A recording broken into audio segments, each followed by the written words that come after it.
After defeating and making friends with a large, fierce, yet cute kaiju, our heroes face not just one, but global-sized opponents.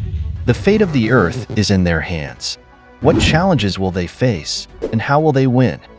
Let's find out. Momo is talking to someone, telling them that she's been repeatedly saying the woman is an alien.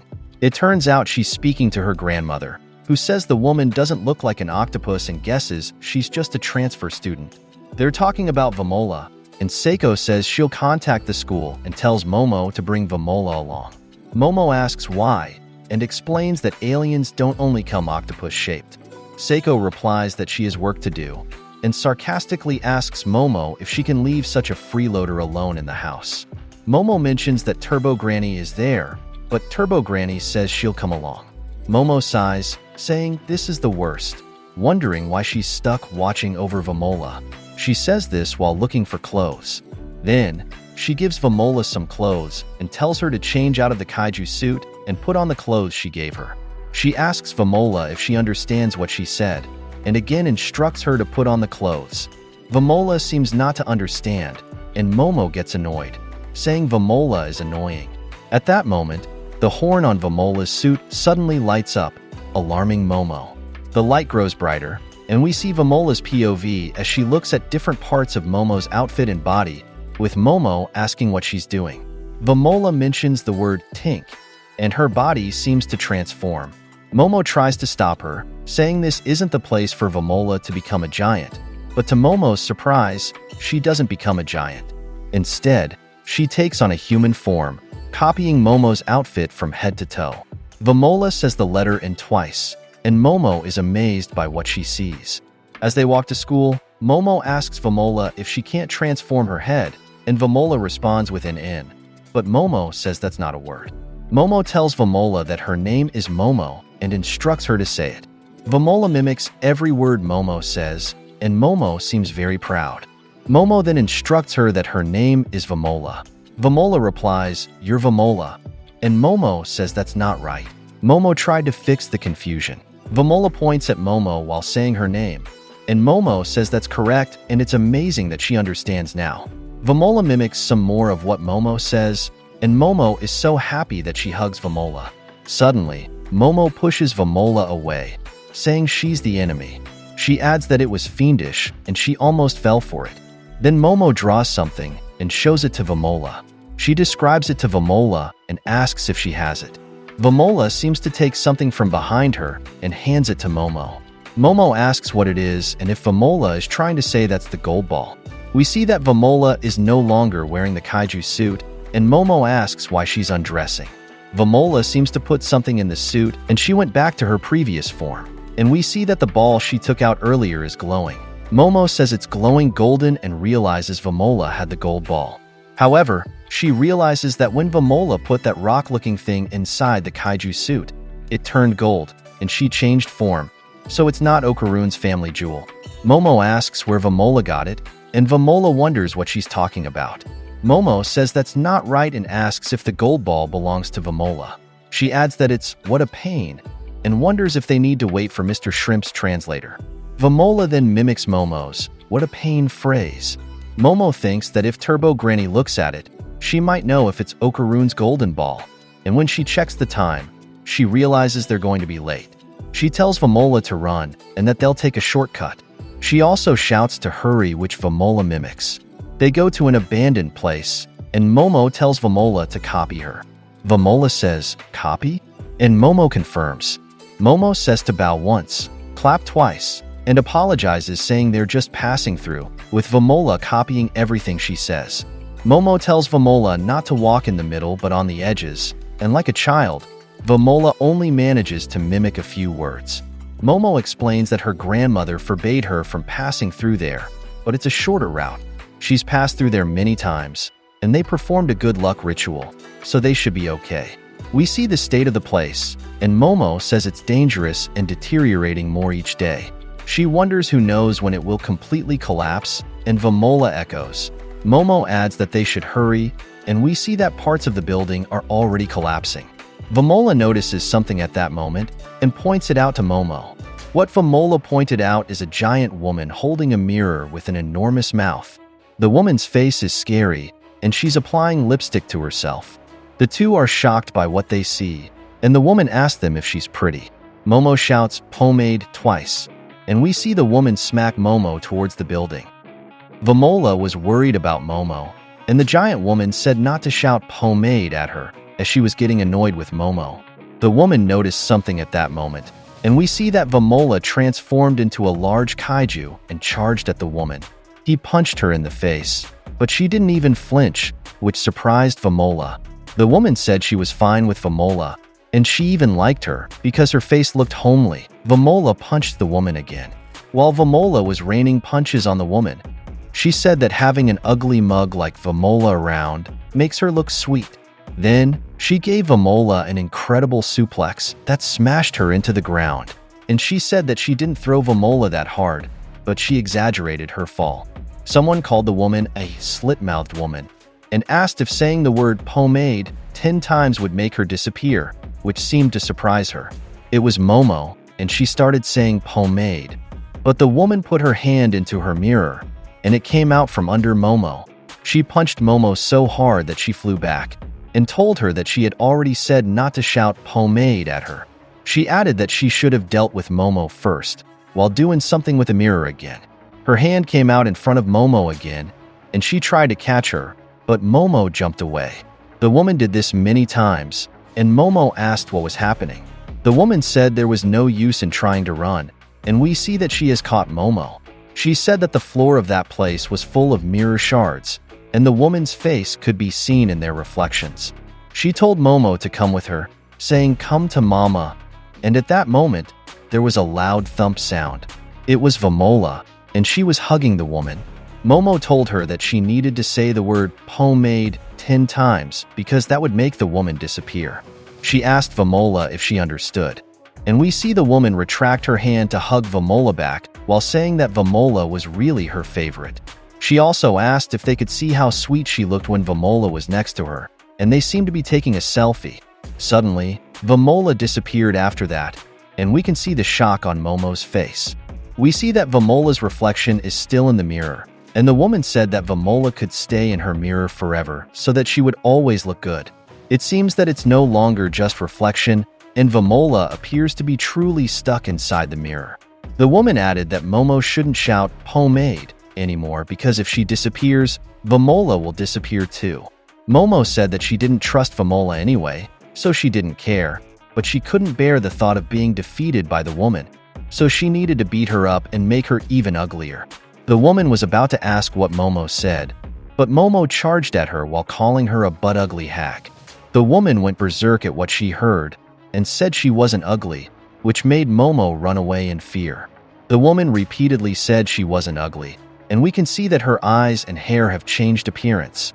Momo told the woman to just get angry because when more blood rushes to her head, the less she can see what's going on around her.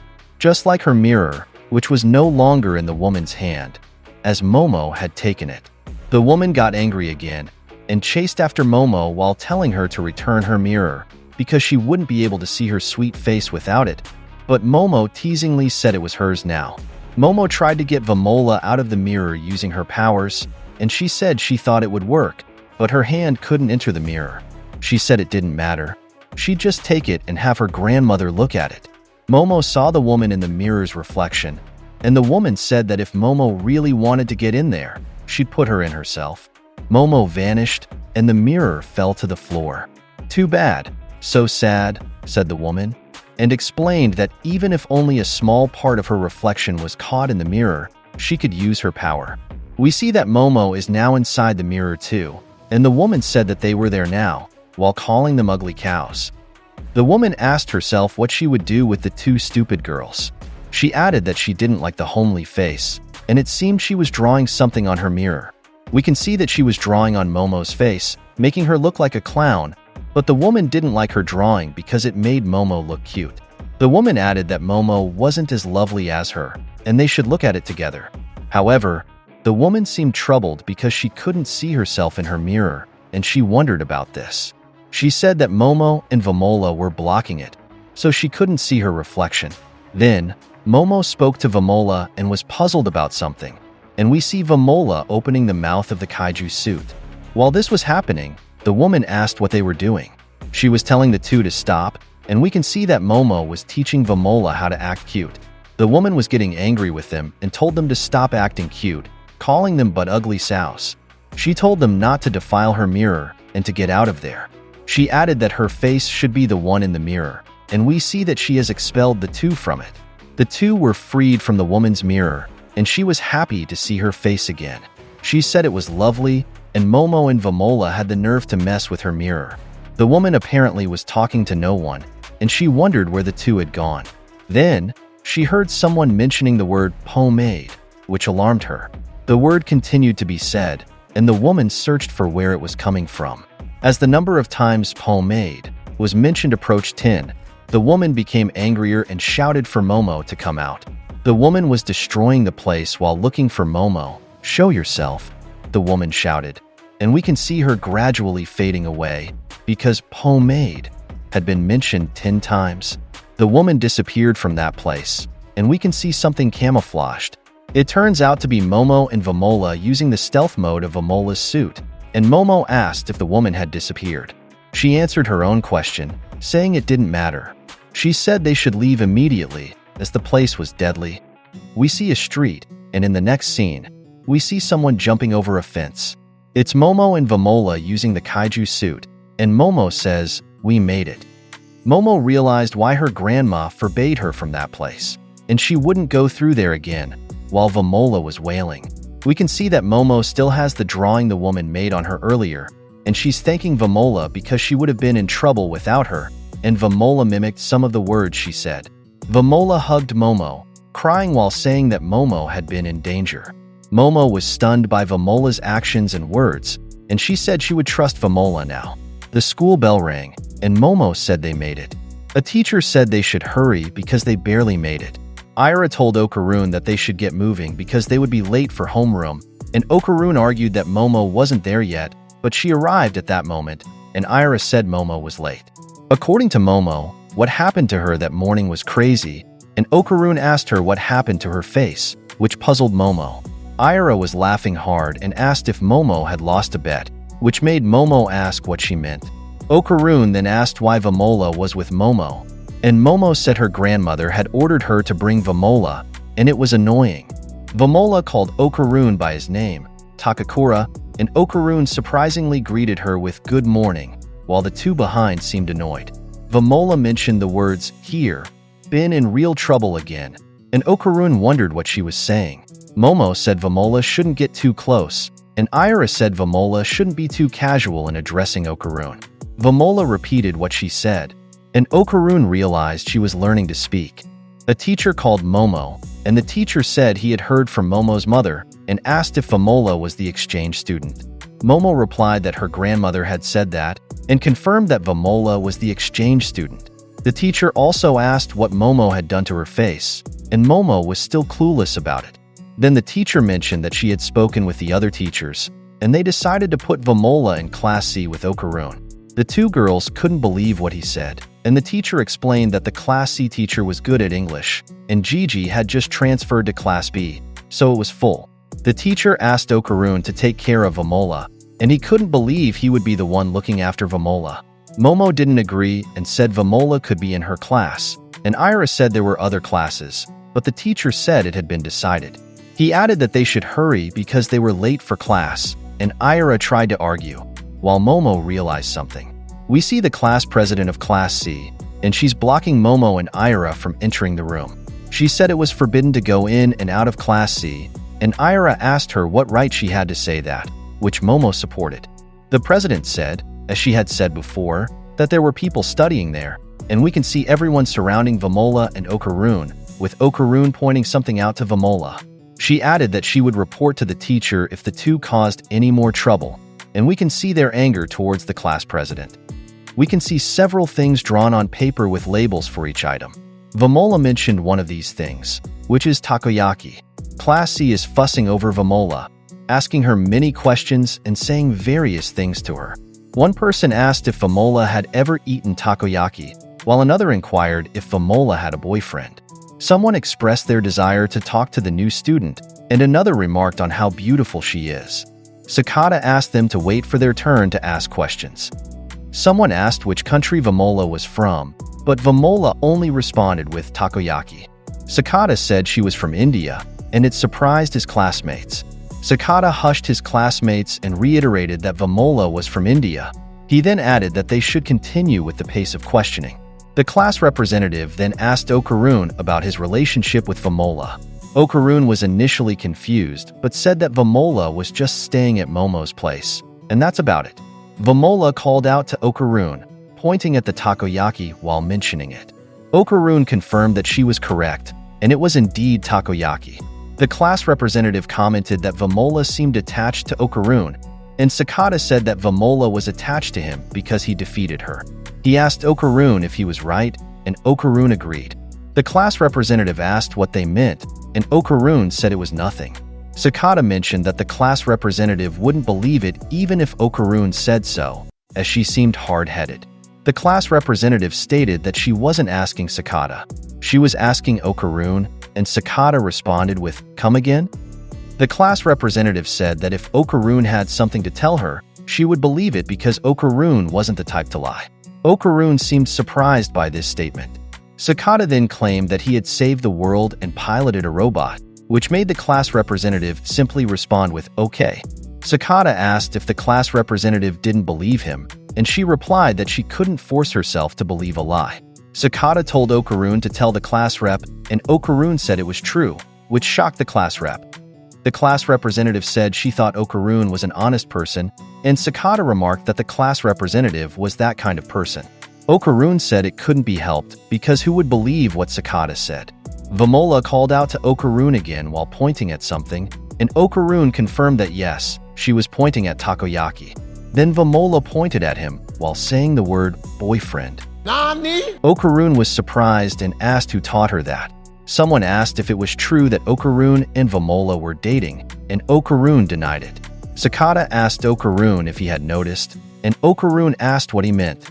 Sakata replied that he was referring to the true identities of those behind the uncanny gazes directed at them, which Okarun seemed to notice. They were Ira, Momo, and Gigi. Momo pointed at something to Okarun, and the two saluted like soldiers following their boss's orders. Someone told Okarun to run, and he responded with, "Yes, ma'am." Momo was scolding Okarun, saying they had given him a signal, but he was just having fun, and Okarun could only respond with, "Yes, ma'am." Then, we see them in chaos, with Momo asking Okarun what he thought he was doing, while calling him a four-eyed pervert. Okarun replied that he couldn't help it and didn't notice they were there. Ira asked what Momo was doing to Okarun, and we can see Ira and Vamola trying to stop Momo from strangling Okarun. Sakata said he was on his way to help Okarun, and we see that Gigi fell to the ground. We see Okarun and Gigi running away, while Momo and Ira are arguing. Momo told Ira to leave, calling her a skank, and Ira replied that she was the leader and called Momo a cow. Okarun asked what had gotten into Momo and why she was so angry. Gigi explained that it was because of Okarun's class representative. When she's around, she silences Momo, so she can't talk to Okarun. Okarun agreed, and Gigi suggested that Okarun should say something to her. Okarun replied that he would just keep his eyes on the hallway to notice when Gigi shows up. Gigi said he would just hide, and Okarun asked why. Momo seemed surprised, and asked why Okarun was so casual with Gigi. Jealous? Gigi asked, saying he and Okarun were good buds. Okarun said Gigi ignores him when he's formal, and Momo said that wasn't fair. She said she didn't like that either, so Okarun should talk to her that way too. Okarun replied that he couldn't do that, and Momo asked why. Okarun said it was because Gigi had the evil eye, so he's not that reluctant. Then he asked Momo what she wanted to say, and Momo seemed to sulk. Momo said that Vamola has a gold ball, which confused Okarun.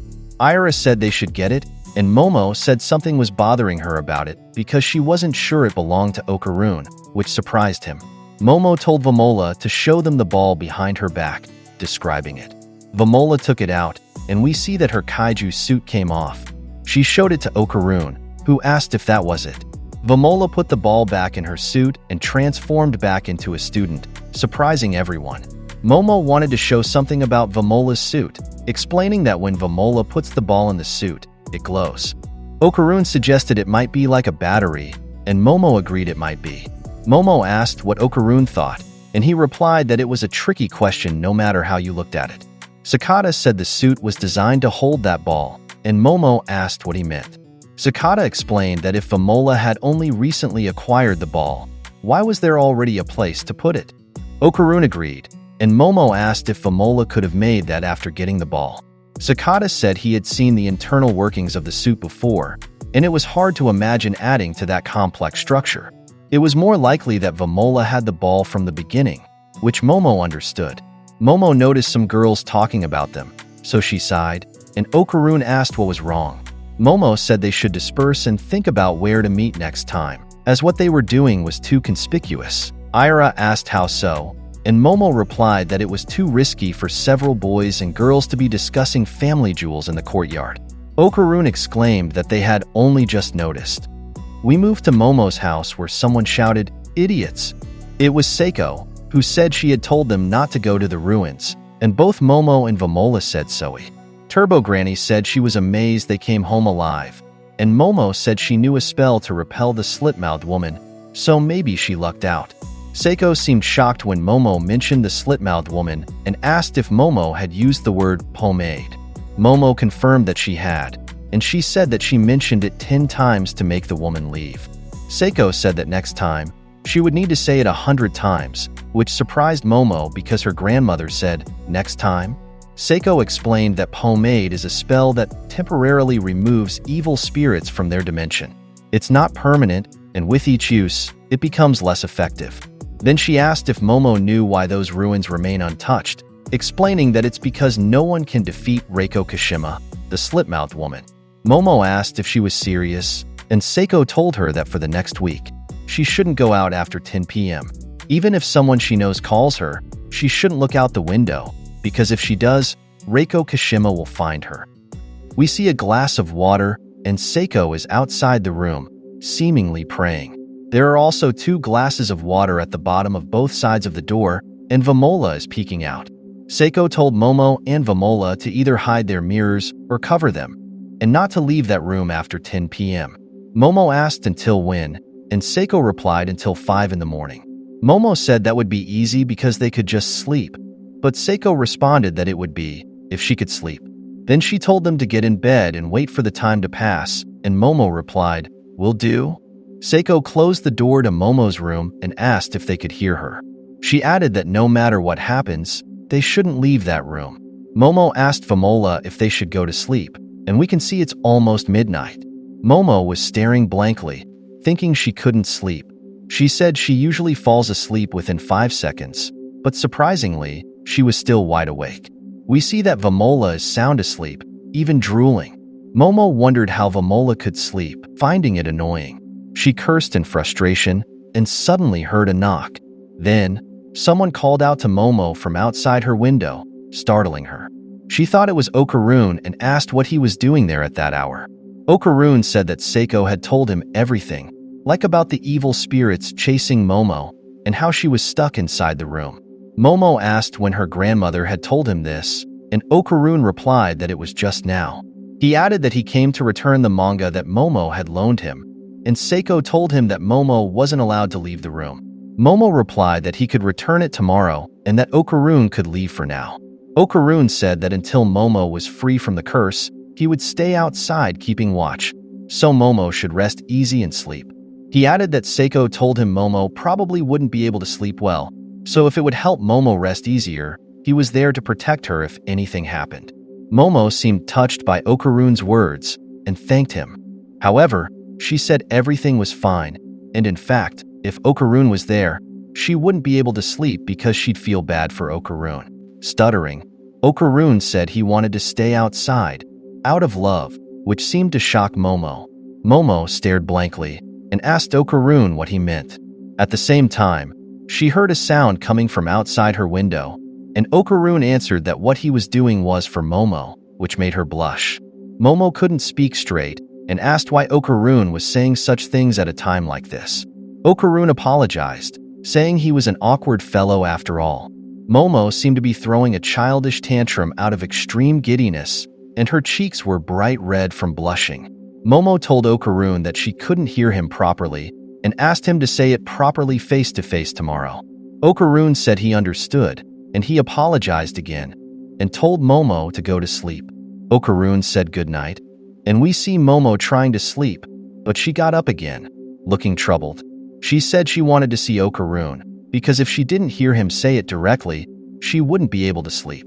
Okarun replied that he wanted to see Momo too, and she stood up from her bed. She put on an oversized jacket and went to the door to open it, but just as she was about to reach for the doorknob, she thought of something and stopped. She asked Okarun if he was planning to hang out with Gigi tomorrow, and Okarun was puzzled by her question. He answered no, and called Gigi Mr. Gigi, which surprised Momo.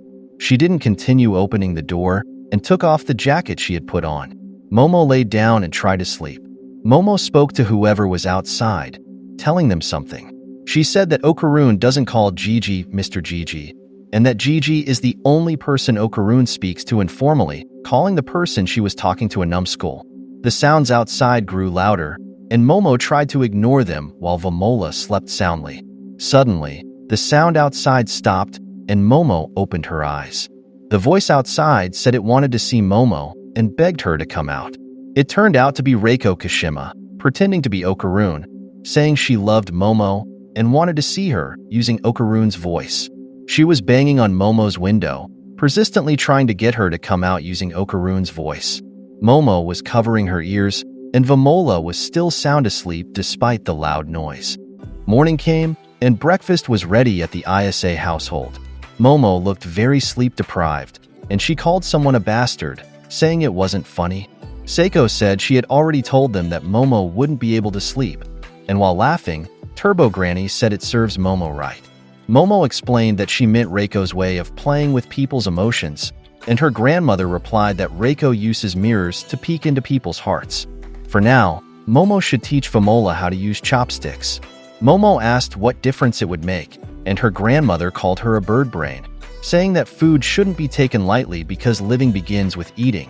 Yeah, Momo replied, and said she wanted to show something to Turbo Granny. What a pain in the rear, said Turbo Granny, and Seiko again told Momo to help Vamola. Momo took Vamola's ball, while letting Vamola know that she will take it. She showed the ball to Turbo Granny and asked if she knew anything about it. Turbo Granny asked what it was and told her to remove that filthy thing from her sight. Momo explained that it was placed in Vamola's kaiju, and it shines golden like crazy. She also asked if it was Okarun's family jewel, but Turbo Granny answered that it was very different.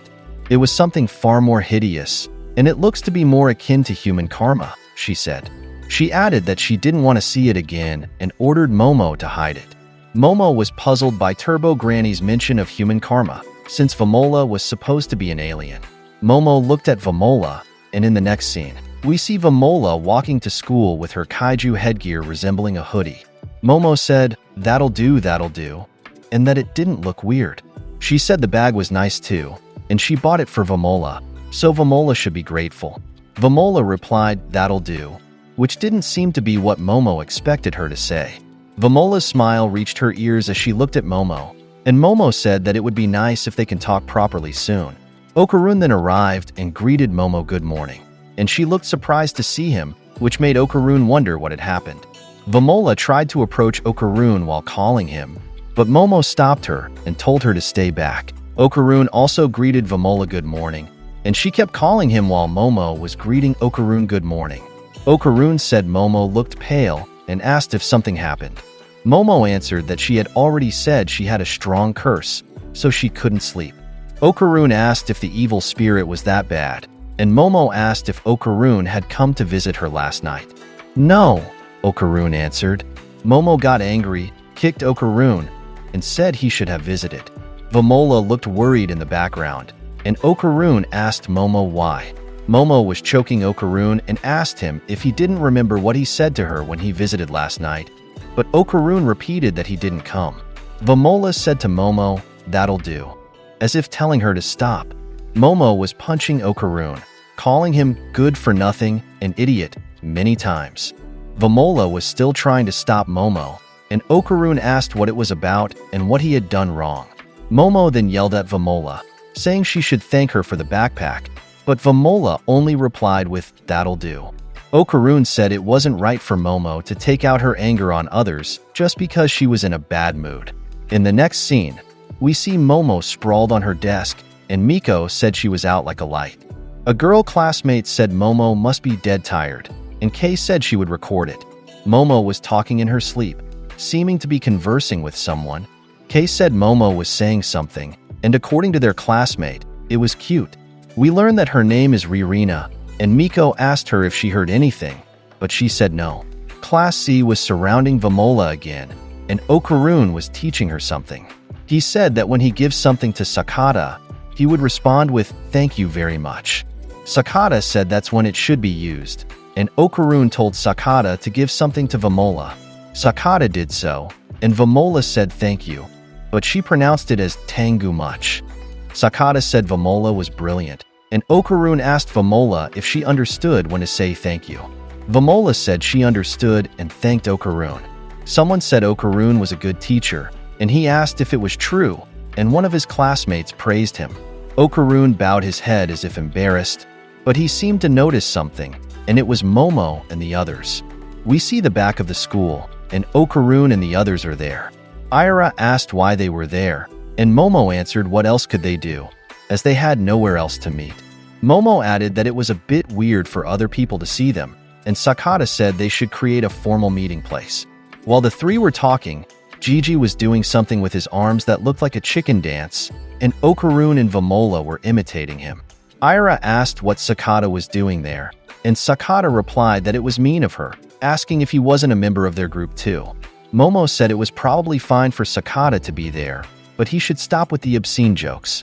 Sakata responded with underpants, so Ira and Momo kicked him. Okarun asked Gigi what he wanted to show them, and Gigi told him to step back. Gigi did something with his hands that looked like he was preparing to do something. Then he seemed to do a kamehameha at the grass, which made it move, and we can see the surprise on Momo, Okarun, and Ira's faces at what Gigi did. Gigi said that Seiko had taught him how to do that, and he had gotten better at using it. Momo couldn't believe that her grandmother had taught Gigi that, and Gigi said he had been practicing by himself. Momo said Gigi was indeed a prodigy, and according to Gigi, he couldn't use the powers of the evil eye, so if he didn't get stronger, he wouldn't be useful to anyone. All he could do now was bend some trees, but he would continue to strengthen it until he could help all of them. They celebrated joyfully, but Vamola looked sad as she watched them. School ended, and Momo said she had work. So she asked Okarun if he could take Vamola home, and Okarun agreed. She instructed Okarun not to do anything weird. Okarun said he would never do that, and that Momo had been coming after him since earlier. Momo then told Vamola not to try getting flirty with Okarun, and she should just say no to Okarun, who had nothing to say in response. Vamola called out to Momo and thanked her. Momo looked surprised, while Okarun looked proud, and Momo said Vamola was improving. In the next scene, someone was looking for Momo, and it was Ira, to which Okarun answered that she was working. Ira asked if Momo couldn't stay out past 10 p.m. that night, and Gigi said totally. It could be bad news. Okarun explained that Momo would ask to leave at 9, and Gigi said it was close to 10 p.m. and he hopes it would be okay. Okarun replied that Gigi might be right, and he would just pick Momo up. Then, they said goodbye to each other. Gigi was with Ira, while Vamola and Okarun were together. Ira asked where Momo worked, and Gigi answered that it was at a maid cafe, which seemed to surprise Ira. She thought about teasing Momo, and Gigi wanted to come along. He said that Okarun had said it was awesome, and Ira seemed to get angry. She couldn't believe Okarun had been there, and asked if Okarun was into the maid thing. Gigi replied that he didn't know, but Okarun had said Momo was cute, which seemed to make Ira even angrier. She wondered what she should do, and if she should work there too. Gigi asked her if she could serve customers, and she angrily replied that she could. They both noticed a sound, and saw giant alien creatures of different forms and sizes. On the other side, We also see a similar scenario with Okarun. Okarun dropped Vamola off and said, "See you tomorrow," to which Vamola replied the same. While walking home, Okarun noticed something, and when he looked back, he saw Vamola pulling on his back. Vamola held Okarun's arm, and Okarun said this was the 5th time, asking if Vamola would please let him leave. Vamola called Okarun by his name and said something in her language that was incomprehensible. She spoke at length, and it was clear from Okarun's face that he didn't understand and felt awkward. He removed Vamola's hand from his arm and apologized to her. He said that he couldn't understand what Vamola was saying, but he couldn't marry her because he loved Isa. They both fell silent, and Okarun ran away while apologizing, with Vamola calling after him. Okarun kept running, unable to believe he had said that out loud. He thought that even though he didn't say it to Momo, it still affected his heart, and he was thinking about Momo. He was shouting in frustration at himself, but gradually fell quiet because he noticed something. He wondered what it was, and his surroundings seemed to darken. Okarun looked behind him and saw enormous aliens of various forms. There was one that looked like a giant mantis, another that seemed to have body parts from different animals or things, one with 8 arms, another with an extremely large forehead, while one was about as tall as Okarun, and the largest looked like a giant robot. On the other side, Gigi and Ira were being attacked by the aliens they had seen earlier. Ira transformed into Acro Silky, and Gigi was being shot at by aliens using lasers and a barrage of rockets. Ira complained that they shouldn't do this when she was wearing her school uniform, saying she had repeated this many times. While saying this, she tried to kick an alien, but was blocked by what seemed to be a force field, which suddenly became electrified, shocking Ira. Besides that, there were rockets heading towards her, and she was hit by them. Then, something else targeted her, and a large laser hit Ira. It was so powerful that Ira was sent crashing through several buildings, causing their destruction and the surrounding area, and she couldn't believe what happened. There was another alien that looked hollow inside its body, holding an enormous gun with electricity as bullets, and it was aiming at someone. It turned out to be Ira, but luckily she avoided it, and she escaped with Gigi, who was screaming in fear. We then see an alien with a triangular head that seemed to be using a force field. It was chasing Gigi, and Ira told Gigi that if he couldn't join the fight, he should let the evil eye tag in instead. Gigi replied that he couldn't do that because only Okarun could be fought by the evil eye. Ira said she was being targeted by missiles and a sniper, so she couldn't protect Gigi. Gigi said he would take care of the sniper, while Ira should fight the big one chasing him, and Ira asked what he could do. He did his Kamehameha again, and while doing it, he said, "I can do this." It hit the sniper, causing it to fall, and Gigi celebrated. Ira warned him that something was coming, and we see that the triangle-headed alien had caught up to Gigi. He tried to use his power on it, but he was hit by its force field, and it looked like blood came out of his mouth from the force of the impact. Ira worried for Gigi, and we see her being chased by missiles from another alien. Ira avoided them while running, and she grabbed a bucket full of water. Gigi seemed to be weakening inside the alien's force field, and Ira called out to him while throwing the bucket of water at him. Suddenly, the metal bucket was crushed when it hit the force field, which shocked Ira, and she said the water had evaporated. We see the bucket had disappeared, and the water is also evaporating. Gigi collapsed, and Ira was stunned by what she saw. The alien was shown, and it heard a sound. It was the evil eye, and it called the aliens boogers after asking what's up with them. The evil eye confronted the enormous alien, and Ira was shocked by what she saw. The irritation was visible on Evil Eye's face as he asked the alien what it thought it was doing, calling it Booger Face. Ira called out to Evil Eye, telling him to take down the alien, saying this was the only time it was allowed. Evil Eye was surprised to see Ira and said he hated her. He left, saying he wouldn't do it, and he had promised Okarun. Ira tried to stop him and reason with him, but Evil Eye was only wondering about what the dinner would be for that night. Then, the small alien with the laser gun fired again, hitting several houses as Ira dodged, telling Evil Eye that if he didn't defeat the alien, they wouldn't be able to return to the original world. This seemed to pique Evil Eye's interest. At that moment, the triangle-headed alien released 6 large cylinders, and used them to strike Evil Eye. The alien did this many times. The alien appeared to have another weapon in its chest that looked like a laser. The alien used it, and a large laser blasted Evil Eye, destroying nearby buildings and knocking Evil Eye down, leaving him sprawled on the ground with tattered clothes after the attack. Ira became worried for Evil Eye, but she was still being chased and attacked by another alien using rockets. Ira said it wasn't funny and wondered what the hell are those things, referring to the aliens attacking them. The laser alien shot at Ira again, and she dodged, but she was caught by the electric shield from earlier that electrified her, followed by a barrage of missiles that exploded all around. Ira's uniform was completely ruined after that combo attack, and she fell to the ground, unable to move.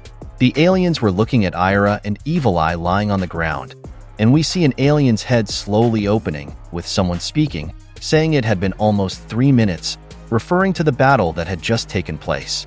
The speaker was a giant octopus, with a head resembling Vilgax from Ben 10.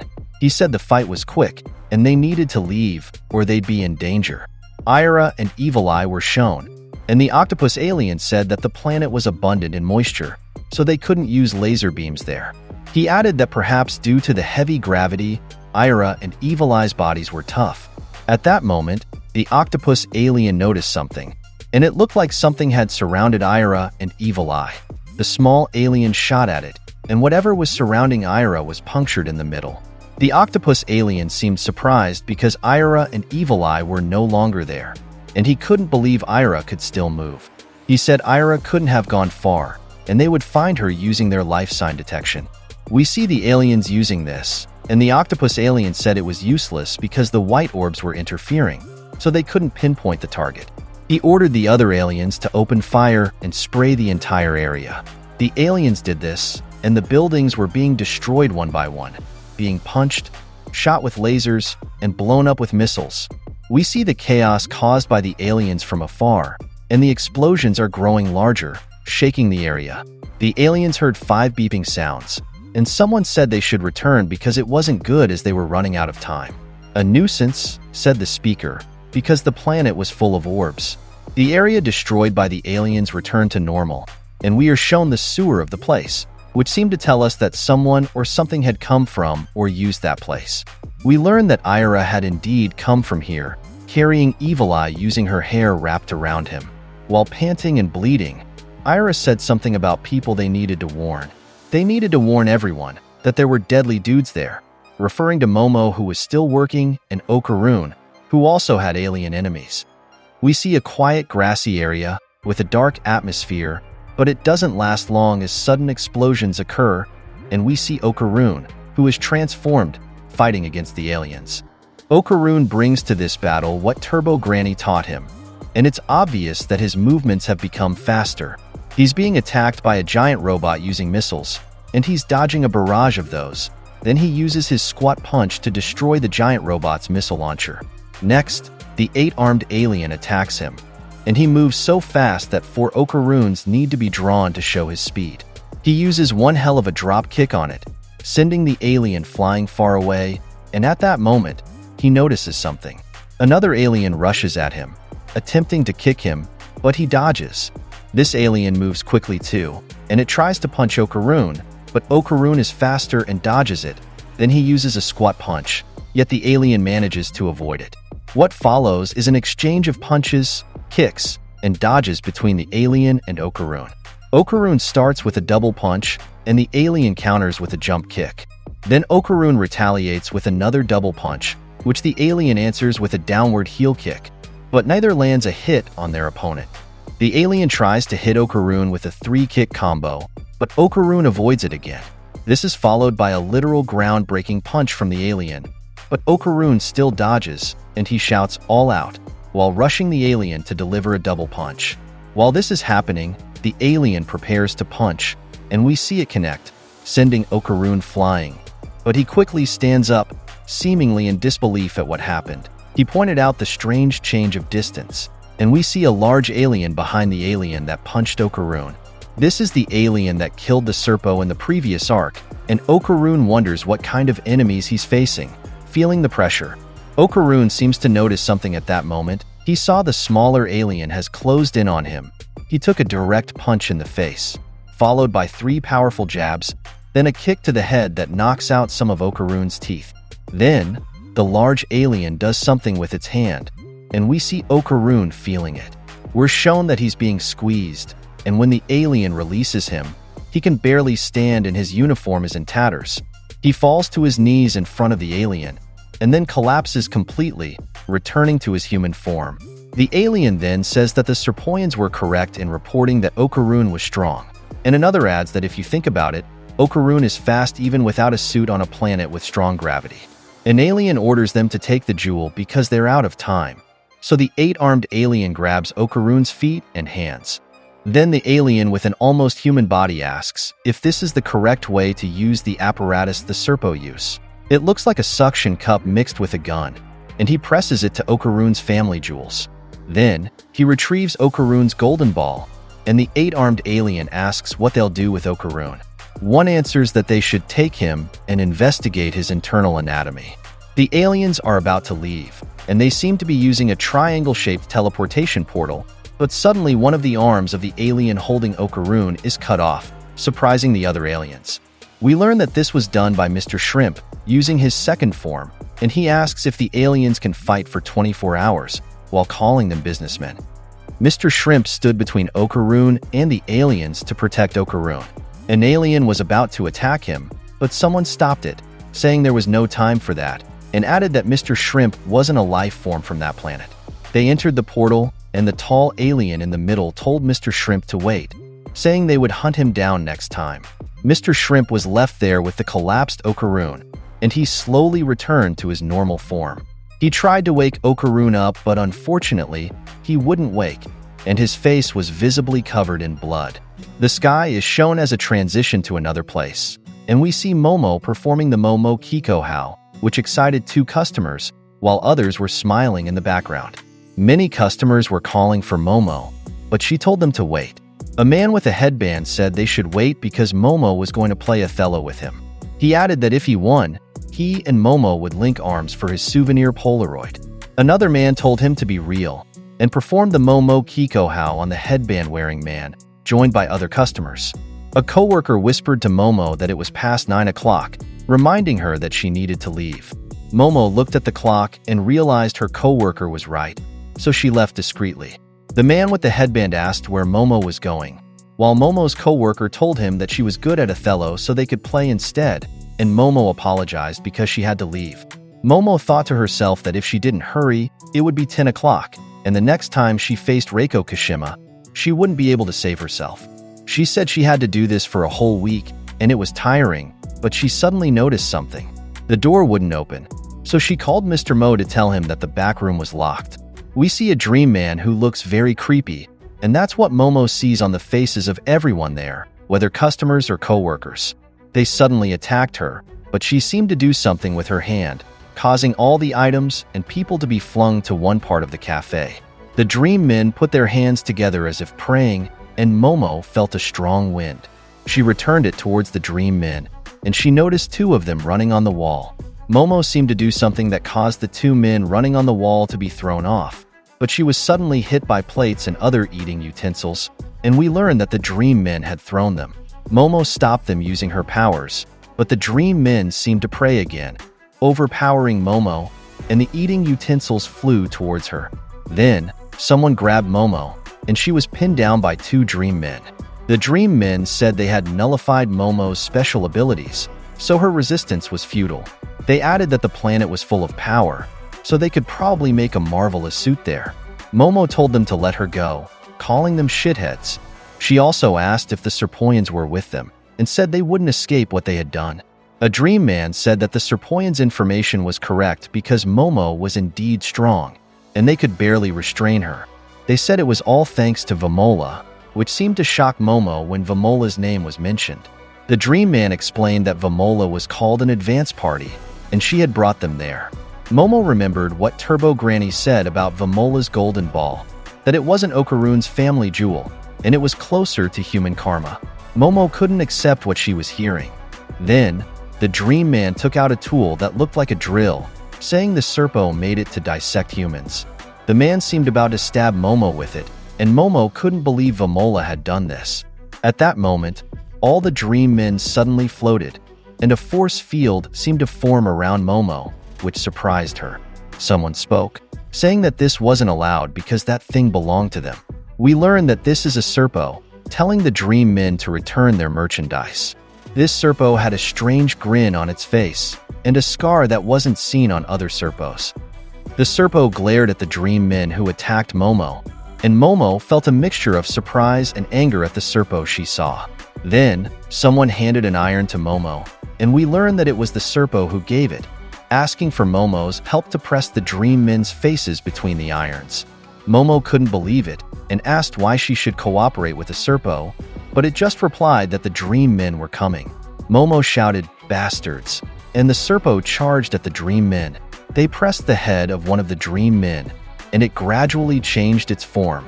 It turned into a Serpo, which shocked Momo, and she said it was creepy, seemingly disgusted.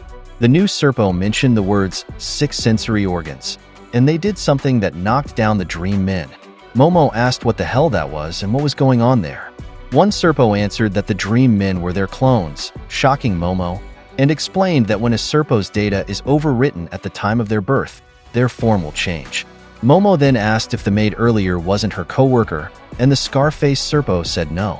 He added that at the time of empty space entry, the data transfer was very weak. Suddenly, Momo and the Serpos were flung back, and Momo said if those were clones of the Serpos, they should do something about them. The Scarface Serpo replied that the enemy had replaced their data.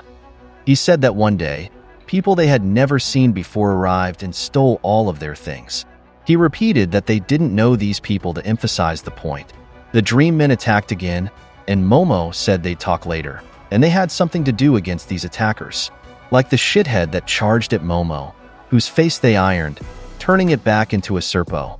The Serpos again did their squat pose that made several dream men kneel and bow down, and the Serpos said that because there were now 3 of them, they were in the awesome zone.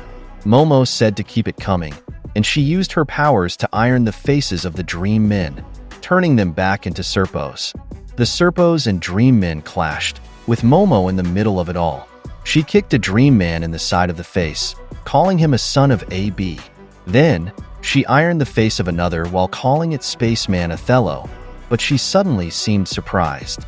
She had seen a creature on the ceiling with 4 arms instead of 2 legs and 2 arms, and its face looked like the head of an electric shaver.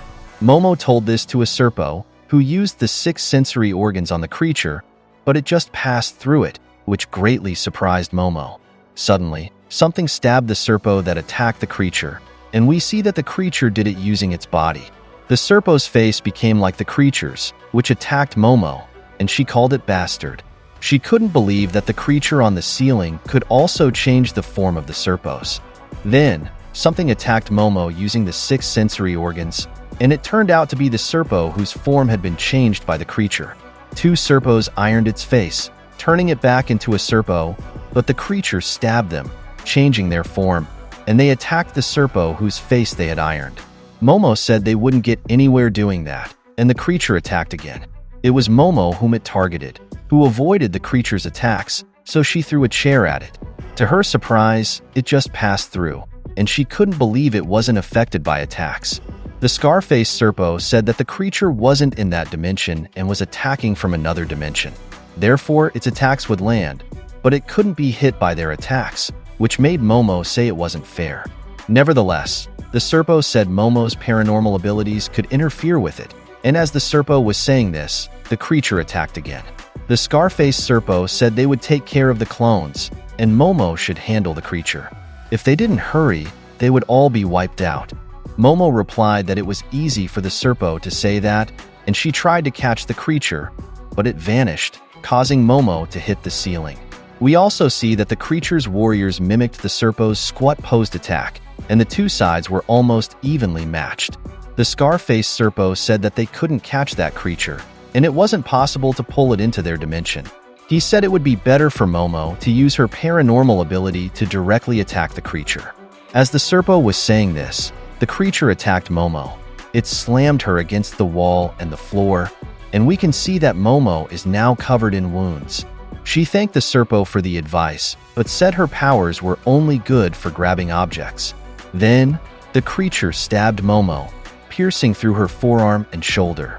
She screamed in pain, and the creature wrapped Momo using what it had stabbed her with. The creature swung its stabbing appendages, flinging Momo, the Serpos, and various objects, and it stabbed several Serpos again, changing their form. They attacked the Serpos, seemingly defeating them, and the scar-faced Serpo told Momo that they couldn't hold out any longer because they had no clones left. If Momo does not defeat the creature, they would all be wiped out. For Momo, there was nothing she could do, because Okarun always came to her rescue, so she realized how weak she really was. As she thought this, the creature was stabbing various parts of her body and surrounding her with its stabbing appendages. At that moment, she noticed she was blacking out, so she wondered if this was the end for her, and she called out to Okarun. We seem to return to the past, and Momo nervously says to become nice and tasty. Her friend Miko yelled at her that the coffee wasn't nice and tasty, so Momo should say it with conviction. Then, Momo remembered that her grandmother had also told her this, and Seiko said that Momo should use the power of words to alter reality. Momo was still young then, and her grandmother told her that her feet were ablaze, and asked her what that was called. Momo answered that it was a kick, so her grandmother ordered her to use that kick to attack the sandbag, and Momo charged. She kicked the sandbag, but hurt herself, and her grandmother said that wasn't right, because that kind of kick wouldn't drive away annoying boys. Seiko asked her what the most powerful creature in the whole world was, and Momo answered that it was Nessie. Good, Seiko replied, and from that moment, the bat she was holding was Nessie. Momo said she couldn't see it, and Seiko told Momo to just believe. She told Momo to watch closely, and that was the power of words. By putting feelings into words and saying them, things thought impossible could become reality. Seiko hit the sandbag while saying the word Nessie, causing it to fly into the roof of their house, damaging it slightly. Momo returned to her present. Her friend said that to make the food even tastier, they should put their hearts into it and say it all together, the word Momo. Then, we return to the true present, where Momo's eyes are wide open, and she saw how the electric shaver-faced warriors were defeating the Serpos. They beheaded some, while stabbing others in the stomach. They also used skills that flung the Serpos away, and even the scar-faced Serpo was being beaten up. We learned that the creature had captured Momo, the Serpos were defeated, and she was surrounded by the creature's warriors. It wrapped its stabbing appendages around Momo and dangled her, where its warriors tried to reach her. However, they were all thrown back by a blast that came from Momo using the Momo heart. She then continued to attack, with anger visible on her face. The scar-faced Serpo seemed to warn Momo about the creature, but it pulled Momo closer, and Momo tried to use Momo on it. But it wasn't a normal Momo, but a Momo tri-beam that destroyed the creature. Momo defeated the creature using the Momo tri-beam, causing a massive explosion that flung Momo and other objects, aliens, and the creature's warriors away. Momo held her left shoulder in extreme pain, and she noticed something at that moment. The creature's warriors were standing in front of her, and something had happened to them. They had returned to their Serpo form, and one of them said that Momo was safe and sound. Momo remarked that they had returned to their creepy faces, and a Serpo replied that it was just perfect. In Momo's current state, she seemed easy to capture. Momo said she knew this would happen, and we can see the Serpos slowly surrounding her.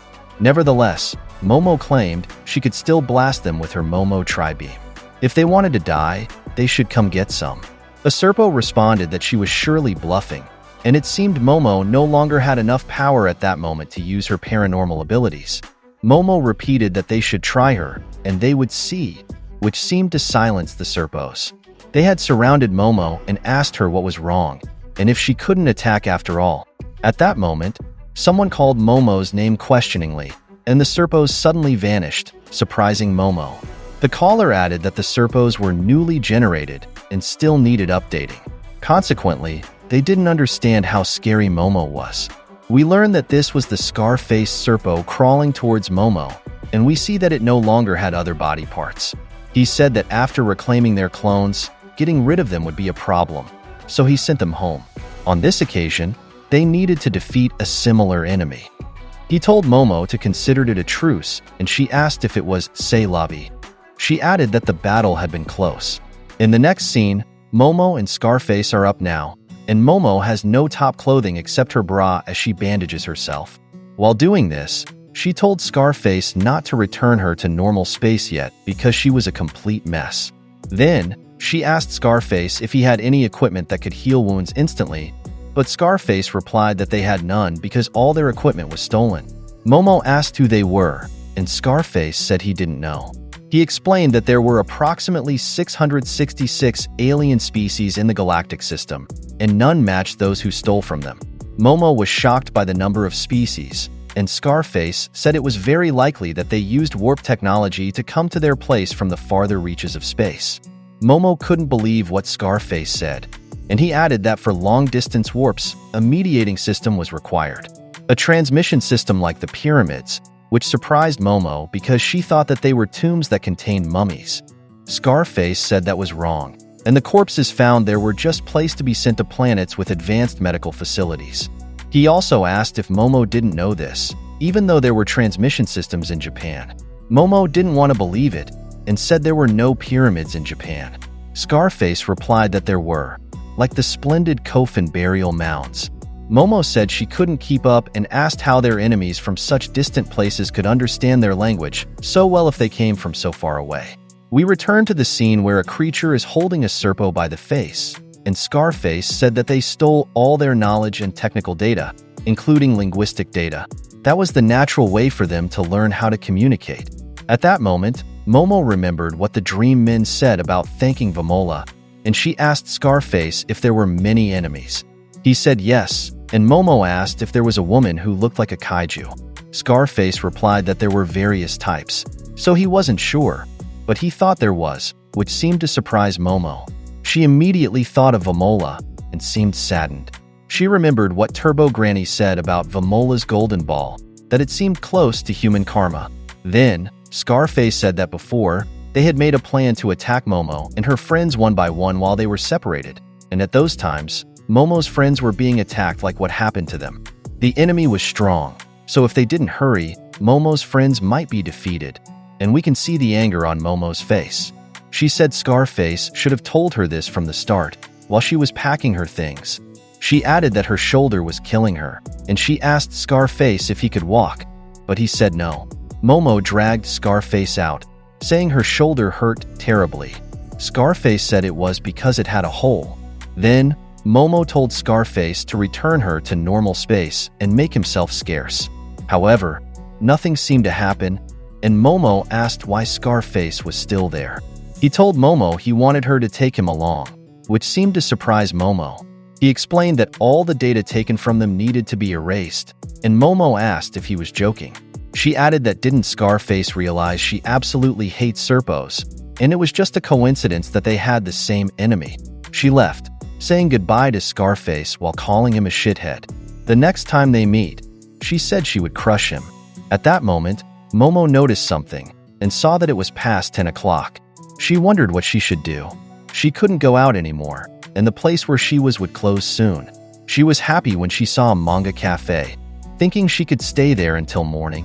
However, she learned that minors weren't allowed to stay overnight, and she wondered what she should do. Reiko Kashima would find her in this situation. In the next scene, a man greeted someone and asked if it was their first time in that place. He was talking to Scarface, who answered yes, and he now had legs again. The man told Scarface to write his name, address, and phone number on a paper. Scarface asked what he should write, and someone answered that anything would do, so he wrote the name Rokuro Serpo. Then, the man led him to a room and told Scarface to enjoy his time. We see Scarface bow, and we discover that Momo was there too, saying the infiltration was successful. Scarface asked Momo if he could remove the foundation she had applied to him, but Momo told him to speak quietly. Momo added that they could get in trouble because of Scarface's appearance, so he should leave it as is. Scarface said he wanted to read manga, but Momo told him to just sit there. In the next scene, we see the cafe clerk fixing his hair while looking in the mirror. He's very pleased with himself and wonders if he could become even hotter. As he looks in the mirror and preens, we see his eyes change appearance, and he tells his heart to be still. He continues to look at himself in the mirror and says he needs to confess his feelings, so he puts the mirror aside.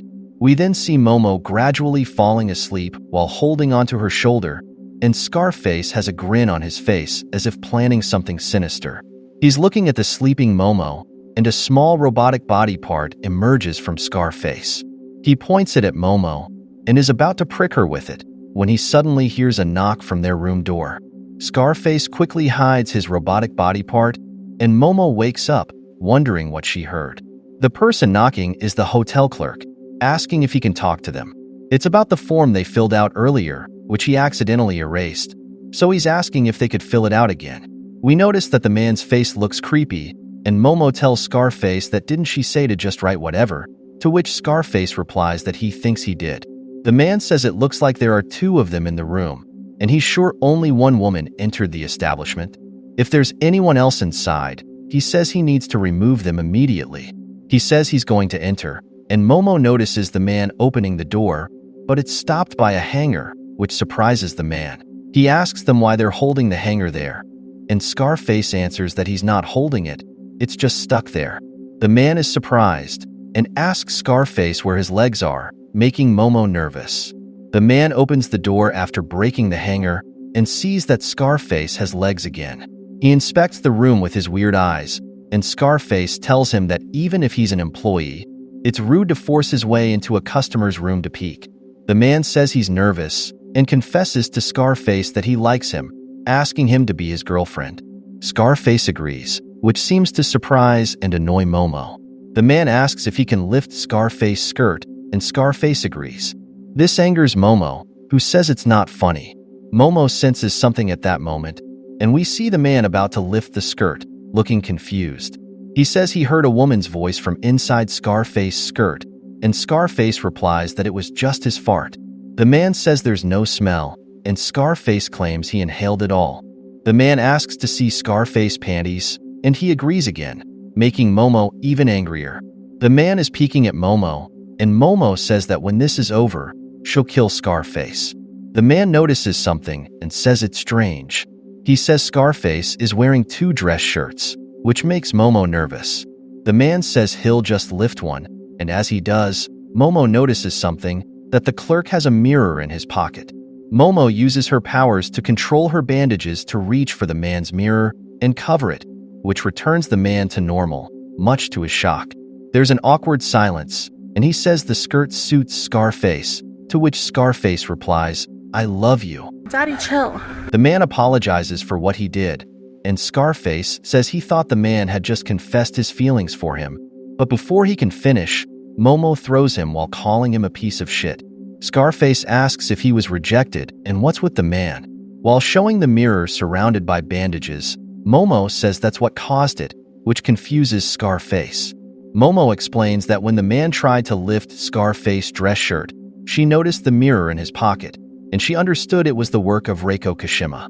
She remembered her grandmother telling her to cover mirrors with any cloth, and Scarface asks who Reiko Kashima is. Momo replies that it's better he doesn't know. Scarface asks if Momo can sit him up properly because his position isn't comfortable. Momo says that when she was under Scarface's dress shirt, she noticed something, the robotic body part, and asks what it is.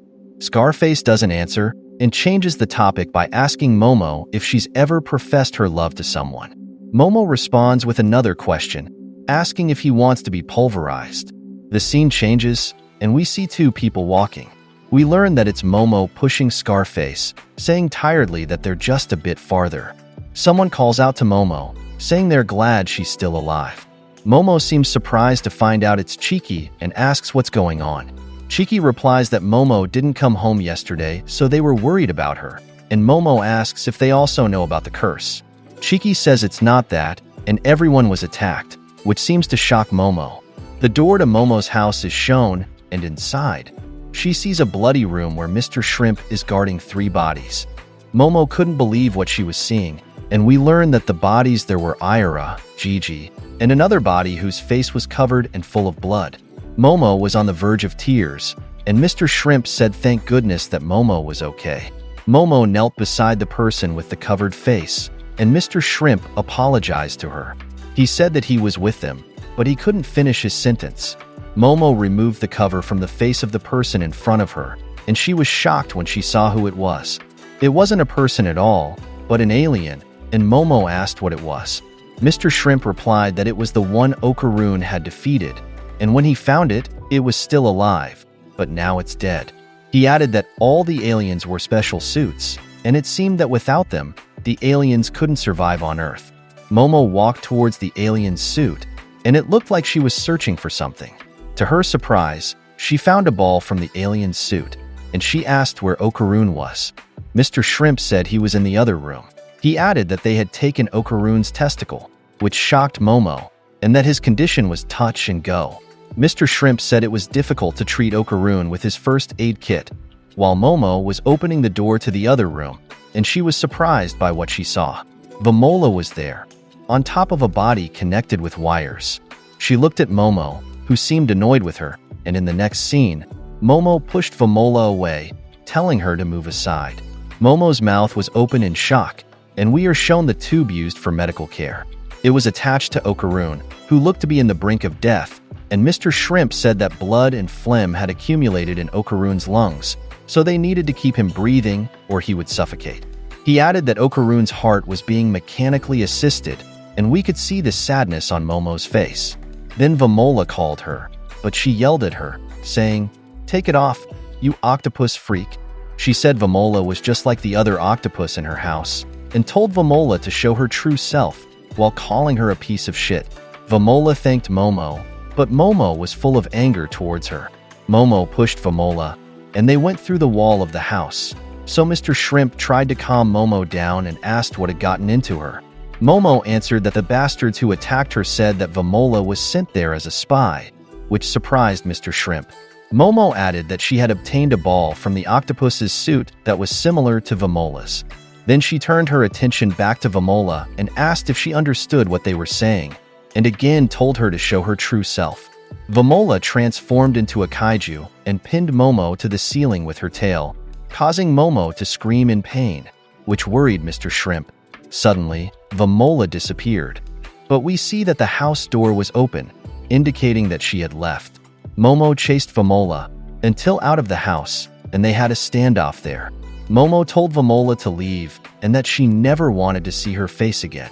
The next time she saw Vamola, she wouldn't have mercy and told her not to come near them again. She added that she would kill Vamola like the octopus inside the house, and to hurry up and leave because she was disgusted by Vamola. She called her a dumb bitch and threw a rock at her while calling her a stupid head. Momo said all sorts of things while throwing rocks at Vamola, who just stood there and took it all. Then, Vamola turned around and slowly became invisible, until Momo could no longer see her. Momo seemed to become sad, and we see that she started crying because of what happened. Scarface said that Vamola was an enemy, so why was Momo crying? And Momo replied that she wasn't crying. Scarface said that he really couldn't comprehend Earth people after all. Momo said that they couldn't understand each other, so they shouldn't force it or pretend that they could understand each other. She added that she would kill them, and the aliens wouldn't escape for what they did, but if she just waited for them to appear, she would be on the defensive.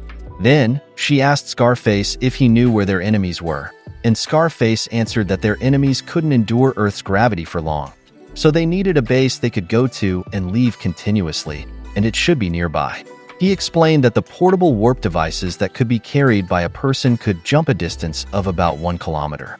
Because their enemies came from outer space, they would need pyramid-level transmission. In simple terms, he said, their enemies would go to the coffin burial mound. Ira woke up and said that when your enemy hurts you, you should get revenge. Gigi was also awake and said, twice as much 2 times. Ira kicked him and told him it's double, while calling him a bird brain. Gigi cried out in pain, and Momo said they both seemed to be doing better, which was a relief. Ira replied that they weren't fine because they lost due to Gigi being utterly useless, and they had to go to the sewage. Gigi complained that Ira's kick hurt. Meanwhile, Mr. Shrimp was tending to Momo, saying that should do it, while placing a device on Momo's arm. He added that if Momo rested, her wound would heal within 6 hours. Momo thanked Mr. Shrimp and said that the device was amazing, so she asked how it worked. Mr. Shrimp answered that he just bought it and didn't make it, so he didn't know how it functions. Ira then asked where Seiko was, saying she wanted to beat up the aliens. Momo said she knows, but her grandmother was on a business trip in Hokkaido. Ira was surprised by this and asked about Seiko's cell phone.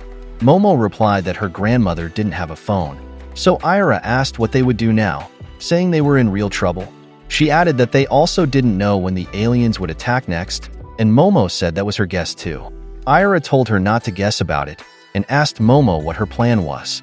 Momo looked at Okarun, and we were shown a close-up of Okarun's face, indicating that his condition was really bad. Momo then asked Gigi about the evil eye, and he replied that the evil eye had no interest in fighting. He said it had promised Okarun, and besides, it didn't seem interested in aliens. Ira said that it's not like the evil eye was an ally, and then asked about Vamola and what was going on with her.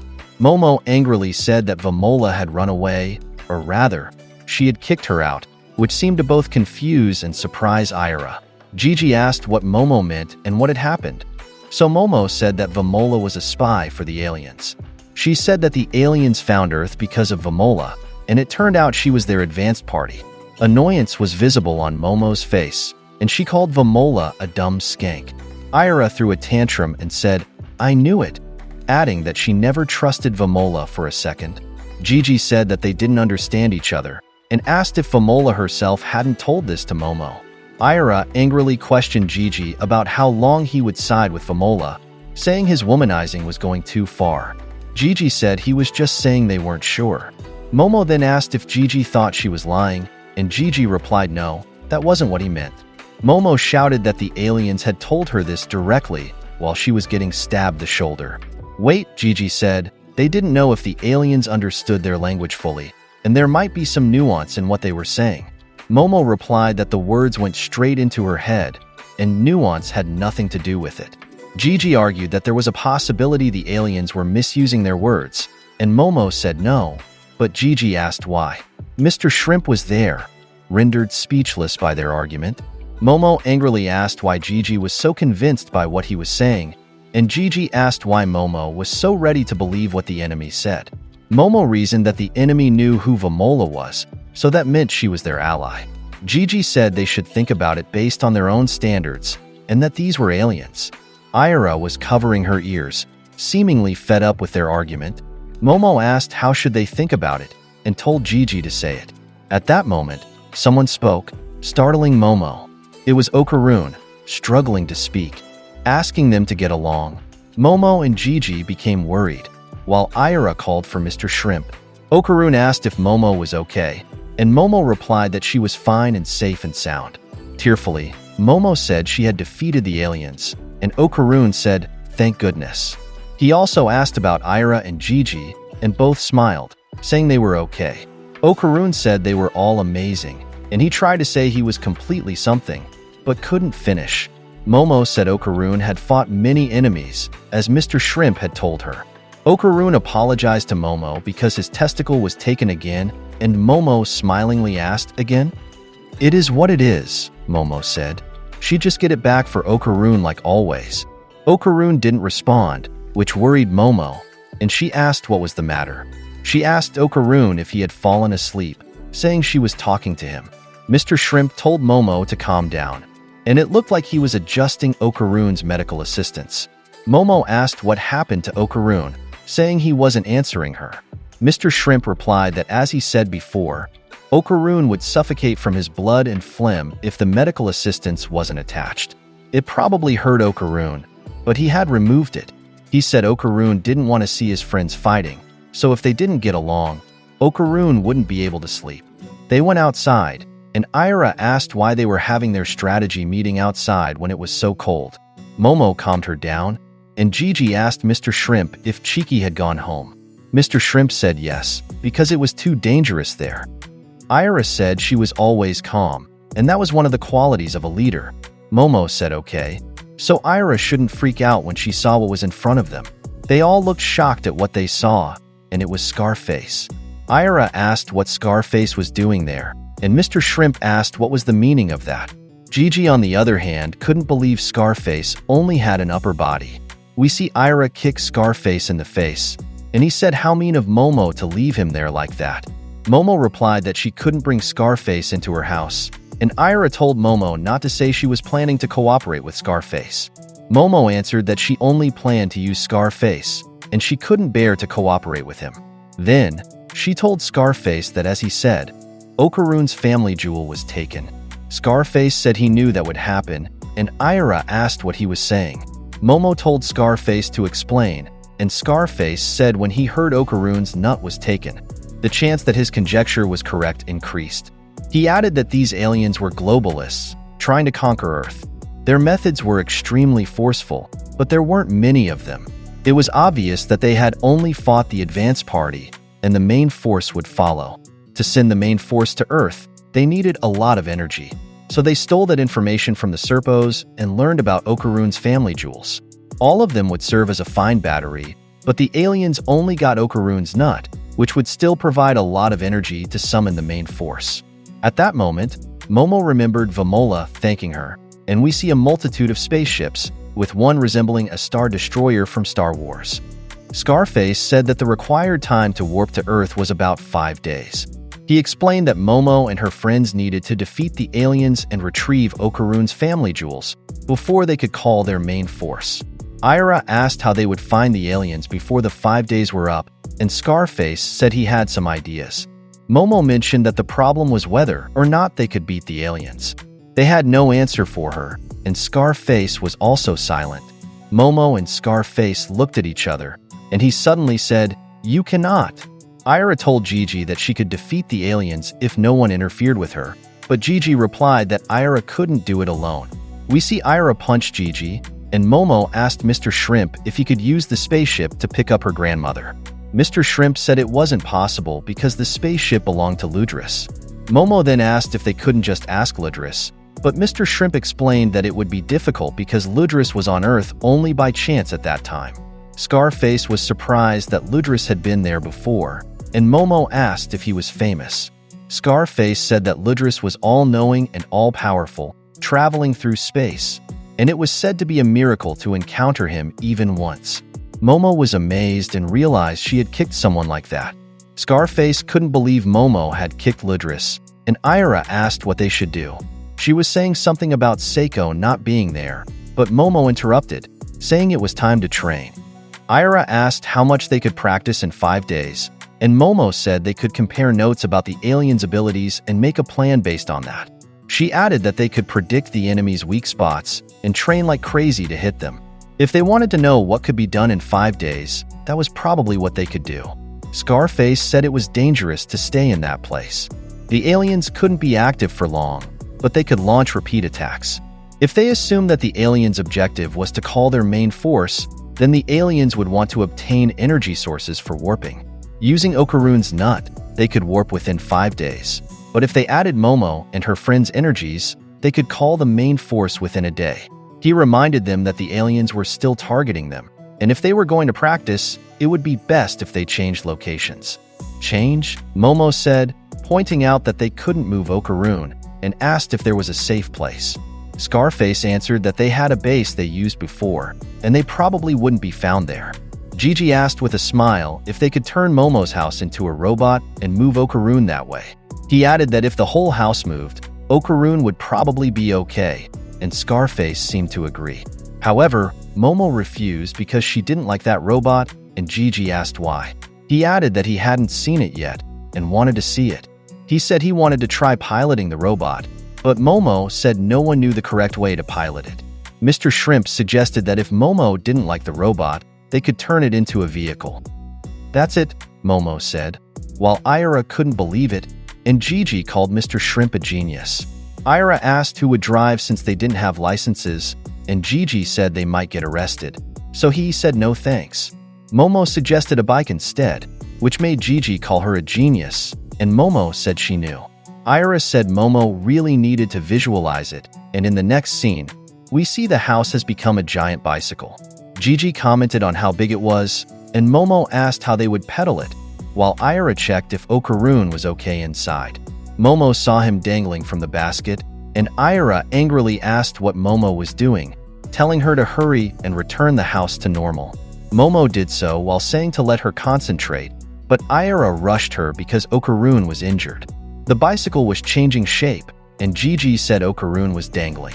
Ira asked what Momo was doing, saying she was putting Okarun in danger. Momo told her to be quiet, saying she needed to concentrate. Ira asked what Momo was visualizing, and we see the house has turned into a giant kitten with Okarun in its mouth. Gigi couldn't believe what he was seeing, and Momo explained that there was a cat. Ira said it made no difference, and she was saying something about Okarun, but Momo said the cat was biting him. Ira shouted that Okarun would suffocate and to return the house to normal. She pushed Momo away, telling her to leave while calling her a klutz. She said she would change the house's shape, and Gigi hoped she would succeed. Someone was saying a car, and it was Ira imagining she and Okarun were on a driving date. Besides that, she thought of a cafe with sweets, and that they would look at the sky and kissed. Oh, their surprise. The house turned into a cake with a car, sweets, fruits, and lips biting Okarun. Ira was worried about Okarun, and Momo asked if she was insane while calling Ira a dumbass. Gigi said they should just turn it back into a house, and to hurry. The three were panicking, and Mr. Shrimp told them to calm down. He changed the house's shape and asked them if what he did was okay. The result was a house with legs that had wheels. Momo said it was best if they didn't try it by themselves anymore, while Ira said, shit, and Gigi said it would have been nice if they had made a robot. Momo asked how they had made a proper robot before, and we see that Okarun was lying down properly again. A person on a motorcycle was heading to Momo's house, and he had mail for her, but was confused to find that the house wasn't there. We see that the house is now traveling, with a part of a truck that Mr. Shrimp is using to drive it. Momo is shouting and looks dizzy, telling Mr. Shrimp not to drive so fast.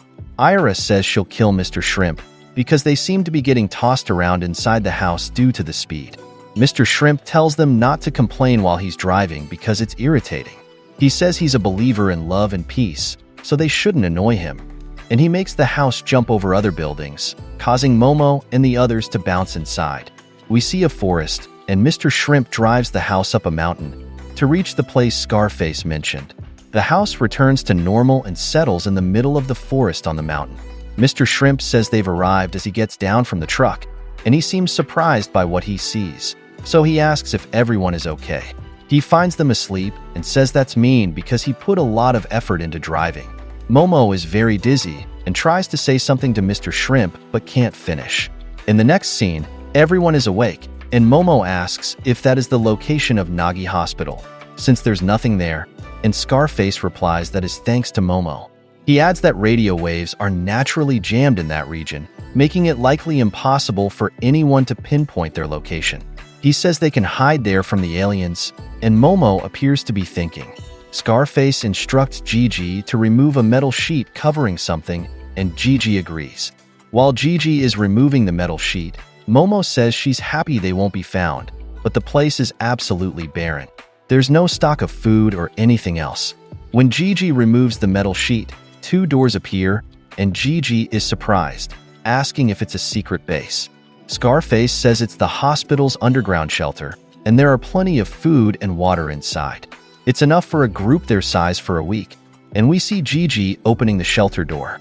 A dark staircase greets them, and Scarface says they should enter, but Ira says to wait, and asks if they should trust Scarface, who is also an alien. For all they know, the enemies could be down there. Momo agrees with her, so she tells Gigi and Ira to wait there, while she goes down with Mr. Shrimp. Ira tells Momo to be careful, and Momo winks at her, as if saying she'll be careful. We see the inside of the shelter, and Momo says it's huge, asking if it's really a shelter. Mr. Shrimp is carrying Scarface, and Momo asks what's with that place. Suddenly, things that look like shells with many spikes appear, alarming Momo. She calls Scarface a bastard, and Mr. Shrimp puts him down to fight. A shell seems to be about to attack Momo, beeping as if preparing a laser. The creature Momo fought in the maid cafe also appears, and she remembers fighting it yesterday. Scarface says it's just augmented reality, a hologram, which puzzles Momo.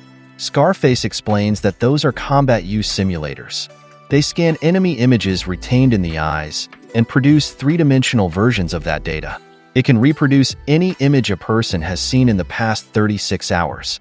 He adds that the only way to defeat the globalist aliens in the next 5 days is to gain experience with them. Momo says she's impressed even though Scarface is a Serpoian, and we see Gigi playing with the holograms while Ira looks annoyed. Someone is inspecting Okarun's eye, and it's Momo who seems to have noticed something. The aliens they fought are there, and Momo asks if there are that many of them. We see the house next to the shelter entrance, and inside, Ira turned into Acro Silky and is talking to someone, telling them they're too forward. She asked if they were trying to get killed, and we learn it's Momo, who's shouting that she's being hit by enemy attacks. They're practicing inside the shelter using holograms, with a lot happening simultaneously. They're fighting the 3 aliens that Ira and Gigi fought before, and Ira caught the triangle-headed alien using her hair. Momo tried to reach the robot-like alien using her powers, while Mr. Shrimp was shot by a laser, and Gigi used his Kamehameha to deflect the rockets. Then, we see things that look like scorecards, with the word "loss" written on them and X's on the pictures of Momo, Gigi, and Mr. Shrimp. Momo is called an idiot, Gigi moron, and Mr. Shrimp useless, and all 3 are trying to act cute. Ira is the one calling them these names, asking if they think she'll go easier on them just because they're acting cute. Momo tells Mr. Shrimp to look more teary-eyed, and Mr. Shrimp asks, "Like this?" To which Momo says, "Good." Ira is annoyed with them and says they make her sick. She adds that they only know the fighting styles of those 3 aliens, but what good are they if they can't even defeat them? She says that Momo's so-called surefire attack is utterly useless, which seems to hurt Momo deeply. The range is too short, and when Momo uses it once, she runs out of energy and can't use her power. Momo asks for one more chance, saying she can do it, so she tries again. Momo does her Momo Tri-Beam, but nothing happens, causing her to shout, "Why?" Ira just says, "What a load of shit," and then scolds Gigi. She asks if there's any point to his so-called Ha wave, which also seems to hurt Gigi. She adds that all it does is shower the enemy with a gentle breeze, and if Gigi's just trying to look cool, he should spare them. Mr. Shrimp is next, and Ira says if his punches don't land, what use is he? To which Mr. Shrimp agrees. She says they're far from seriously contemplating the enemy, and they don't even know how to use their weapons. They have less than 4 days left, and they're still useless.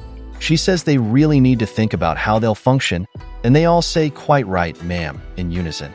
In the next scene, we see a telephone with a note saying to call the written number if anything happens, and Momo and Gigi are together. Momo is trying to call someone, and when they answer, she apologizes for disturbing them, while Gigi asks her if Seiko is there. Momo replies that she's not, and her grandma hasn't returned to where she's staying.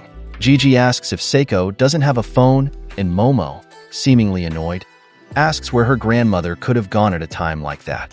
Then, she panics because it's almost 10 o'clock, and Mr. Shrimp calls her. Momo asks what's wrong, and Mr. Shrimp says he needs to go home briefly because he's worried about Chiquitita.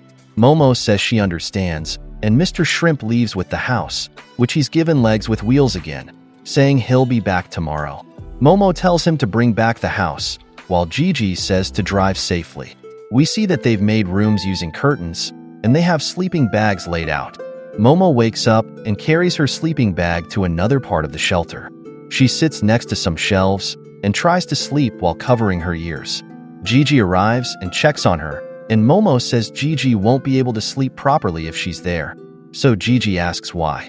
Momo asks if Gigi can't hear the sound banging on the walls, and Gigi says no, which seems to relieve Momo. She says she'll be okay, so Gigi should go to sleep, otherwise he won't get better. Gigi says to wait and asks Momo if he can try something. He puts his hands together and holds Momo's ears, surprising her. Gigi tells Momo to wait, and we see particles surrounding them both. Momo says she can't hear it anymore, and Gigi is pleased. Momo asks how Gigi did that, and Gigi explains that he visualized his energy gathering in his hands. He says he's always honing his chi, and he thought about whether he could use it, and he did. He says he'll suppress Momo's ears so she can sleep, but Momo says she can't sleep like that and doesn't want Gigi to see her sleeping face. Gigi says if Momo doesn't want that, They can do this instead, and we see Gigi change position to be behind Momo, asking if that's okay. He adds that he won't see Momo's sleeping face now, and Momo wants to say something, but Gigi tells her not to worry and that he'll sleep in the morning. If Momo doesn't sleep well, he'll worry too much about her, and she won't get better. Momo replies that the same goes for Gigi, and Gigi says this can be training for him too, as he needs to temper his chi quietly all night. Momo says Gigi is something else, and that he's always been a joker, but he can do anything. Gigi seems touched by Momo's words, and says that if he wasn't a joker, he wouldn't be able to talk to Momo properly. He continues to suppress Momo's ears until she finally falls asleep. Gigi reacted to Momo's cuteness. His heart raced, and he told himself to focus. Morning comes, and we see Okarune's blanket moving. He gets up and wonders where he is. He thinks about what happened to him, but to his shock, he sees himself lying down and thinks he's dead. He realizes he's experiencing an out-of-body experience and looks for someone who can help him while making a fuss near his body. We also notice that there's a rope-like tail connecting Okarune's spiritual body to his real body. He's looking for Momo, and while doing so, he seems shocked by what he sees. It's Momo, who appears to be hugged by Gigi as they both sleep. Okarune couldn't believe what he was seeing, and he was suddenly startled when Mr. Shrimp arrived, greeting everyone good morning. Gigi had woken up and also greeted Mr. Shrimp, while Momo still looked sleepy and Okarune was restless. Momo said it was the best sleep she had experienced in a long time, and Mr. Shrimp asked how long they planned to sleep, as they still needed to train. He added that they wouldn't be able to defeat their enemies in their current shape, and they only had 3 days left with no extension, which made Okarune wonder. Okarune asked Momo what Mr. Shrimp meant by 3 days, but she didn't seem to notice him and was calling Gigi. Momo thanked Gigi for helping her sleep well, and she also apologized for taking up Gigi's time to sleep. Gigi replied that she shouldn't apologize because focusing his chi for a long time was also training, and he said he'd do it again that night. Momo said she feels bad, but Gigi said it wasn't a problem, and he'd become even stronger because of it, so Momo should let him do it. Momo thanked Gigi and invited everyone to eat breakfast before training. Okarune seemed jealous and told them he was there, but they didn't seem to notice him. Gigi asked who would cook, and Momo said she would, so Gigi requested eggs. Okarune was still trying to get their attention, saying that both Momo and Gigi could sense supernatural things, so why couldn't they notice him? He followed them up the stairs and asked where they were and what they were doing, but he seemed blinded by what he saw. The house was shown in the middle of the forest, and Okarune was shocked. Momo greeted Ira good morning and told her she'd make breakfast. We see Ira practicing on a tree, and she irritatedly asked Momo how long they were going to sleep.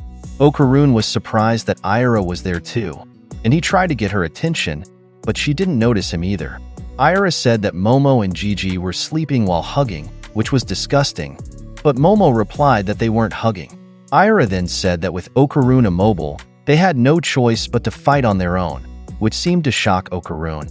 Ira added that within 3 days, they needed to defeat the aliens, or else their main force would arrive and take over the whole world, which worried Okarune.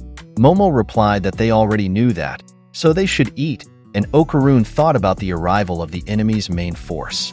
Things had gotten too bad while he was gone, and he realized that those who attacked him were aliens, and he wondered what he should do. He didn't know how to return to his body, and no one could notice him.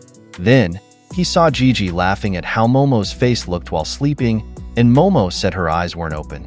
Okarune slapped his face and told himself it wasn't the time to be jealous, as the fate of the world was at stake. Then, Okarune thought of Seiko, and that maybe Seiko or Turbo Granny could see him, so he looked for the two. The telephone that Momo used earlier was shown again, and Okarune was beside it, remembering that Seiko was on a business trip with Turbo Granny. He thought about what to do, and at that moment, he heard something ring, and it was the telephone. He called out to Momo to tell her the phone was ringing, and he wondered what to do because Momo couldn't hear him. He asked himself if he could touch things as he reached for the phone, and suddenly it pulled him in. He screamed at what happened, which made Momo curious as she peeked at the phone but saw nothing. Okarune landed in a place full of electricity, with buildings inside, like the Eiffel Tower. Okarune was amazed at what he saw, and he heard people talking as if using a telephone. Then, he suddenly came out of a telephone held by Turbo Granny, and Seiko was there, hitting something with her bat.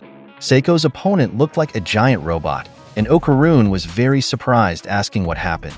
Turbo Granny said that Momo wasn't answering them, and Seiko said to just leave a message because Momo was probably worried since they hadn't been in touch. She said to tell Momo they were busy with work, and Seiko was saying this while fighting a robot.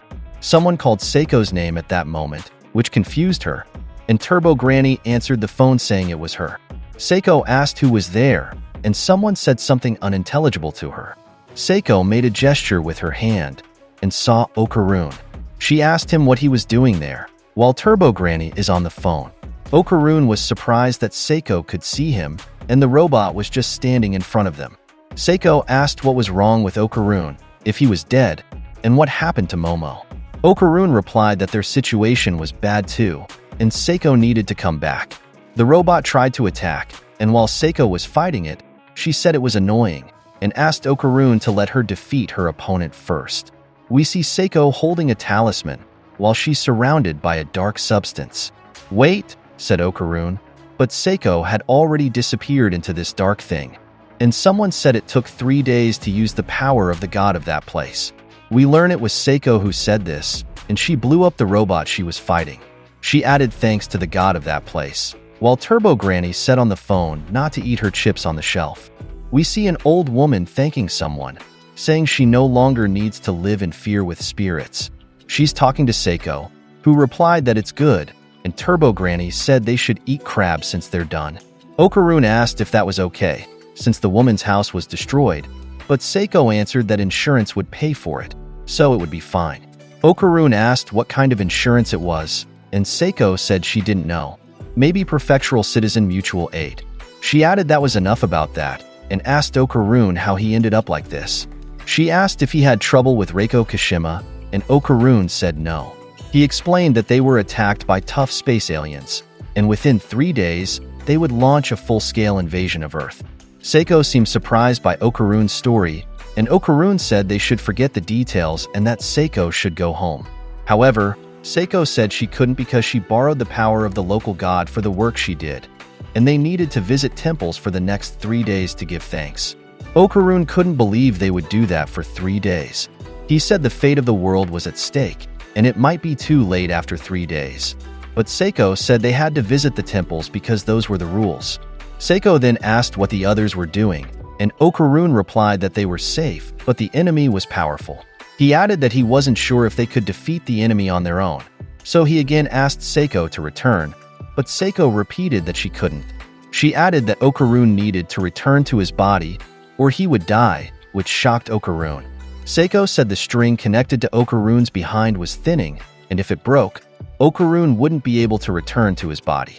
Okarun seemed angry and asked why Seiko didn't tell him this from the start, and he asked how to return and how to do it. Seiko said she didn't know, and she had never had an out-of-body experience before. Okarun couldn't believe it and asked if Seiko was joking, and if he was just going to die like this. Turbo Granny laughed and said if Okarun died, her powers would return, but Seiko told her that if Okarun died, his powers would go with him, which surprised Turbo Granny. Then, Seiko asked if Turbo Granny knew how to return to the body and forced her to tell Okarun, because if not, she'd be a cat forever, which made Turbo Granny curse. Turbo Granny was forced to tell Okarun, and she had something for him to use. She was referring to the power lines, and she ordered Okarun to enter them. So Okarun asked how he could do that when he couldn't even climb up there. Turbo Granny reminded Okarun that he was an astral body, so he should fly, and Okarun did so.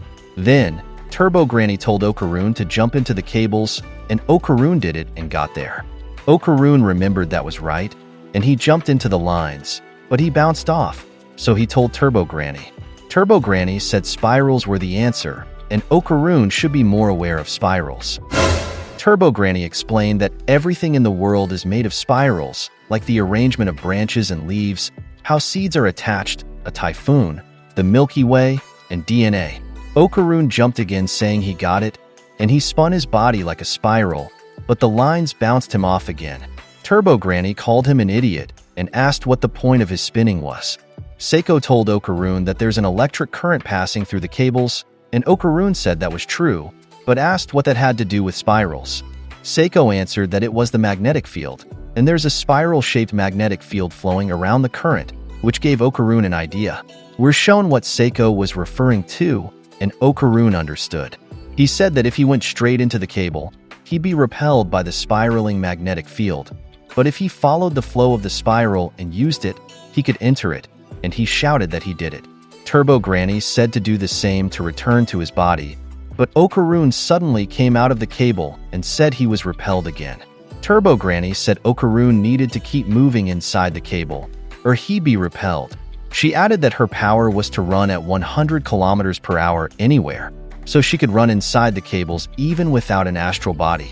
Okarun asked if 100 kilometers per hour wasn't too slow for electrical cables, so Turbo Granny told him to come down because she'd kill him, and she was going to do it.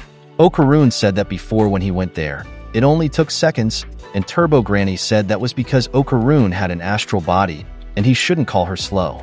Okarun tried to argue, but Turbo Granny told him to be quiet. Seiko told Okarun to return, and she'd go home right away, so Okarun said he understood. She added that the power of spirals could be applied to anything, and even if she didn't know what was happening, if the fight was difficult, he should tell Momo and the others. She said spiral motions and movements are used in various sports and martial arts. He added that when facing an opponent stronger than oneself, remember the power of spirals. Okarun said he understood and would tell Momo and the others, and he entered the cable. He added that Seiko should hurry, and Turbo Granny asked about the crab, but Seiko said plans had changed, so Turbo Granny whined. In the next scene, we see Mr. Shrimp and Ira fighting, with Ira using a piece of wood held by her hair. Mr. Shrimp destroyed it and noticed something. It was Ira about to kick him from behind, and it seems Mr. Shrimp stepped on something and a shield appeared blocking Ira's attack, but she tumbled to get behind Mr. Shrimp again. Momo and Gigi were also practicing, both with their eyes closed. They were facing a small hill with a rock on top, and Gigi prepared his hot wave, while Momo prepared her Momo. Then they performed their moves simultaneously, combining them to release a powerful beam that destroyed everything in front of them, and they both smiled. In the next scene, we see Momo and Ira visiting Okarun together, with Ira holding Okarun. It seems she put something near Okarun's ear, and she told him they would return later. After that, they all ate, but unlike before, they were quiet now and no one was talking. Then, someone said they had eaten and brushed their teeth, which others agreed to. It was Momo, who called Ira leader and told her to say something, which seemed to surprise Ira, and she said, "Oh, right?" They were in a huddle formation, and Ira said the day of their battle had arrived. She said if you think about it, they have trained long and hard, and they were strong now if you asked her. She added that at first, their teamwork wasn't good, and she was about to say something else, but Momo told her to wrap it up. Then, Momo shouted that the space aliens' ass is grass. They should catch what was thrown at them, and Momo and her team would blow them away. Mr. Shrimp said he wasn't angry, and according to Ira, they should see who was really the strongest, and Gigi said, "Take that," while posing. Mr. Shrimp said it was time to leave, so they should quickly get inside. The house once again had legs with wheels, and we see Momo and the others trying to climb up to get in. So someone said multiple times that Mr. Shrimp should lower the house, but Mr. Shrimp replied that he didn't recommend making him angry. He told Scarface to wear his seatbelt, and Scarface complied. Momo and Ira held onto a post, and Momo said Mr. Shrimp should drive properly. Ira added that if Mr. Shrimp's driving was crazy, she would really kill him, while Gigi was sprawled on the floor in the back. They started moving, and Mr. Shrimp was driving the house very fast, causing the three to bounce around inside again. We see the zigzagging road that Mr. Shrimp took to the shelter, and there's an electrical cable where electricity is appearing. Okarun came out from there, saying he couldn't return. There were too many phone lines, and he couldn't return to Momo's house. If only there was a way he could make someone there call, because if someone called, he could return immediately. Besides that, it was a bit difficult to enter the telephone lines, because the spiraling magnetic field kept pushing him out. He wondered what he should do, as he couldn't transform, so he felt he might be lost forever. He thought he was close enough, and he had no choice. so he would just follow the path of the cord. As he was saying this, Momo's house was passing behind him without him noticing. The house was still zooming around, and Momo handed something to Gigi for him to wear, so Gigi asked what it was. Momo answered that it was a Serpo device, a miniature communicator. She explained that it could sense brainwaves, and they could communicate telepathically, because during a battle, you can't hear your allies' voices due to explosions and such, which Gigi understood. Then, Momo showed something using the device, and Gigi asked if it was a hologram. Momo instructed to press the switch once to make it appear, twice to change screens, and 3 times to turn it off, so Gigi should remember that. Momo pointed out a strategy to Gigi, saying it would take 3 of them to defeat one alien. So they needed to use the coordinates she was pointing out properly, and Gigi said he got it. Besides that, Momo asked Gigi if he had thought about you know what, and Gigi seemed confused, thinking Momo was talking about confessions of love, so he returned the question, and Momo said no. Momo asked if he had thought about what to name his special moves, and Gigi said he had forgotten. Ira told them to stop joking around, and Momo said she wasn't joking because her grandmother had taught her this. She said that when you use the arcane power of words, you can strengthen attacks. Then, she asked Ira what she was reading, and Ira told her to be quiet and leave her alone. Momo asked if it was the time to be reading magazines, and Ira replied that you can't choose the time or place in the quest for beauty. She said she was thinking about something, so Momo shouldn't talk to her for now, and Momo wanted to peek, but Ira didn't allow it. Momo said Ira was a piece of work and asked Gigi what he thought. Gigi said it's infuriating, but Ira was lovely, so Momo gave him a karate chop to the neck. Someone said there was an empty space, which alarmed the 3, and yet was shown through the window that the sky had darkened, with something bright in the distance. Mr. Shrimp and Scarface saw something that looked like a portal there, and several spaceships were coming out of it. Momo asked what it was, and Scarface said it was fast, and the warp gate was open. Momo pointed out that there were UFOs, and Scarface said only small ones were getting through for now. Then, something attacked and destroyed Momo's house, causing the 3 of them to be thrown out, and we see several figures standing not far away. These were the 3 aliens that Gigi and Ira had fought, accompanied by the 8-armed alien, and the mantis alien that had fought Okarun. Momo's house was shot by a laser, causing it to be completely destroyed and explode.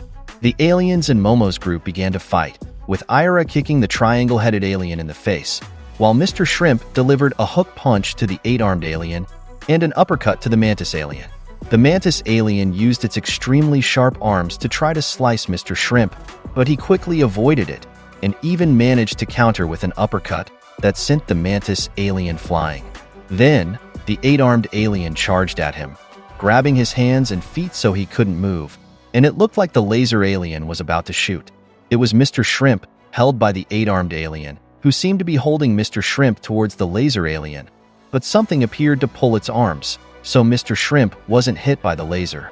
It was Ira who did that, and she kicked the alien holding Mr. Shrimp in the face, causing it to fly upwards. She told Momo to go ahead, saying there were more and more spaceships coming out of the portal. Momo was pushing the cart Scarface, asking how she could advance with so many enemies, and that it took 3 of them to defeat one alien. She added that they couldn't afford to lose a single person. Scarface said that what Ira was saying made sense. The portal had opened earlier than he expected, and if they didn't stop it quickly, the main force would arrive. He told Momo to think that if the main force arrived, 1,000,000 more aliens would come, and they couldn't stop that. Ira told Momo that she was being targeted, and someone shouted, "Over here." And we see the laser alien being thrown back, so it didn't get to shoot Momo. It was Gigi who did that, saying his attack was more effective than before. He told Momo to hurry and leave, saying he was refining his chi so he could now fight the aliens. Mr. Shrimp said he was there too, so everything would be okay, and told Momo to find a way to deal with the warp gate. Ira shouted for them to stop giving orders because she was the leader there, and said they would go with Plan B. Someone again told Momo to leave, so Momo ran. Gigi asked what Plan B was, and Momo replied that there was no such plan. While this was happening, Mr. Shrimp and Ira were charging at the aliens, and Gigi was using his hot wave. Let's return to Okarun, who was saying it was gone, referring to Momo's house which was nowhere to be seen where he last saw it. Okarun noticed something and went down to the shelter. At that moment, he floated and returned to his body, where he saw that the string was still connected to it, and there was a talisman on his body. He said to himself that it was just like the telephone lines, and he slowly tried to enter his body. He was sucked into his body, and it seemed like nothing happened, but soon after, Okarun woke up gasping for breath. Various breathing sounds came from Okarun, and he was almost crying from the pain. He was still shaking, and he said he was alive. He shouted, "Yow," and said his whole body hurt and gravity felt so heavy. He wanted to chase after Momo and the others, but there was no way. He added that he couldn't move in his current state and wondered where Momo and the others had gone. Then, he noticed something, a plate of food with a small piece of paper. He read what was written on the paper, and he seemed surprised by what he saw. Written on the paper was "Love ya" from Momo, and Okarun seemed stunned. Okarun said his body hurt too much and he couldn't move, so he apologized, saying he just can't. After that, Okarun ate, and his appearance changed due to anger and frustration towards the aliens.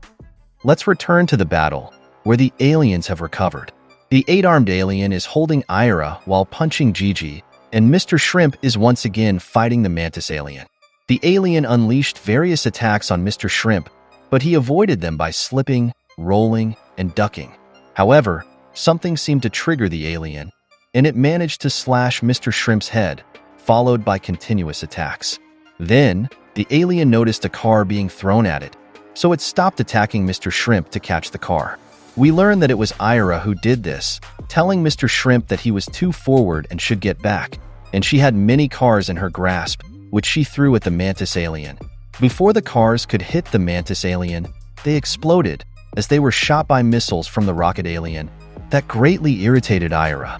Then, a hand of the 8-armed alien appeared and grabbed Ira's arms and legs.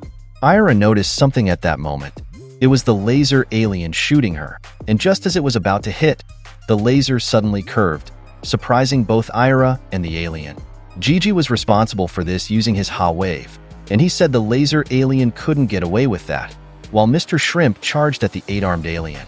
He punched it very hard, earning praise from Ira. Gigi was worried about Mr. Shrimp, who was now covered in wounds and blood, but Mr. Shrimp replied that being tough was his gift. Ira thanked both of them, and Gigi asked her what they should do, as they were already doing everything they could to fight the aliens. Ira answered that for now, they just needed to endure it, and when an opportunity arises, they should team up against one alien. She said they only needed one, and if they could defeat one alien, they'd have a chance to win. Gigi said they understood that, and they would endure the aliens' attacks. Mr. Shrimp told the two to follow him as he charged. Ira ordered Gigi to change the line of fire of the honorable missiles and the sniper, and Gigi responded with, "Yes, sir." Then, she told Mr. Shrimp not to let the honorable mantis get to them because they couldn't withstand its blades. We see Ira jumping towards the 8-armed alien, saying that for this one, she would grab its hands using her hair, and she said it looked short of hands, then turned it into a mummy using her hair. "Nice one, Ira," Gigi said, and she dealt with it first. Ira was about to kick the alien, but the triangle-headed alien arrived and stopped her, surprising both her and Gigi. Then the triangle-headed alien used what seemed to be a force field or aura, while hugging Ira very tightly, who appeared to be in extreme pain due to the pressure. Gigi became worried and used his Ha wave on the alien, but it was blocked by the alien's aura. Gigi said it was no good, and the alien didn't even blink at his shockwave. He called Mr. Shrimp to tell him what was happening to Ira, but we see that the mantis alien was pummeling him, causing more cuts and wounds, which Gigi also noticed. In the next scene, the 8-armed alien charged at Gigi, while the laser alien was about to shoot him and the rocket alien was raining missiles on him. Gigi tried to counter this using his Ha wave, but it seemed to have no effect, and he saw a flash of light. He remembered Momo's question earlier about special moves, and it seemed like Gigi had an idea. He said he had something else he could do while preparing his Ha wave. He was about to mention the Kamehameha, but he thought he needed a word with deeper meaning for him, so he wondered what he should call his special move. He said he was scared and didn't like it, while we see Ira and Mr. Shrimp getting hurt. It seemed the evil eye was triggered inside Gigi, and he called his special move the Evil Gun, which was an extremely powerful shockwave that damaged part of the alien's body holding Ira. Due to Gigi's Evil Gun, the triangle-headed alien exploded, and Gigi said, "This is bad," while looking extremely weak. The laser sniper alien fired again, and Gigi avoided it. But the 8-armed alien caught him and charged at him, looking like it's about to stab him with its fingers. That's exactly what the alien did, causing Gigi to scream in pain as he was stabbed very deeply near his ribs. The alien said that Gigi's energy was dangerous while deepening its stab, and it would absorb all of it. We can see electricity or energy flowing through his hand, saying it would do this until Gigi became an empty husk. Gigi's energy was flowing into the alien, and its arms were growing larger, filled with energy. Then, blood came out of the alien's head, and it said the energy wouldn't stop, and it just kept flowing. There was no end to that dangerous energy, but it couldn't remove its fingers from Gigi. It said it couldn't absorb any more than that, and it was about to overheat. We see the alien's head growing larger, and blood was also coming out of its eyes. Gigi said he was continuously refining his chi. If the alien wanted it, he had plenty of it. Due to the excessive amount of Gigi's energy, the 8-armed alien's head exploded, stunning its companions. The alien's body fell, spilling a lot of blood, and a small creature that looked like a mix between a squid and an octopus came out of it. On the other hand, Gigi shouted to Ira that he had defeated one alien. Then, the sniper alien, rocket alien, and the triangle-headed alien attacked simultaneously, with the latter using its major laser blast. Gigi suddenly did a kip up to stand, and he told himself he could do it while doing something with his hand. He was preparing a move he called Cha Shu, Evil Gun, and it countered the attack of the 3 aliens. The missile alien asked what Gigi was, and that he had been hiding such power. It said they needed to crush Gigi, or they would be in danger, and suddenly it heard a beeping sound. When it turned to look, it saw a huge truck coming towards it, and it was shown that it did something with one of its rockets. The rocket alien blew up the truck, and it was so powerful that the entire truck was shattered into pieces. Then Ira suddenly appeared, and the rocket alien brought out its electric shield. It told Ira that she was wasting her time because its suit provided perfect offense and defense, so Ira couldn't ever defeat him. Ira shaped her hair into a dome, and she said she was neglecting the honorable maintenance of her hair. She added that the vibrating shithead earlier, referring to the triangle-headed alien, had removed all moisture from her hair, and we see that Ira's hair seemed to be penetrating the alien's electric shield. Ira did indeed penetrate through with her hair, which surprised the alien, and she explained that dehydrated hair doesn't conduct electricity, so the alien should remember that, calling it shit for brains, while kicking it very hard. The alien crashed backward due to Ira's attack, who told the alien to wait. The alien said Ira's strength couldn't destroy its suit's armor, and Ira replied that if that was the case, then the alien shouldn't run away. At that moment, someone called out to Ira, and it was Gigi, telling her to look out while using his hot wave. We see him still getting shot at with lasers, while the rocket alien was raining missiles on Ira, who seemed worried about Gigi. Because of this, Ira's clothes were torn apart, and the explosions continued. Let's shift our focus to Sakata, who was looking at his own reflection on his TV. Then, he saw a first aid kit, and he had an idea. He wrapped bandages around his arm, and even put on an eye patch. He thought he looked really cool, and he imagined Okarun asking him what happened, looking very concerned. Sakata replied that it was a long story. He said he was attacked by an alien-like being, and due to his carelessness, he got this injury. He said he'd spare Okarun the gory details, and it wasn't a big deal anyway, so he defeated the alien all by himself. Okarun was very impressed, and asked why only Sakata was attacked by the alien. Sakata answered that they must have realized his importance, which made Okarun wonder, and Sakata said he was the best at piloting the robot.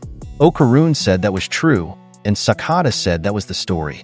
From that point on, he should be the center of their strategy meetings, and he told Okarun to tell that to the girls, to which Okarun agreed. Sakata returned to reality and said, "Let's go with that," referring to the imaginary scenario he created. After that, Sakata entered the school, walking as if he was a mysterious guy. He thought it would be more believable if he limped, so he prepared to enter his classroom. He started limping with sound effects and loudly asked where his seat was. He pretended to have difficulty sitting down and said something as if a lot had happened to him that day. At that moment, the teacher arrived and asked everyone to sit down for the morning homeroom meeting, and Sakata noticed something. 2 seats were empty, and he thought Okarun and Vamola were absent again. He went to another classroom during break time and saw that Momo and Gigi, whom he called a Lothario, were also absent. Besides them, Ira was also missing, so Sakata sat alone on a bench outside. He removed his eye patch and bandages and fixed his uniform. He returned to the classroom, where the teacher said the test score were back, and we see that Sakata got 32 out of 100 on the math test. He peeked at his classmates' scores and seemed satisfied when he saw a score lower than him. In the next scene, someone is kicking a football, and we see that the students are playing. Sakata is on the sidelines with other students who look unathletic like him. He said the players wouldn't achieve anything, and their defense on the right wing was terrible. The short guy next to him said Sakata really knew about soccer, but Sakata told him to stop, saying he would embarrass him, and it was just common sense. Someone called Sakata to play in place of Jenga Man, which seemed to surprise Sakata. Jenga Man limped to the sideline saying something incomprehensible, and the short guy said Sakata could do it. Sakata said while running towards the players that his knees are giving him trouble that day. Someone told Sakata the ball was coming towards him, so Sakata prepared, while being told to kick the ball forward, but when it reached him, he didn't even touch the ball when he tried to kick it, so his teammates scolded him, asking what he was doing. Sakata chased the ball, and a guy said there was a new ball, so they used that instead. Sakata was told to leave and switch with Morita. The tall guy next to him earlier welcomed him back, and Sakata cursed, saying he couldn't perform because he carried a bomb with his knees. Jenga Man was beside him, cheering for the players. We learned that Morita was the short guy Sakata was talking to earlier, and the tall guy said Morita was crushing it, which was surprising. So Sakata retorted that if only his knees were fine. While walking home, Sakata saw a couple kissing, and they noticed him. One of them said Sakata was their classmate, and the other asked if that mattered, to which the first one replied no, so they laughed together. The couple kissed again when Sakata passed them, and it seems Sakata remembered something at that moment. He remembered how he fought Vamola in kaiju form, and how he defeated it. Then, he passed by Momo's house, walked in front of it, and seemed to notice something that surprised him. He was shocked that Momo's house, aka his great Kenta, was gone. He realized they were defending the peace and harmony of the world again, which is why they weren't attending school, and it seemed they didn't need his talent. He left, but he saw a paper stuck to the post of the Torii gate. When he looked at it, he seemed shocked, because it was a note asking for help at Tokyo Tower. Sakata trembled and gasped at what he read. So he panicked and started looking for a bicycle because he needed transportation. At that moment, he had an idea, and he grabbed the post of the Torii gate, which he turned into a futuristic vehicle. Then, he shouted for them to hang on because he was coming to help, and we see him riding a Tron Legacy-like motorcycle. On the other hand, let's return to the situation at Tokyo Tower, where Momo continues to run while pushing Scarface on a trolley, with Momo shouting that aliens are emerging from the place she's pointing at, while Scarface says they need to hurry because they have to retrieve the nut from the teleportation system. However, as they are running towards it, they are suddenly blocked by a robot alien, which begins to rain down a barrage of bullets on them, forcing Momo to wrap herself and Scarface with her power to shield them. Momo yells that the alien can suck it and that this is cheating, and the alien knows it. Suddenly, an alien appears and quickly spins towards Momo, revealing itself to be the alien skilled in hand-to-hand combat, and it delivers a solid kick to Momo that sends her flying, immediately following up using its back propeller to quickly reach the airborne Momo, and delivers a combo of kicks and punches, and soon after, it winds up to give Momo a downward strike that slams her to the ground. The robot alien rains down bullets again after that, and Momo's concern about her situation is evident. The human-like alien dodges to avoid being caught in the robot alien's attack, causing a thick smoke to spread in the area. The two aliens stare at Momo and Scarface to see what happened to them after their attack, and it turns out that the Serpoian managed to create a force field before the robot alien's bullets could reach them. Momo is surprised by this, and Scarface tells her to let him be her shield because that's all he can do. So now, Just like what she did before, Momo should defeat them quickly. The robot alien continues to rain down bullets towards them while the Serpoian also continues to use his powers to deflect all of them. However, it doesn't take long before the robot alien's attack manages to penetrate and hit part of Scarface's left head, causing Momo to worry and say that he should let her help, but the Serpoian says that's not necessary and it's more important for Momo to defeat their enemies, and using just one hand is all he can do anyway. He says that if Momo doesn't take them down quickly, they'll both end up with holes in their bodies. So Momo says she's trying, but there's a problem. In Momo's mind, she explains that her Momo Tri-Beam won't reach their enemy in their current distance, and that beam drains a massive amount of her chi, so if she uses it even once, she won't be able to use her powers for a while. The robot alien's attack manages to penetrate again, and this time hits a large part of Scarface's left body, causing Momo to worry again. Momo screams in concern, and because of the damage the Serpoian has sustained, he finally falls back and leans on Momo. Because of this, Momo curses in frustration and shouts for Scarface to hold on because there's no way she can do this alone. Momo's hand starts to bleed as she tries to block the relentless attack of their enemy, and she tries to wake Scarface by shouting his name. Fortunately, Vamola arrives in her kaiju form and immediately grabs one arm of the robot alien to stop it from attacking, while the human-like alien is forced to dodge. Momo is shocked when she sees Vamola there, while Vamola delivers a solid punch to the robot alien while gripping its left arm, causing it to break off. The robot alien tries to counterattack using its right arm, but Vamola makes herself invisible and quickly sneaks to the side of the robot alien, and after getting close, she delivers an extremely powerful tail whip to its remaining arm, causing it to break off as well and its body to explode. The human-like alien is worried about this, but then their alien leader arrives and gives him a device, instructing him to use it. The human-like alien immediately charges towards Vamola, and suddenly the device given by his leader opens up and seems to become a cross, sending a powerful electric shock through Vamola's body, causing Momo to worry as she notices that because of this, Vamola's invisibility is no longer working. The enemy alien's device suddenly splits into 4 sections and begins to wrap around Vamola like an electric rope, and after that, this device plants itself on the ground to become an anchor. Vamola's body gradually shrinks, and after she shrinks, the leader alien approaches her and opens the mouth of his suit, reaching something inside. The leader alien grabbed the head of the injured Vamola, who appeared to be hugging a backpack with text that reads "Danger Kaiju," and removed her from the suit, and when Momo saw Vamola's appearance, she screamed in concern. The leader alien said that he had finally caught Vamola and exclaimed that the suit is his. Momo began to wonder and asked what was happening and if those two weren't allies.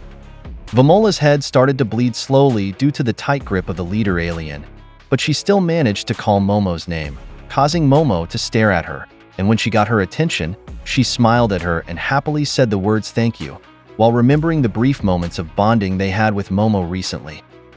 After that, she was suddenly stabbed in the body by the leader alien holding her, using its sharp tail. Momo's concern was evident as she watched what happened to Vamola, and after the leader alien stabbed her, it threw Vamola away, while Momo used her powers to quickly catch her. She slowly brought Vamola closer to her and cradled her while trying to cover the large hole in her stomach made by the leader alien. Momo's voice seemed to be breaking as she said if this was serious, and what did Vamola think she was doing, and wasn't she supposed to be their enemy? While trying to cover Vamola's wound, the human-like alien charged towards Momo, but fortunately, something stopped its punch, and it turns out that Scarface had regained consciousness. Momo was surprised that this Serpoian was still alive, and it commented that it was her shield. Scarface continued to create a force field while the human-like alien kept attacking, and here, he told Momo that Vamola was an enemy, so she should hurry up and defeat the attacker. Momo silenced him and said that this wasn't the time for that, and she needed to use her power to close this wound and stop the bleeding. She also shouted at Vamola to try and wake her up and told her not to die. While remembering the time she kicked her out of their house, she said she promised that next time, she would really listen to what Vamola was trying to say and also promised that she wouldn't get angry anymore. asking her not to die. Momo surrounded Vamola's entire body with her power, and using it, she also held her flame soul. Just like what happened when she held Acro Silky's flame soul, she also saw her memories here. Because of the communications devices attached to her face and to Ira, Gigi, and Okarun, their thoughts also went into Vamola's memory. Even Mr. Shrimp and Scarface were also transmitted what happened here. As they entered, they were taken to one of Vamola's memories where the leader alien, along with his other subordinates, massacred Vamola's home world. Vamola's kind tried to repel the Globalists' invasion of their world, but due to their numbers and strength, they were easily overwhelmed. Different types of aliens were invading here, and each had their own way of killing their enemies. Using their spaceships, they also rained chaos here. While the destruction was happening, there was a crying child native to this world being destroyed by the Globalists because it seemed her parents had already died here. Fortunately, a soldier managed to spot her and carry her away before she was hit by the extremely powerful projectiles being fired by their enemy's spaceships. After that, this soldier hid in a cave located in a remote forest, and here, there was a woman complaining about why she had to clean up a stranger's child. And we can also see here the earlier child who was still dirty and crying. It turns out she had other soldiers with her, and one of her companions said that since she was the one who took that child, she's the one to take care of it. This seems to be the soldier from earlier who carried that child away from danger. The female soldier called her two companions Tome and Aya and asked if they could help her. Tome commented that she had seen her fair share of battlefields, and that child might be the very last child there. The soldier who saved the child shouted that the men should be blamed for this because they died so quickly in the battle, and now only they, the grannies, were left. She also explained that the thing about her is no way know how would she do this kind of thing for other people, and if they couldn't take care of themselves, they could just die in a ditch. When the child heard that, she cried even more and was sobbing so hard that her snot was also running. Tome and Aya looked at the woman who saved the child as if telling her to be careful with her words, which made the woman click her tongue. In the next scene, this female soldier decided to still watch over this snotty child, and she even made her a mini armor, and while fighting the Globalists, she put her on her back like a backpack. They left their hiding place to search for a new hangout, and fortunately, they managed to relocate to a different place. When they found shelter again, the woman took out a mini gas stove that amazed the child, and she also looked for a flat metal surface that she used as a pan to cook their food. This woman also taught the child how to wash their clothes, and she taught her how to write in their language. Inside a cave, when they approached a large image carved on a big wall, the woman immediately instructed the child to squat and put her hands together. She explained that what they were seeing was their Sumerian god, and they always prayed to it before the day ended. She said that when the people of Sumer stand on the brink of disaster, that Lord would come to save them, but added that all of that was bullshit, which left the child speechless. The woman said that traditions were scary, and she hadn't noticed it happening, but now she couldn't bear not to pray because if she didn't do it, she felt terrible. But she said she didn't believe in it anymore because it was all lies.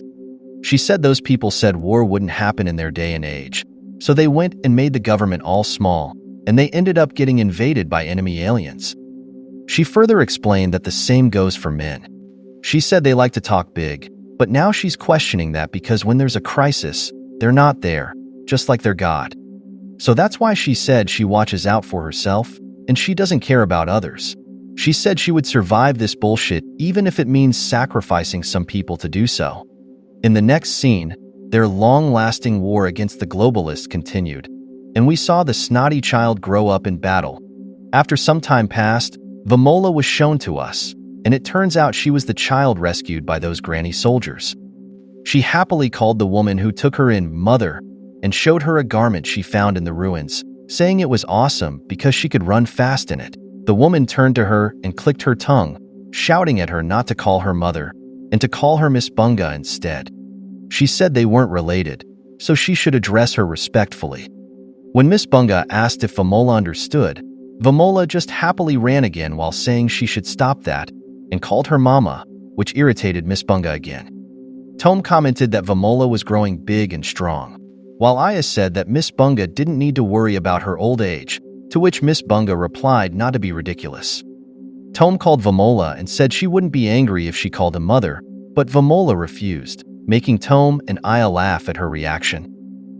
They said that Vamola was the daughter of all Sumerians, and Miss Bunga just clicked her tongue at this.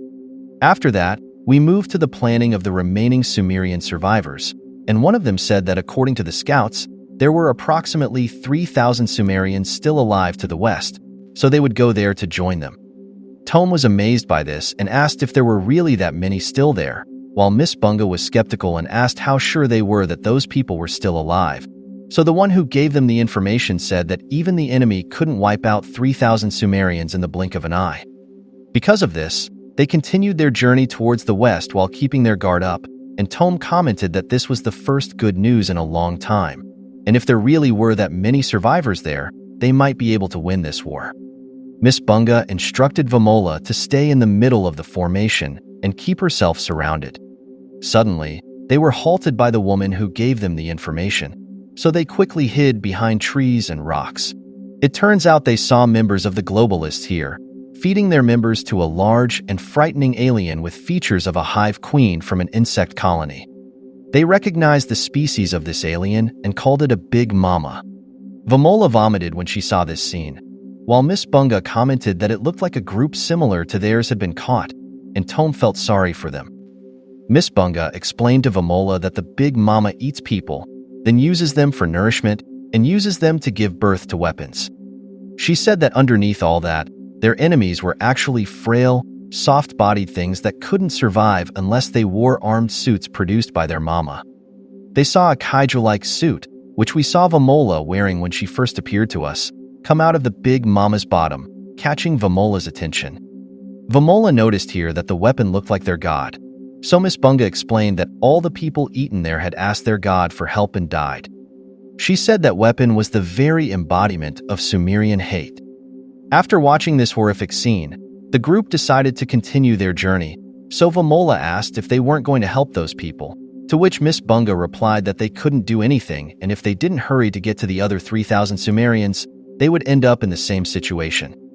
Because of this, Vamola closed her eyes and allowed their kind to be killed like that, and they continued their journey through this vast forest. On one side, they saw a building on the other mountain, and it seemed to be their target destination.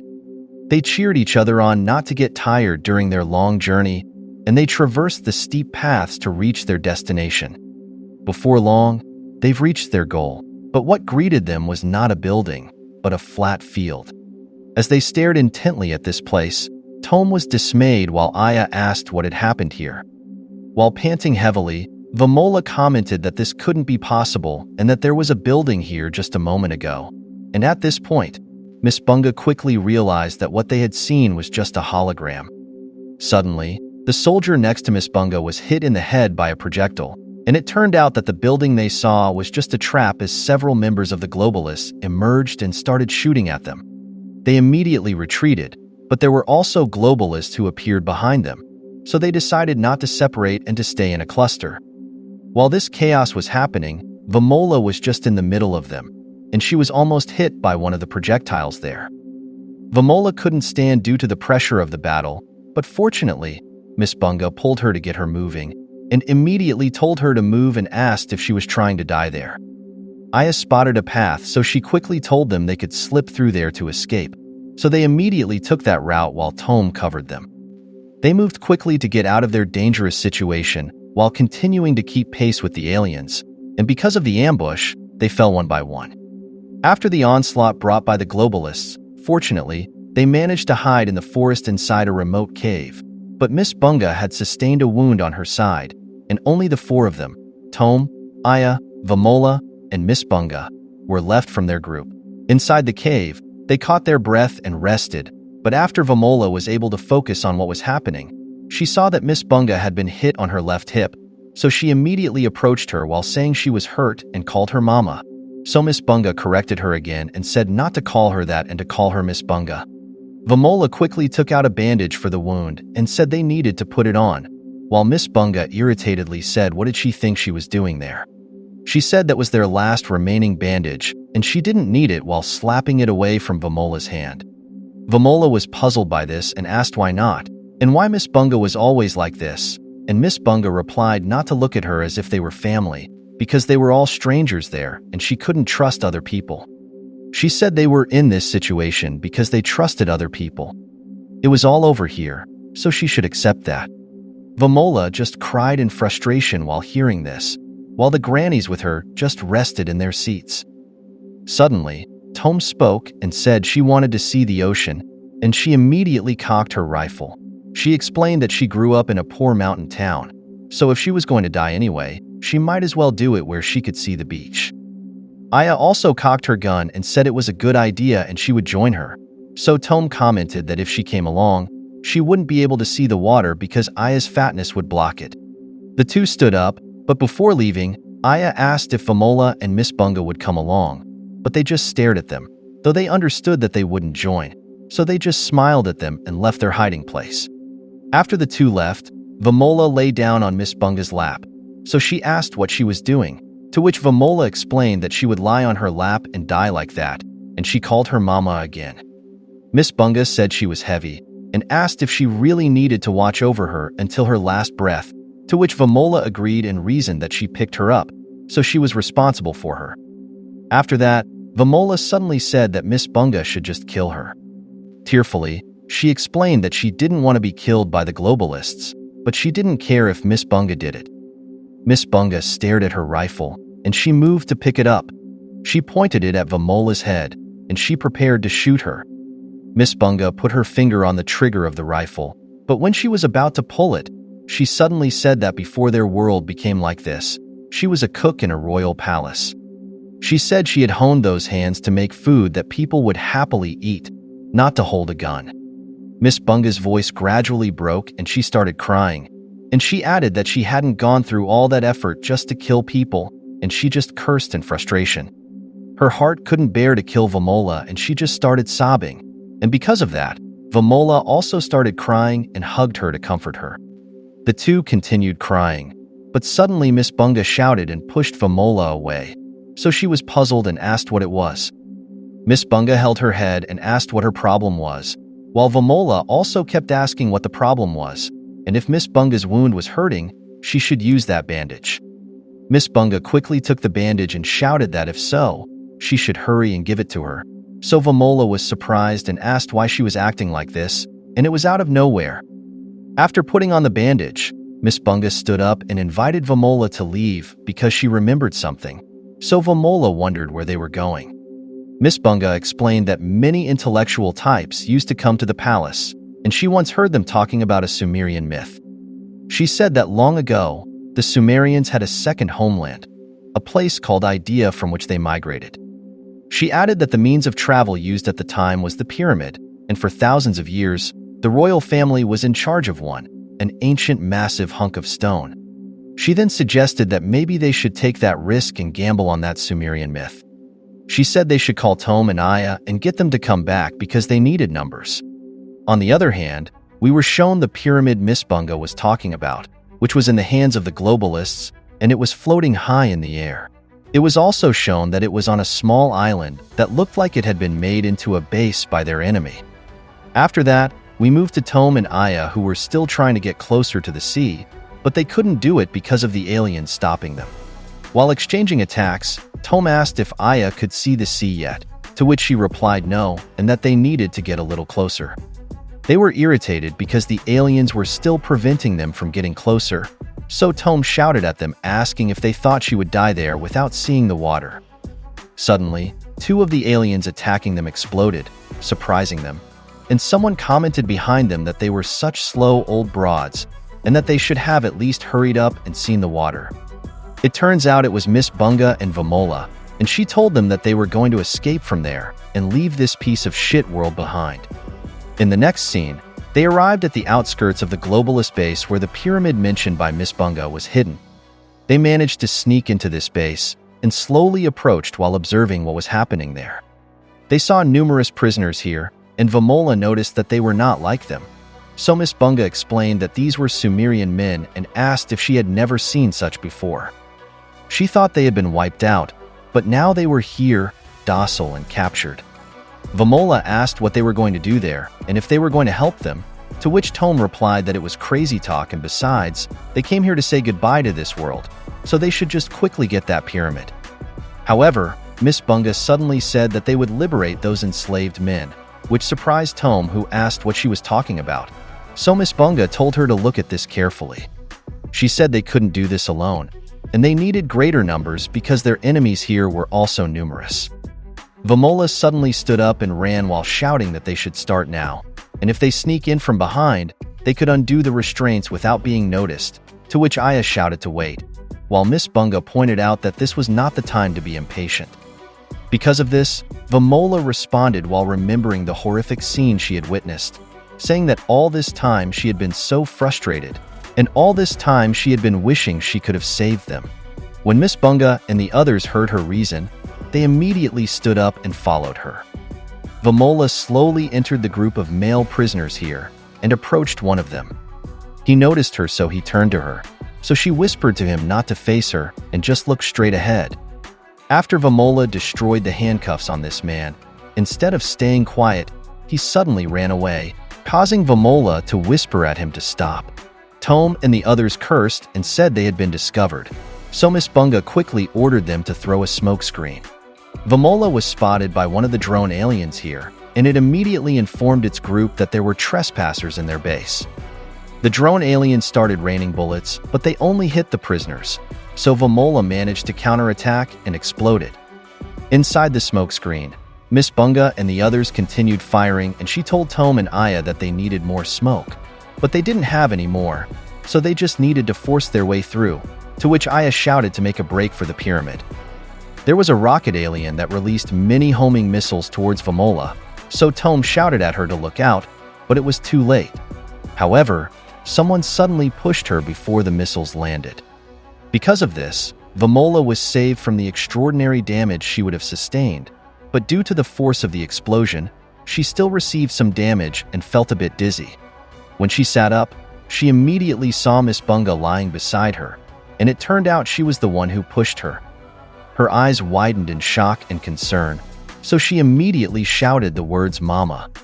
She tried to call her and make her stand up, but Miss Bunga was no longer responding to her, so she decided to just support her and help her stand.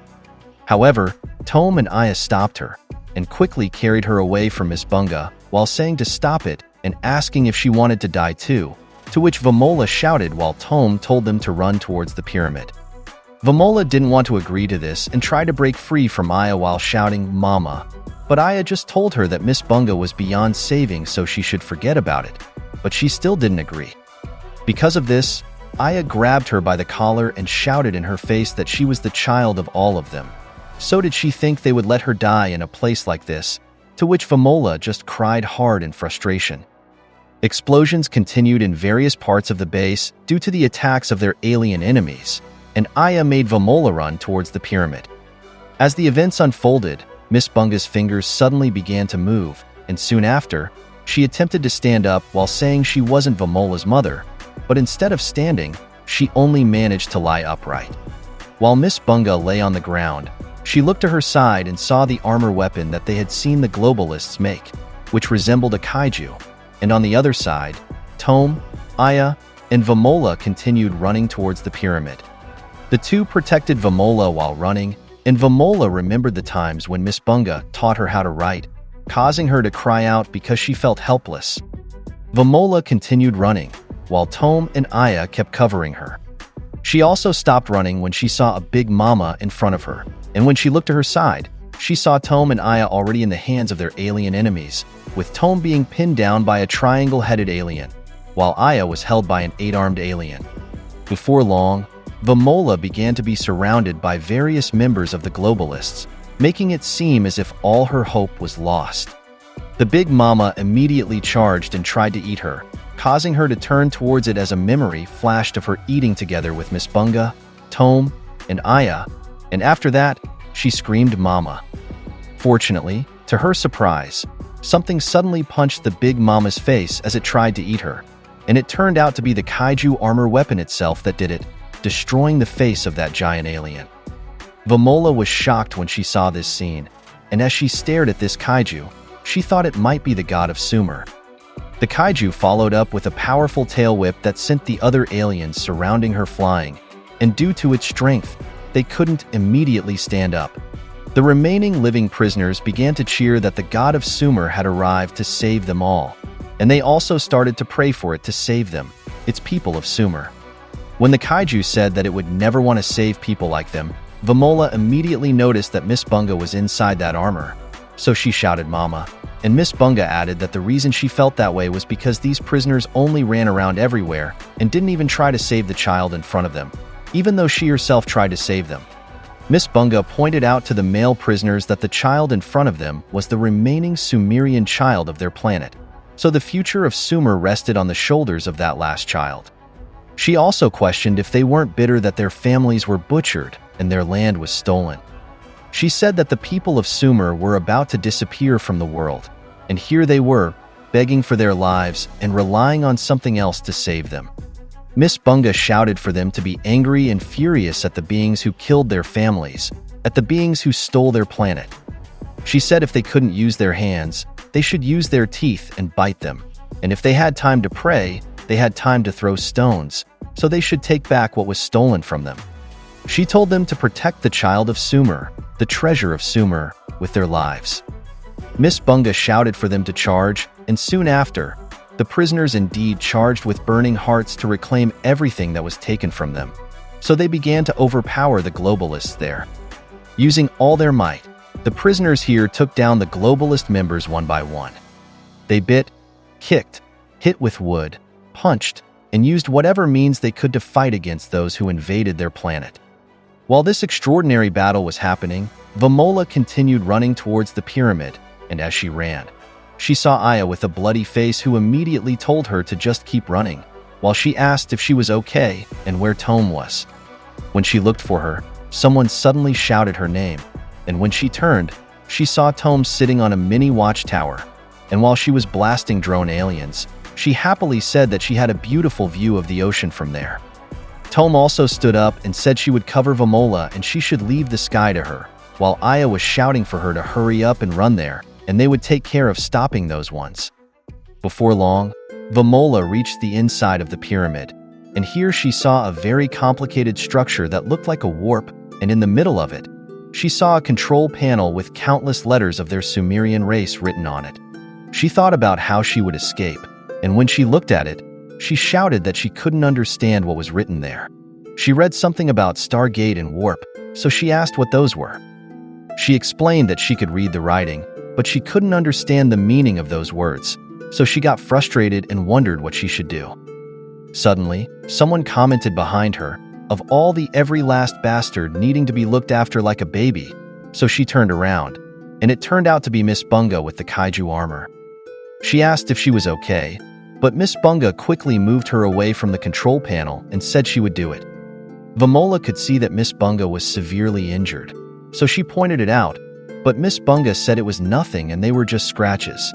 Miss Bunga began inputting commands on the control panel, and after that, what was in front of them started to glow.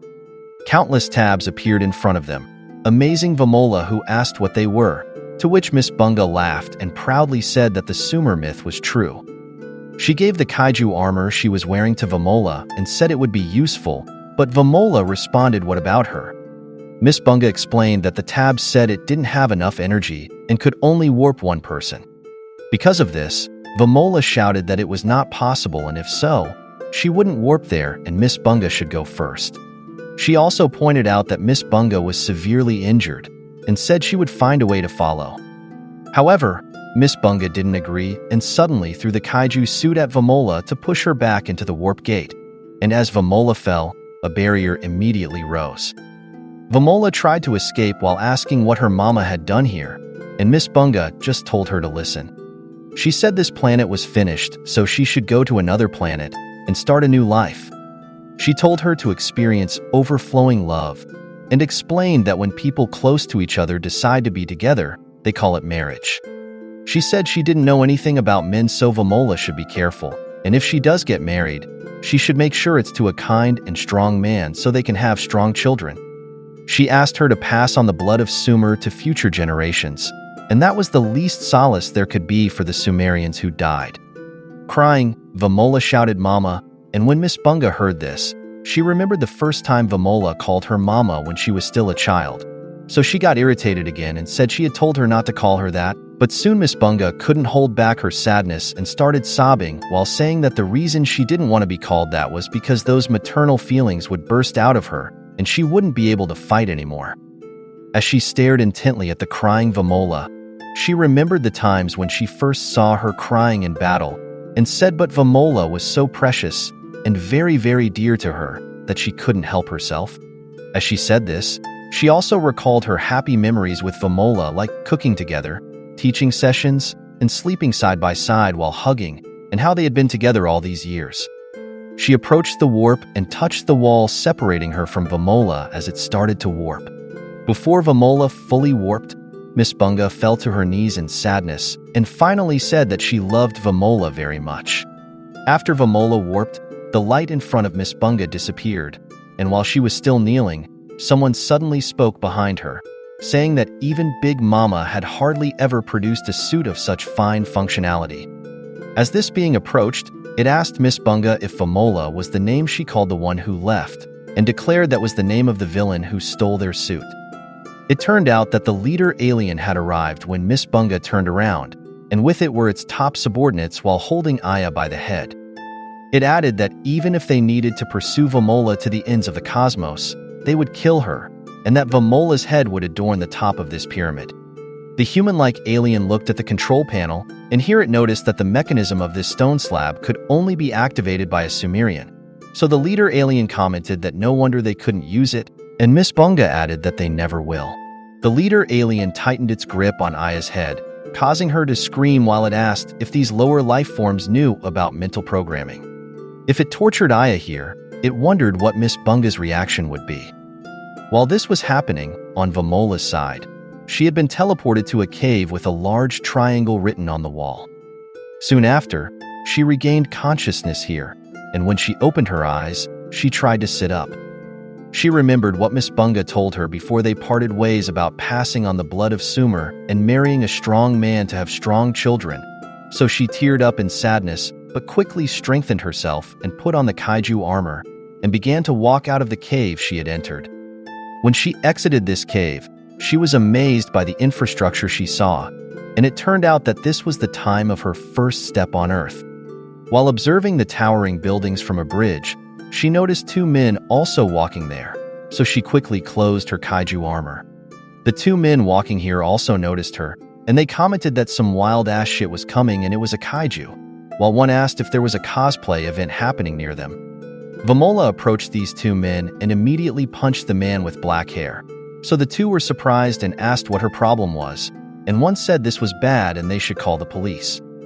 The two men ran away in fear, while Vamola thought to herself that those two were weak. In the following days, Vamola roamed around the city, and here she took down some police who tried to arrest her, lay down under a tree while being fanned by a child, saved two men against a bear, and with one punch, she sent it flying. After that, she went to a street and decided to eat some grass by a tree, and while eating, she noticed a couple kissing while sitting on a bench. She stared at this and remembered what Miss Bunga said that when people dear to each other decide to be together, they call it marriage. Using the invisibility mode of her suit, she approached the two to get a closer look at what they were doing. Because of this, she thought that the act she was seeing now was what Miss Bunga referred to as marriage. In the next scene, she walked around again and came to the outside of a large apartment and decided to sit in a corner to think. She thought to herself that the idea of marriage was making her heart race, and all she had been thinking about was finding somebody strong, but she knew that that wasn't all there was to it. She wondered why those two pressed their mouths together like that, and if that was how to make a baby. While she was thinking about this, we arrived at the scene where Momo and Okarun went to the apartment building to look for a golden ball while being stalked by Sakata. It turns out that Vamola heard them at this time, so she peeked at them. When Vamola saw the three, her suit suddenly reacted as if informing her, so she wondered where this suit was reacting to and if the people she was seeing now weren't ordinary people. After that, we moved to the scene before she was thrown out of the apartment by Okarun, And here we learned that Vamola scanned Okarun and found out that he was strong. While lying on the ground beside the apartment, Vamola groaned in pain after Okarun's attack, and here the suit's emergency defense system suddenly activated, saying it would annihilate its target, while Vamola tried to stop it but couldn't control it. Because of this, her kaiju suit's rampage continued, causing her to shout for it to stop. We arrived at the confrontation between this kaiju suit and the Buddha robot that Sakata made using Momo's house, and it wasn't long before it concluded with the defeat of Vamola's suit. Afterwards, we went to the time when Vamola woke up inside Momo's house, and how Momo kicked Okarun after she kissed him. We passed through her memories since she joined the group, like the takoyaki, Momo's jealousy towards her, Seiko ordering Momo to watch over her, and their sleepover. Momo and the others also saw here the bonding they had with Vamola even for a short time. After these happy memories, they were replaced by sadness when the time came that Okarun, Aira, and Gigi were beaten up by the Globalist.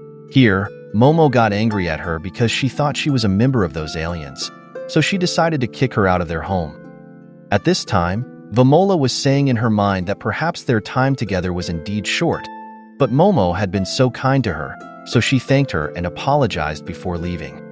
It turns out she went to an abandoned building, and here Momo and the others saw Vamola blaming herself for why all of that happened. She also thought here that she had nowhere to run to, and there was no place where she belonged. She said she was scared and didn't want to encounter those beings again because they're so scary.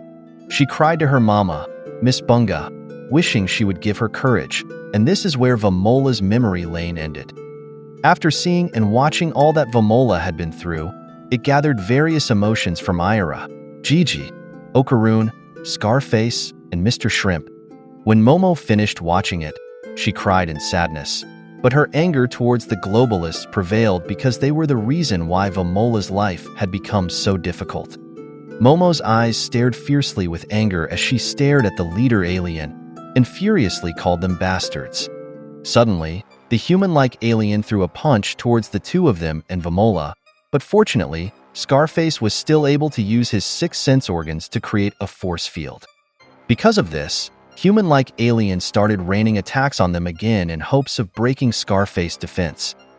Scarface told Momo that his powers were weakening, so Momo replied for him to hold on for a few more seconds, to which she added that if she didn't hurry, their enemies would break his 6 sense organs, causing Momo to become frustrated and wonder what she should do now. Scarface commented while producing a sharp limb that they weren't in a situation to waste time on Vamola. Scarface pointed his prosthetic limb at her, so Momo brushed it away and told him to stop it, asking what he thought he was doing, to which Scarface replied that this was the best solution. Scarface quickly shifted his stabbing motion to Momo's right, managing to stab Vamola in the neck with his prosthetic limb, causing Momo to scream for him to stop and immediately cover Vamola's bleeding neck while asking if Scarface was serious about this. Because of this, Momo got angry and shouted that she would kill this Serpo bastard. Scarface then said that now Momo no longer needed to be concerned about Vamola, so he again asked her to focus on the enemies in front of them, but Momo just got angry at him and shouted that she promised she would kill him.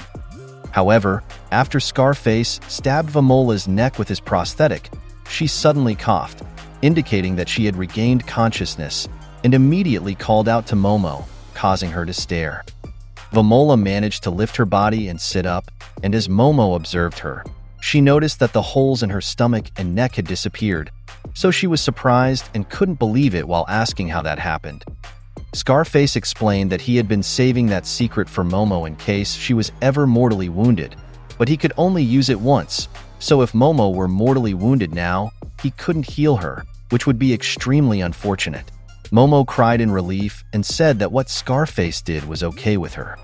Scarface's 6 sense organs began to lose power, and before they disappeared, he asked Momo for one favor to erase all the data that the Globalists had stolen from their Serpoians. He said the method to do this was simple, and she just needed to completely destroy their suits. Scarface pleaded again and thanked her, and soon after, the power of his 6 sense organs completely vanished and he lost consciousness, causing Momo to shout in concern. Because of this, the force field defending Momo and Vamola disappeared, so the human-like alien was able to kick her, sending her flying and worrying Vamola. The human-like alien immediately grabbed Vamola by the neck and lifted her body while holding on.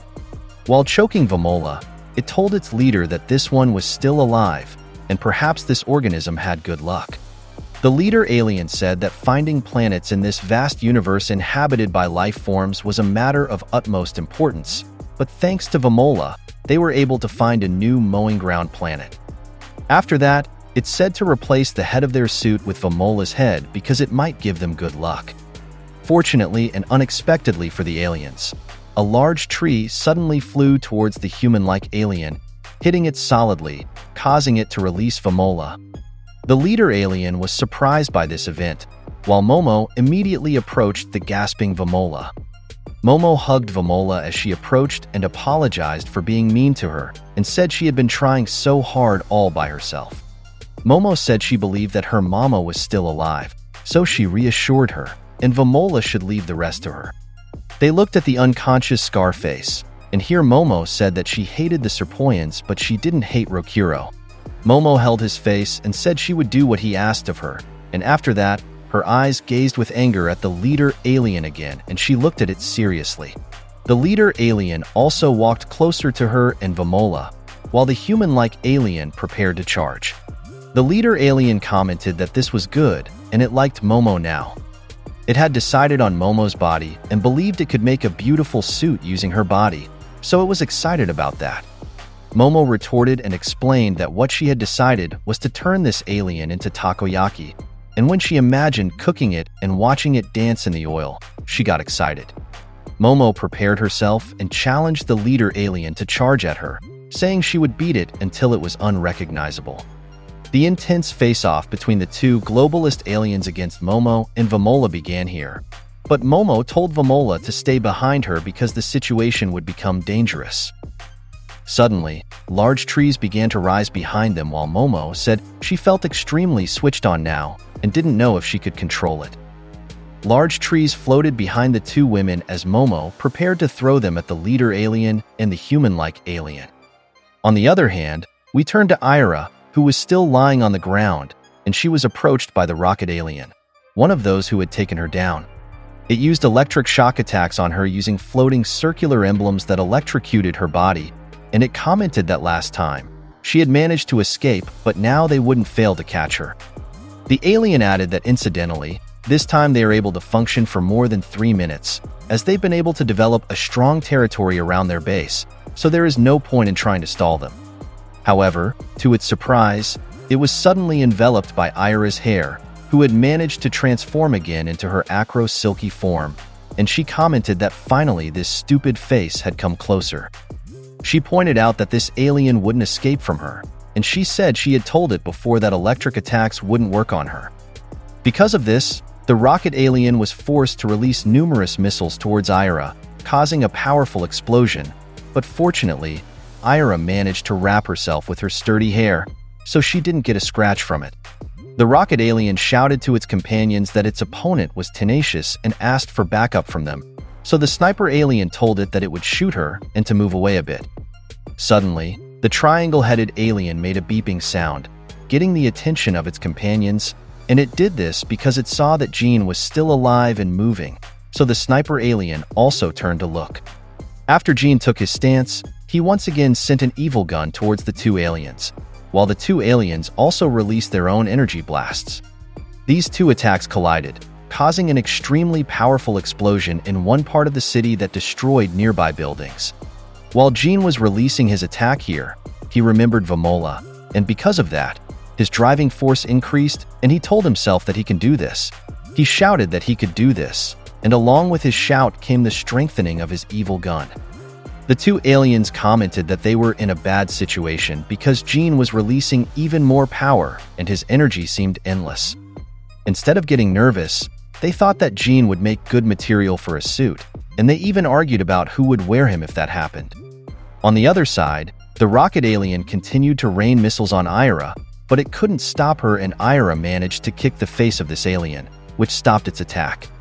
Ira commented here that if one kick wasn't enough, she would respectfully kick this opponent as many times as necessary. She also said that this was a contest of respectability to see which of them would be crushed nobly first. The rocket alien replied that she had no hope because its suit could withstand the blasts of its own missiles, so her kicks couldn't even make a scratch. Nevertheless, Ira continued kicking it while shouting for it to shut up and that she doesn't give up easily, and she called this alien a shit for brains asswipe. The rocket alien countered again using numerous rockets, so Ira was forced to wrap herself with her hair again. It commented that it was sick of Ira and that sickening organisms like her should be minced, burned to a crisp, and blown away.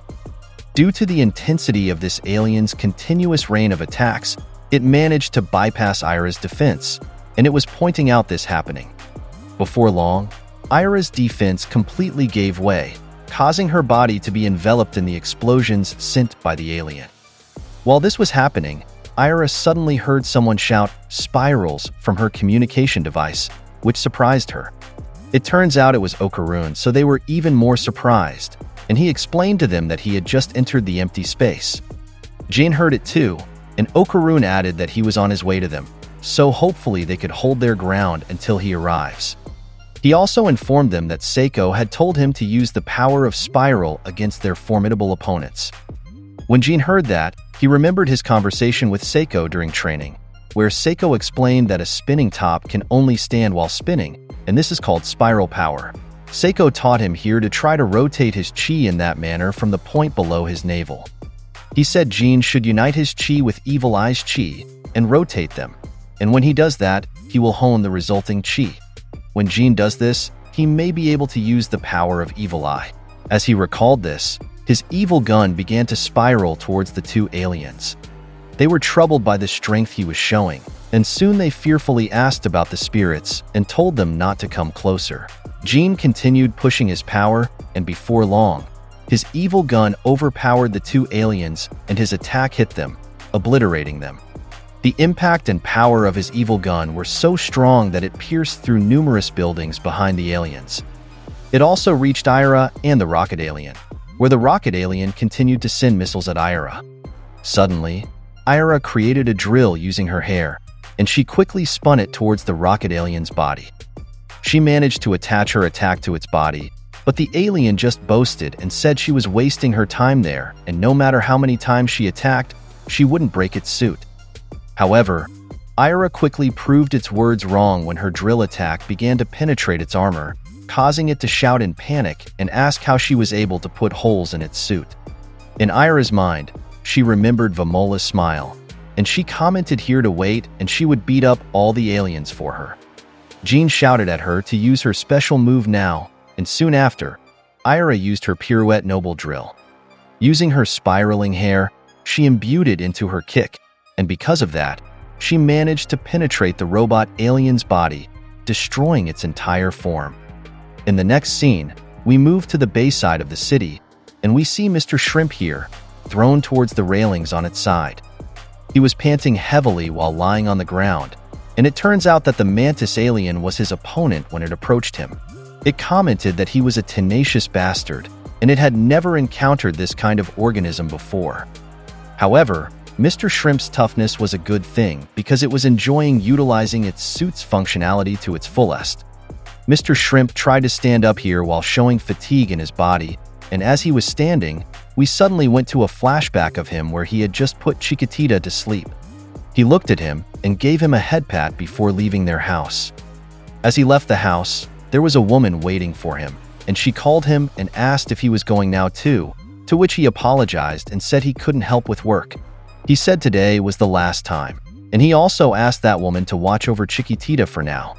The woman told him that every day he comes back hurt and asked what he was doing, to which Mr. Shrimp just apologized.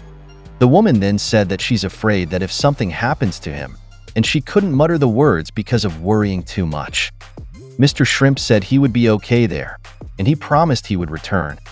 He said he needed to raise Chiquitita to be big and strong. After that, we returned to the present and Mr. Shrimp was saying he just wanted to go home, and he suddenly stood up and started running towards the large body of water beside them and dove in, causing the mantis alien to laugh at him and call him a disgrace, and ask if he was just going to run away from their fight in the end. Mr. Shrimp replied while floating in the water that he didn't care about the globalists either way, and he wasn't a member of the life forms living on this planet, but he owed something to someone there. And while saying that for them he would fight with his life, he challenged the mantis alien to charge at him. The alien commented that this was perfect, and it seemed that water was Mr. Shrimp's preferred turf. The mantis alien's suit began to transform, and it seemed to become an aquatic insect, and it explained that in its water form, it would be 100 times stronger. After transforming, it also jumped into the water and swam quickly towards Mr. Shrimp, and immediately hit him with its left limb, sending Mr. Shrimp to the bottom of the water. The mantis alien swam quickly again towards Mr. Shrimp to deliver a follow-up, and while he was still lying on the bottom, it sent a strike there that destroyed the ground, and after that, it began to rain down attacks. It dragged Mr. Shrimp across the ground and pinned him down against a wall, and we can see here that Mr. Shrimp had taken severe damage. The mantis alien explained to him that it couldn't use its laser blades underwater, but it made up for it with the explosive increase in power and speed it gained. While continuously beating Mr. Shrimp, it added that here underwater, they weren't in Mr. Shrimp's turf, but in its turf. But it also knew that Mr. Shrimp was tough, and its slashing and striking wouldn't be enough. Because of that, it grew a large needle-like point on one of its limbs and strongly pierced it into Mr. Shrimp's body, causing him to scream. While crushing Mr. Shrimp's body with its appendages, the mantis shrimp explained that it would inject him with venom to dissolve his internal organs, and after that, it would suck all of it out, to which Mr. Shrimp wasn't responding. However, to the alien's surprise, Mr. Shrimp suddenly commented that it really was big and difficult to fight, but now that it was this close to him, he could hit it. Mr. Shrimp delivered an extraordinary punch that shook the entire body of the mantis alien, and it even caused some parts of its suit to rupture. The alien was very surprised about what that was and what was happening, and shouted that Mr. Shrimp's punching power suddenly increased. Mr. Shrimp explained that when he shapeshifts, he becomes 24 times stronger, and when he's underwater, his punching power becomes 10 times greater, so now he's 240 times stronger. The mantis alien was irritated by this and said it was nonsense and asked if he expected it to believe that, and that those calculations were absurd and it knew he was just bluffing. However, when this alien charged again, it only received a jet punch from shape-shifted Mr. Shrimp in his Dover demon form, and the impact was so strong that it destroyed the mantis alien's suit. Even Mr. Shrimp commented to himself that his attack was one heck of a clean hit. He suddenly started choking on water, so he quickly swam to the surface. When he surfaced, he shouted that his strength was completely depleted and he was dying here. He returned to his normal form and was panting heavily as he walked while saying that without the help of Serpo energy drink, forget 24 hours because he could only go all out for 24 seconds. He seemed to writhe in pain and clenched his abdomen, but it turns out he was just trying to remove the venom that the mantis alien had injected into him. After that, he commented that perhaps he was weak, but those like him were fighters. In the end, the mantis alien finally exploded due to the severe damage it received from the extraordinary punch delivered by Mr. Shrimp, and while this was happening, Mr. Shrimp commented that venom wouldn't work against him. In the next scene, we return to Ira and Jin's situation, and here they had finally defeated their respective alien opponents. After performing their extraordinary attacks, they just lay on the ground due to fatigue and exhaustion. Ira commented while lying down that they had finally defeated those aliens, and soon after, she heard Mr. Shrimp wandering around the area while calling out their names and asking if they were still alive. Because of this, she immediately raised her body and also shouted Mr. Shrimp's name. So he turned to her and happily approached while saying she was alive, and she said the same. Mr. Shrimp tried to lift the weakened Ira, causing her to wince in pain and tell him not to worry about her and to check on Jean first, but Mr. Shrimp just said that, as they say, ladies first, to which Ira commented that it seems he had learned that expression too. She added that they needed to hurry and get to Momo, and that the light lingering near the tower still hadn't disappeared. Mr. Shrimp helped Ira stand up, and Ira told him that Momo might be in trouble and that UFOs were still continuously coming out of there. She tried to ask Jean, who was still lying down, if he could move because they were about to leave, but when he didn't respond, they noticed there was a problem, causing Ira to shout in concern and say that this couldn't be happening. On the other hand, the battle between Momo and the other members of the Globalists had begun, and here Momo immediately sent a large rubble towards the two aliens, but the human-like alien managed to dodge it and quickly charged towards her. However, unexpectedly for the alien, she immediately followed up with another attack using the road, and Momo raised it to wrap around their entire bodies, and because of this, the human-like alien was trapped inside the spherical ball Momo had created. When her first attack was about to hit the leader alien, it waved its hand, and with just that gesture, Momo's attack was suddenly cut in half, and it dictated the two parts. The leader alien repeatedly waved its hands at Momo's large rubble, and it seemed to vanish right before their eyes, surprising Momo. Suddenly, this massive rubble reappeared when the alien swiped its hand in thin air again, and the numerous rubble quickly went towards Momo and Vamola. So Momo immediately put Vamola behind her to protect her.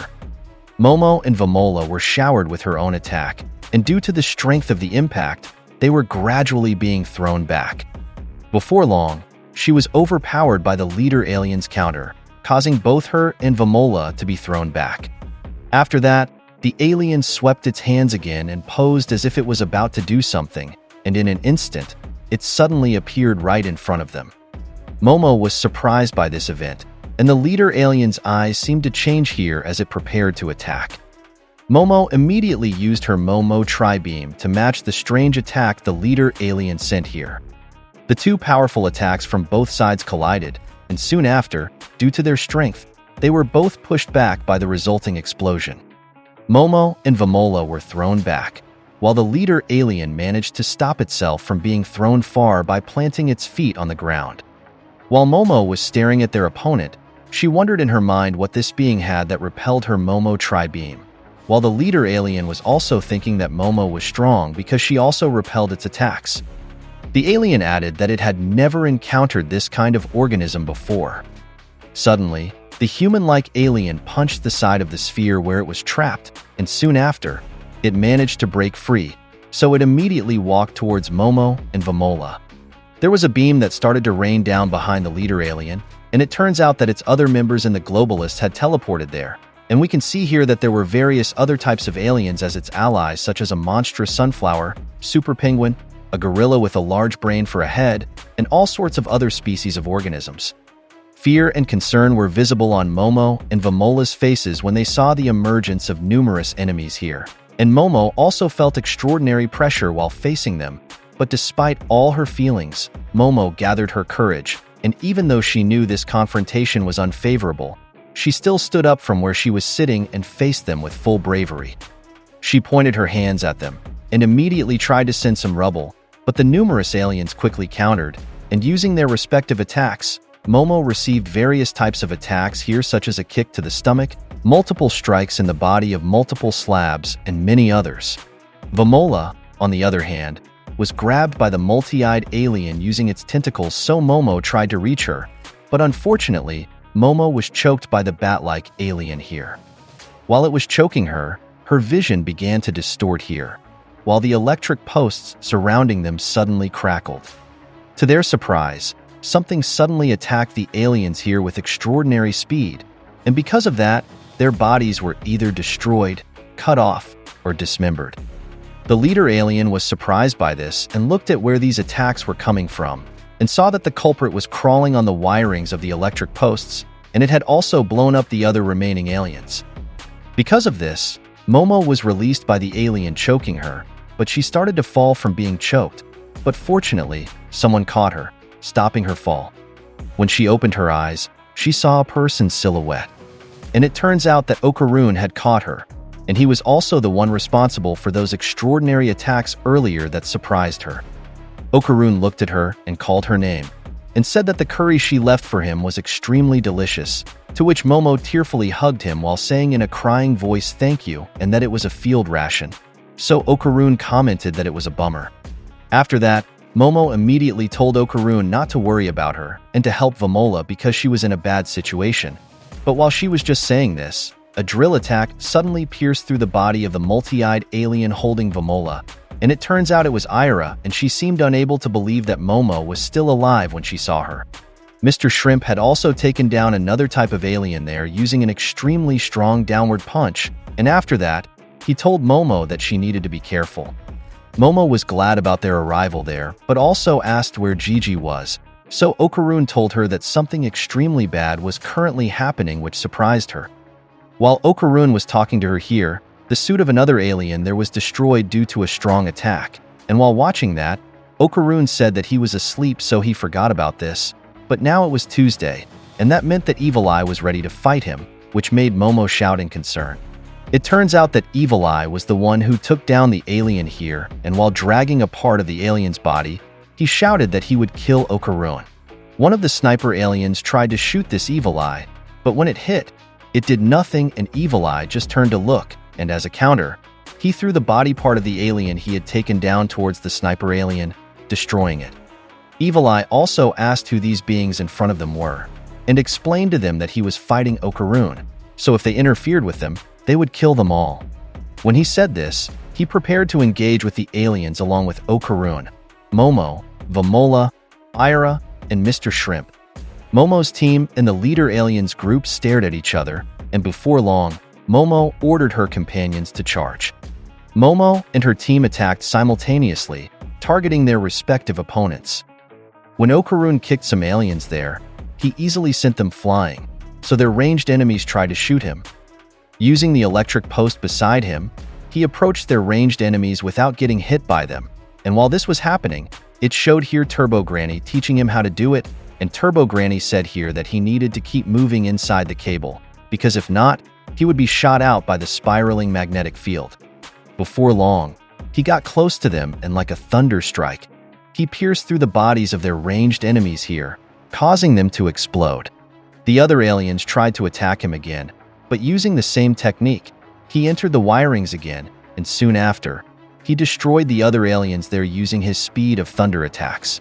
On the other hand, Momo was amazed at what he was doing there, and she said he became wicked powerful there, while Vamola was calling Momo to bring her focus back to their enemy in front. Momo faced a giant golem-like alien here, and she shouted here to wait a moment as her powers weren't fully charged yet. However, to her surprise, Evil Eye suddenly struck her opponent alien using a large sword-like alien, causing it to be cut in half. After that, he shouted at Okarun asking if he wasn't going to fight him, and he threw the alien he was holding at the wires, cutting them, which caused Okarun to be thrown out of those wires. Evil Eye immediately followed up with a death stomp towards him, but Okarun managed to dodge it, so only the ground was destroyed there. Evil Eye continued kicking at Okarun while happily saying how fun this was, while the dodging Okarun was saying how depressing this was. Momo, on the other hand, was annoyed at Evil Eye and said this wasn't the time for that.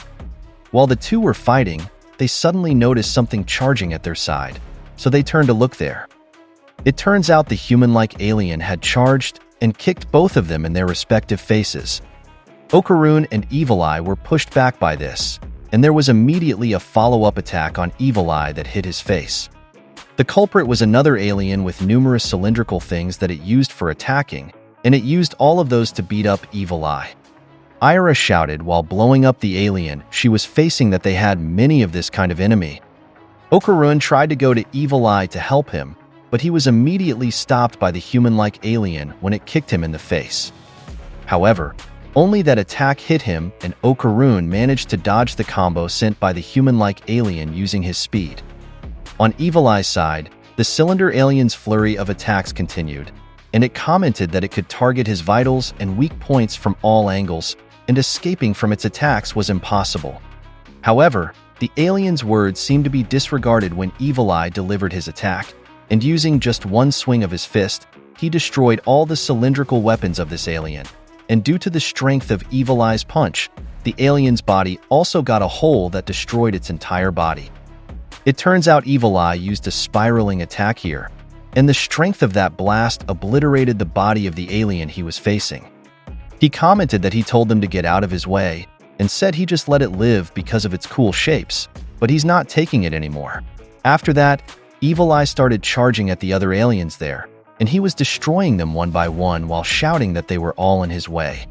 On the other hand, the human-like alien and Okarun continued their battle, and here they were also competing in speed of dodging. The leader alien waved its hand, and while the human-like alien was still in the air because it was about to deliver a Superman punch to Okarun, this alien suddenly teleported right in front of Okarun. Because of this, Okarun was surprised, but fortunately, a rubble flew into the face of the human-like alien, pushing it back. It turns out Momo was responsible for that, and she told him to be careful, and explained that their big enemy there, the leader alien, could carve out space and throw it at him. She said if he just charged there, it was as if he wanted to be hit by that kind of attack. The human-like alien quickly charged again, but this time towards Momo. So Okarun immediately entered a cable to use it as a boost, and as soon as he entered it, he quickly came out to stop the charging human-like alien using an electric-powered kick. Due to the strength of the impact of his kick, that alien was thrown into a building, while the leader alien began to wave its hands, so the space also started to carve, and this alien teleported in front of them.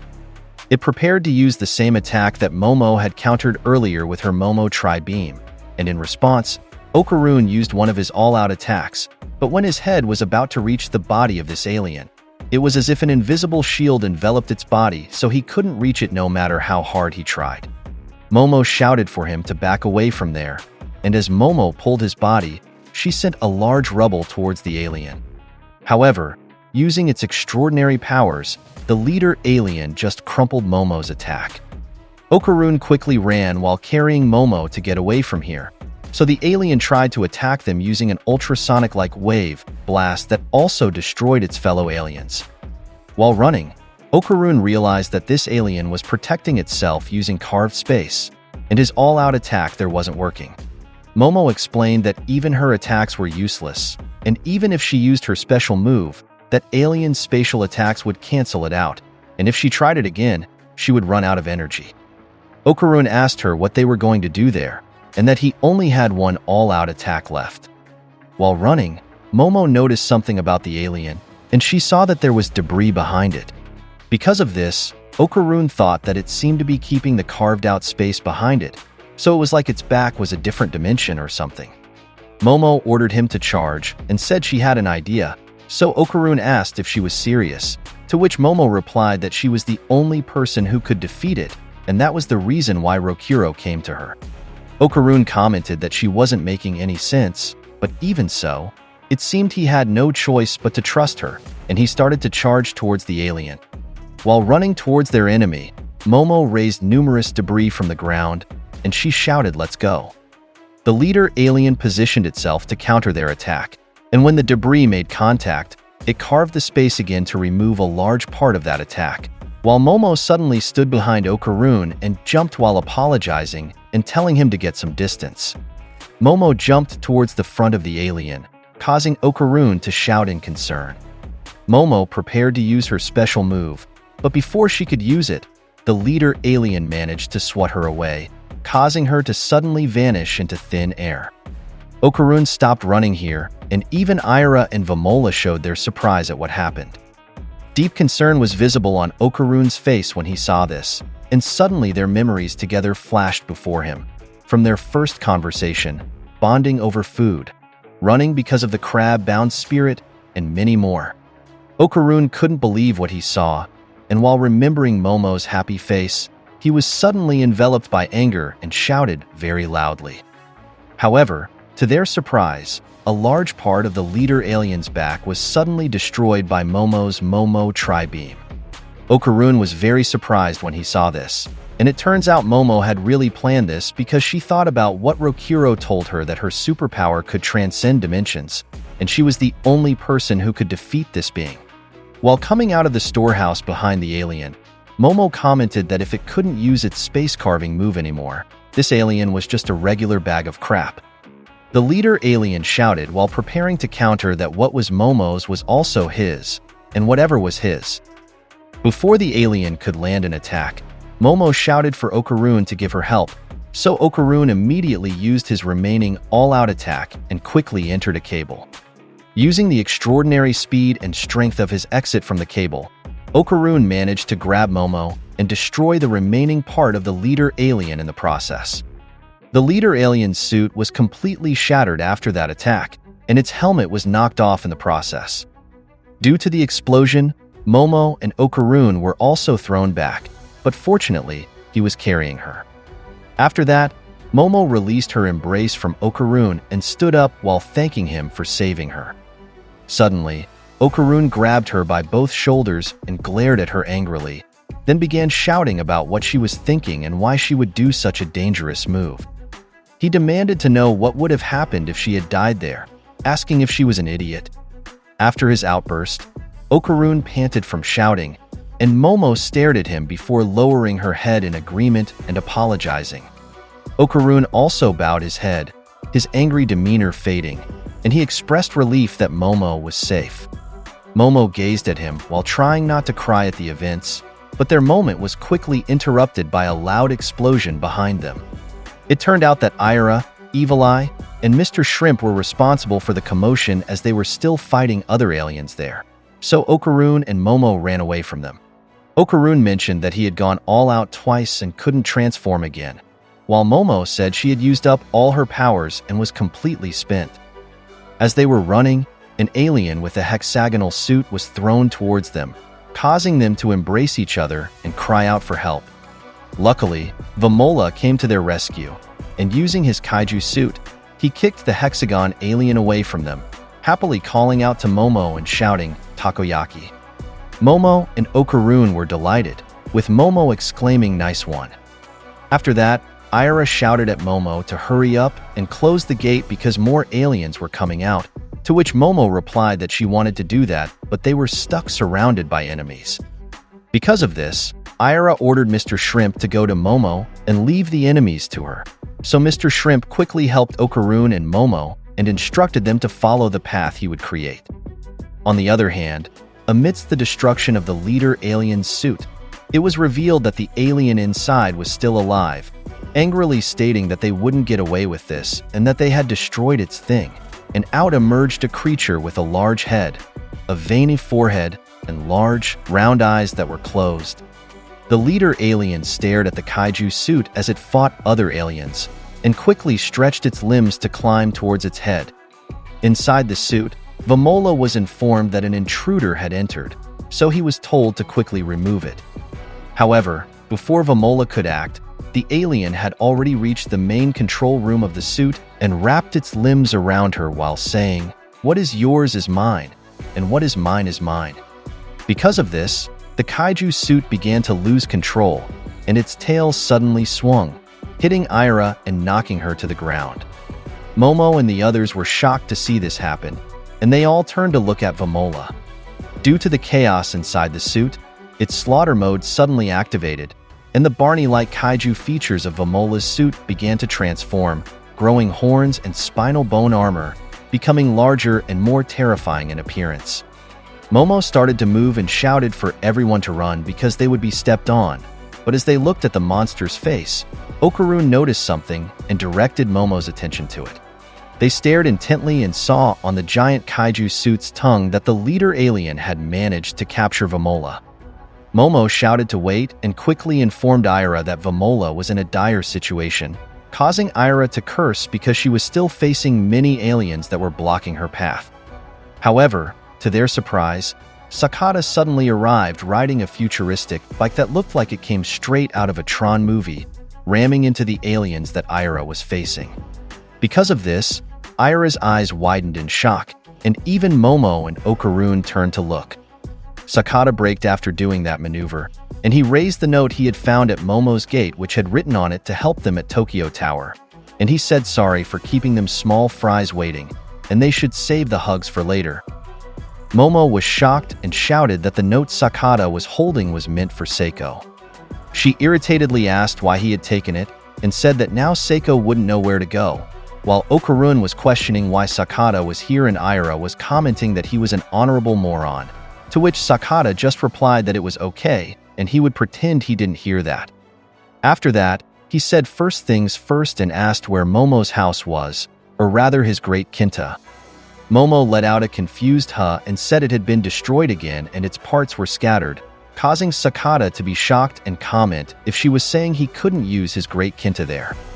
Momo shouted at him to forget about that and that Vamola was in danger, while Okarun was asking Ira if she could reach her. Unfortunately, while they were talking, they were suddenly fired upon by the remaining ranged aliens there, forcing them to run. As they ran, Ira commented that this was hopeless because those aliens were blocking them. Meanwhile, on Vamola and the leader alien side, the leader alien had dropped Vamola from the mouth of the giant kaiju suit, and she started falling rapidly from a great height, causing Momo and Okarun to worry. Sakata suddenly spoke up, saying now it's his turn, and his Tron bike began to transform, becoming a fighter jet, and it quickly flew towards Vamola. Momo was amazed at what he did and said how cool it was, while Okarun couldn't believe his control over Nanoskin was at such a high level. Sakata shouted for Vamola to hold on, but while he was saying that now he was here and everything would be okay, he was suddenly shot at by drone aliens, causing his fighter jet Nanoskin to explode soon after. Because of this, Momo and Okarun were alarmed, but they quickly became dismayed because now there was one more person they needed to rescue, and Momo frustratedly asked why he had come there. While falling, Sakata shouted at Vamola to get her attention and ordered her to reach out her hand. Sakata shouted the word hand while reaching for Vamola's hand, while Vamola was shouting Kinta. When they grabbed hold of each other, it was revealed that Sakata was holding a cube of nanoskin. Sakata instructed Vamola to hold on tight, so Vamola decided to hug him, and after that, he raised the nanoskin he was carrying and shouted, "Come to me, Great Kinta." The cube began to glow, and the broken parts of Momo's house started flying towards him. They gradually clustered and came together while flying towards him, and slowly transformed. Momo's former house seemed to become a robotic figure as the rubble merged, and soon a large object stood in front of the giant kaiju suit. It turned out that using the scattered nanoskin, Sakata had created what appeared to be a new, cooler, and larger version of his great Kinta. Momo and the others were amazed by this and resumed cheering for Sakata, and they were so hyped that they raised their hands while shouting for him to beat up the kaiju now. Inside the Great Kinta Mark II, Sakata said that now he was back where he belonged.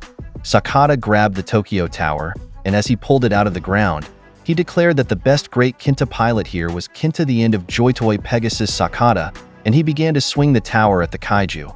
And when it hit solidly, the giant kaiju was sent flying while he shouted that he was the one he was referring to. After the kaiju was sent flying, Sakata shouted asking if it liked his attack, and he rhetorically asked if the Tokyo Tower wasn't hard, and after that, he explained that it was because the tower was made from scrap tanks. However, the kaiju easily stood up, and it also grabbed a larger building, and the leader alien controlling it commented that its weapon was longer than Sakata's, which surprised Sakata and made him exclaim, "What in the Sam Hill?" The leader alien quickly charged, and while it was preparing to attack, Sakata countered that the Tokyo Tower has 4 legs, while the Sky Tree only has 3, so he had more, and he jumped while winding up to swing his tower. Because of that, his Tokyo Tower hit the Sky Tree that the kaiju suit was about to swing, thus stopping it. Sakata added that incidentally, the Tokyo Tower has a height of 333 meters, and 3 plus 3 plus 3 equals 9, which is a number said to contain sacred power. While swinging the tower, he said that this means the Tokyo Tower is a mystic sword. He hit the kaiju suit hard in the face with the Tokyo Tower, and the strength of the impact caused its large tower to break and the kaiju to fall. After that, Sakata struck a cool pose, and coolly said that war is indeed cruel. Because of what he showed here, Vamola was amazed by him, and happily said that he was strong, so he was flattered and called her babe, and said it seemed she understood the situation and his heart would remain open for her. His flirting was quickly cut short when Vamola noticed that the leader alien stood up again, and as it stood, the leader alien commented that this kaiju suit was truly amazing because all of Sakata's attacks earlier had no effect on it. Sakata was irritated and started approaching the leader alien while saying how much of a headache it was and that it seemed like it was Bombay time while calling it a son of a bitch and telling it not to get in the way of his and Vamola's love. Sakata ran quickly and shouted that he would just hurry up and defeat it so he could have a lovey-dovey thunder break with Vamola. When he got close, their kaiju's hands met, but unfortunately, the leader alien suddenly used the horns of its kaiju suit and managed to destroy the left shoulder of Sakata's Great Kinta Mark II, and the hardness and strength of those horns caused major damage to the entire left side of Sakata's robot. Sakata was worried about this and shouted that his robot needed to regenerate quickly, but the leader alien didn't allow this to happen and repeatedly used its horn thrust attacks on his robot, gradually destroying its body, and while doing this, it commented on how nice the horns of this kaiju suit were and that it couldn't see any horns this fine on Sakata's robot, so it seemed its suit was stronger than this. Before long, the alien had driven his robot into the ground, further destroying it, and it grabbed the sphere-like control room of the robot where they were and started crushing it while saying, "Weren't they in here?" Because of this, Sakata and Vamola screamed inside as they were being crushed there. The leader alien commented that very soon now, numerous battleships would arrive here and the most enjoyable hunt would begin. While continuously crushing Sakata and Vamola inside this sphere, it added that this was the third most difficult experience it had, but for them globalists, it was a good thing. It repeated what it always said, that what is mine, and what is yours is mine, and said that this planet was now theirs, and while saying this, many spaceships indeed started to arrive here.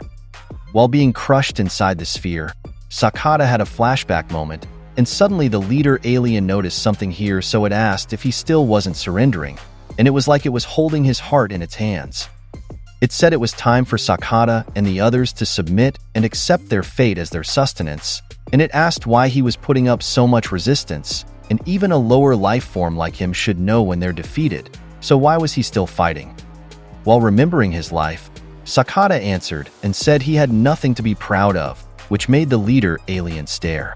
Sakata explained that he wrapped himself in bandages for show. He looked for people inferior to him when he himself couldn't do anything, and while remembering the couples he saw, he also got irritated. But he said he had things he loved, such as robots, beautiful women, and now those things were right in front of him. So if he just threw these away and ran because he was scared, he would surely regret it for the rest of his life. After he shouted this, the leader alien completely crushed them and let go of the sphere where they were, and mercilessly said that it didn't understand anything he said, and it seemed he wouldn't be nourishing anyway, and there were many others that could be made into sustenance there. When the monster thought it had crushed Sakata and Vamola, Sakata suddenly commented from behind it that there was no substitute for him, and it turns out he had managed to stick to the very back of the leader alien's kaiju suit using a small rocket pod. So while reaching for them, the leader alien asked how they got there, to which he replied that it was just a simple trick, and he could handle the Great Kinta better than anyone. He explained that he got its attention using other parts of it, and then he traveled to its arm and to its back. The leader alien shouted that they couldn't defeat it, but they were so stubborn, and told them to get off its back, but Sakata didn't obey, and said it was no use trying to reach them because no kaiju could reach its own back. The mini rocket on the kaiju's back started to emit fire, and because of that, it started to fly and they reached extremely high heights. He said if he couldn't destroy this alien's suit no matter how many times he attacked it, he just needed to inflict direct damage to what was inside it. He said this was just like what Momo said, and when it comes to kaiju, power bombs are the best to use. Sakata told Vamola that this was it, while Vamola was saying not to give up.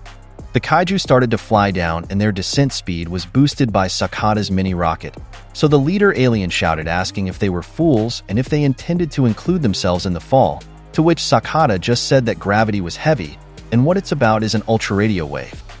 The kaiju suit also started spinning here to make the fall even stronger, and Sakata shouted and called this move a spin power bomb, and before long the leader alien's kaiju suit strongly hit and crashed into the ground, and the strength of this impact caused a huge amount of smoke and dust to envelop a large part of the city, and they had managed to damage this extremely tough kaiju suit.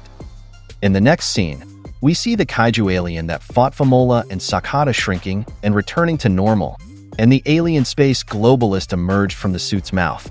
While parachuting, Sakata asked Vamola if she saw that, and from that point on, he told Vamola to pay attention to his name, but the name Vamola shouted was Momo's name. Sakata was about to say that the name he was referring to was his name, Sakata, but Momo called him Erosuke and praised him. Sakata tried again to say his real name, but Momo insisted on calling him Erosuke. Then, Okarun pointed to a small pyramid with a ball in the center, saying he had found his family jewel. Momo ran towards Okarun, telling him to get it, and Mr. Shrimp asked if it wouldn't explode and if it would be okay. Okarun told him not to scare him like that, and Momo called Okarun's family jewel stupid because it always gets lost and causes headaches. She said she could squeeze it until it bursts, but Okarun pleaded with her not to because it was part of his body. When Okarun took his family jewel, they were surprised to see the small pyramid protecting the ball disappear, and the warp gate in the sky gradually vanished. They started celebrating, with Momo saying the warp gate was closing, while Mr. Shrimp said the UFOs couldn't enter anymore and they had one. Okarun said it was just in time, and according to Momo, they needed to take out the remaining aliens, so they should get back to Ira and the others, and Mr. Shrimp agreed. At that moment, enormous spaceships began to emerge, with the largest one appearing to have teeth. Okarun and Momo were shocked and couldn't believe what they were seeing as the spaceships arrived, and it looked like some weapons on the largest spaceship were charging. After that, it released numerous lasers that destroyed buildings, roads, and everything else. Because of this, several buildings exploded, and Momo and Okarun felt the shockwaves it brought, and they seemed to see something. What they saw was an enormous number of alien soldiers being deployed by the smaller spaceships and the continuing destruction of the entire area. A building collapsed in front of the two, and Okarun pointed something out to Momo.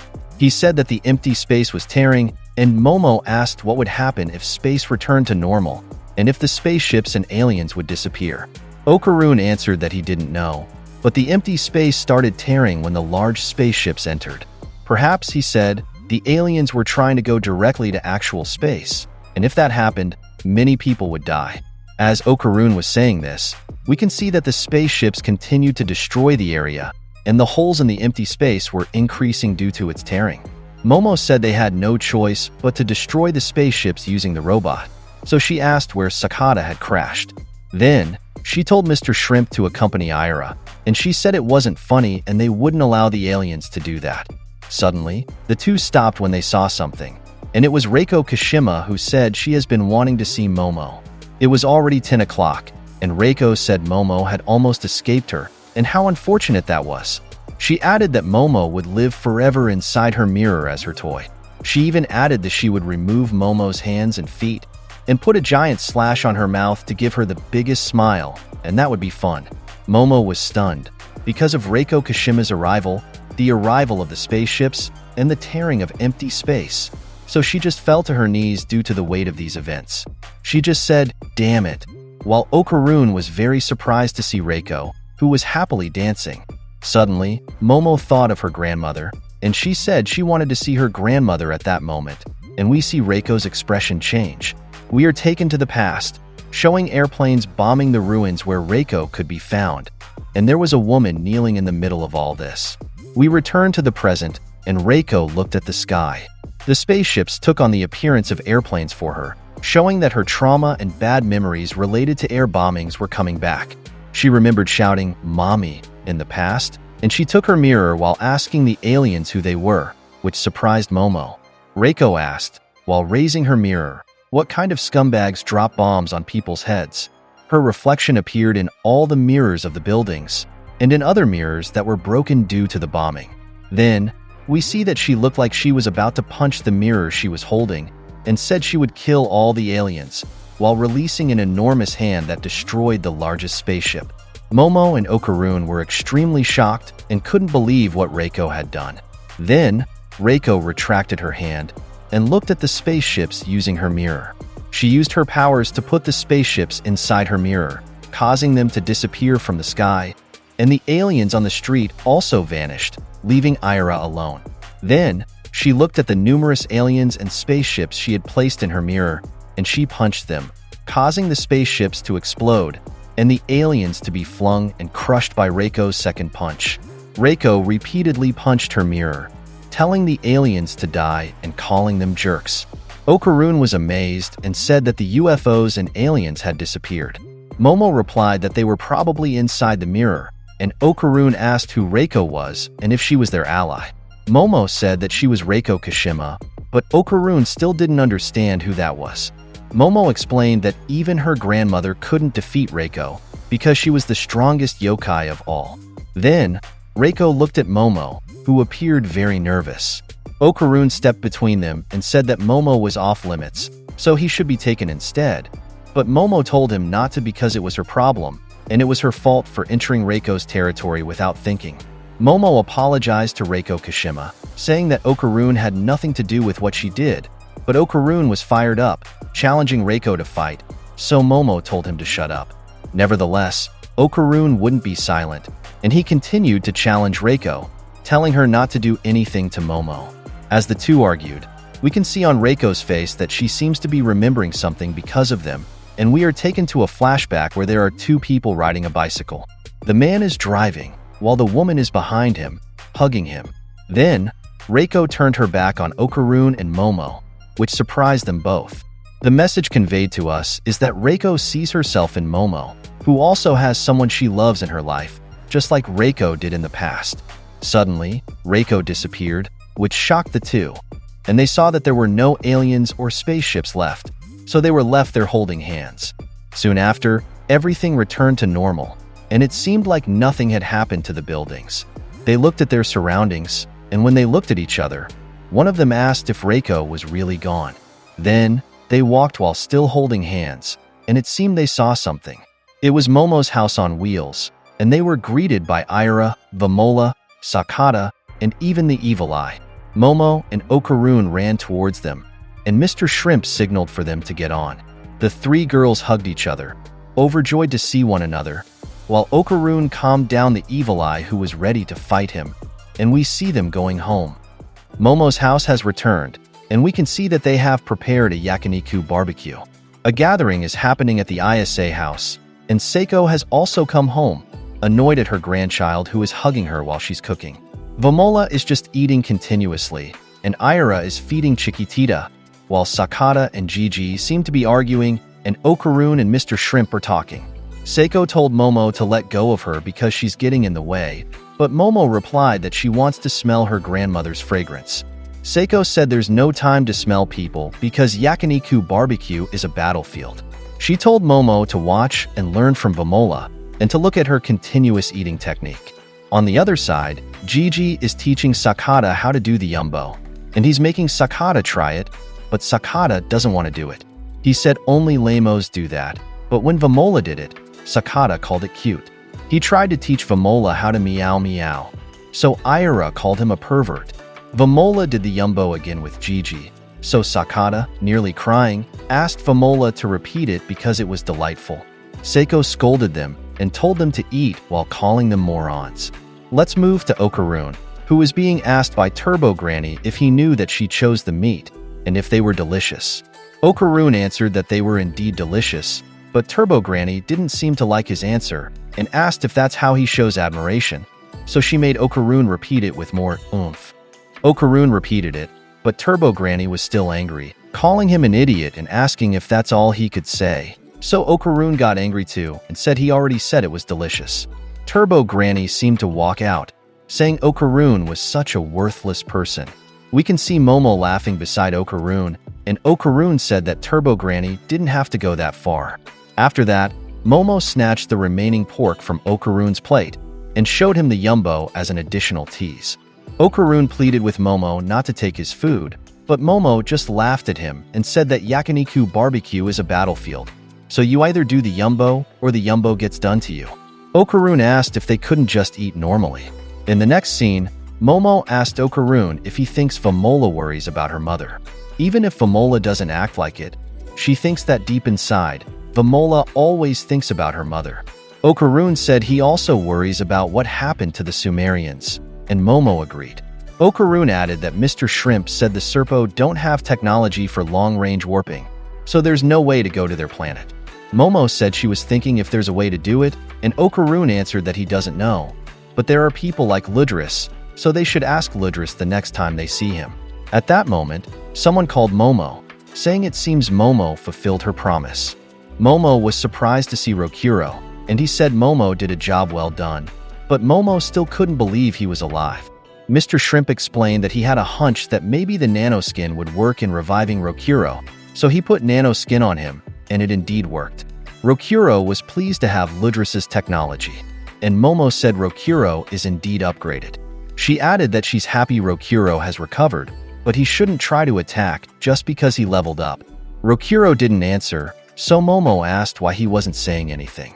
Then, Rokuro said goodbye and that he's leaving, and Momo tried to stop him to say that if Rokuro attacks them again, they'll kill all the Serpo, and Rokuro should at least say thank you. Okarun seems to be laughing beside her, so Momo asked him what he was laughing at. Okarun answered that he wasn't laughing, and Momo wanted to see his face. Then, Seiko called Momo and asked if she ate anything besides curries because there's nothing left. Momo said who cares about that, and we're shown again the curry meal that Momo left for Okarun. Momo remembered the note she left, so she seemed tense when Okarun looked at her. She raised her hand like someone saying she's not guilty, and Seiko reminded Momo again about the curry. Momo tried to silence her grandmother, but she kept mentioning the curry. Seiko ordered her to buy curry for tomorrow, but Momo was pleading for her to stop mentioning curry. Okarun said that if Momo is going shopping, he'll come along, but Momo didn't agree and said she'll just buy alone. Ira asked to buy Mokonbika tea, while Gigi asked for ginger ale, which Vamola imitated but pronounced ale as male, and Sakata asked for milk tea. With all their requests, Momo told them to buy their own. In the next scene, someone asked if they're ready to leave, and it's shown that they all left together. Gigi and Okarun are happily talking, while Sakata seems to be deep in thought, and Ira and Vamola are talking, with Momo beside them looking sad. She's thinking if Okarun saw her note, and she asked herself what she should do. Momo said she just wrote it in the moment without thinking, but it's embarrassing now. She looked at Okarun and thought that maybe he didn't see it, but she's overthinking too much, so she thought maybe Okarun saw it. Maybe he'll say something about it, and maybe he's just waiting for the right moment. However, Okarun is acting too normal, looking at her from behind. He's also thinking about the note Momo gave him, and he's troubled about whether the love you Momo said to him was as a friend or as a man. He remembered that Momo often says love ya to Gigi, and maybe it's possible that she really loves Gigi, and it's shown that Gigi is acting cute to Ira. Okarun thought that if he asked Momo about it, she might just say she said it as a friend, and if Momo says that, he won't be able to stand tall anymore.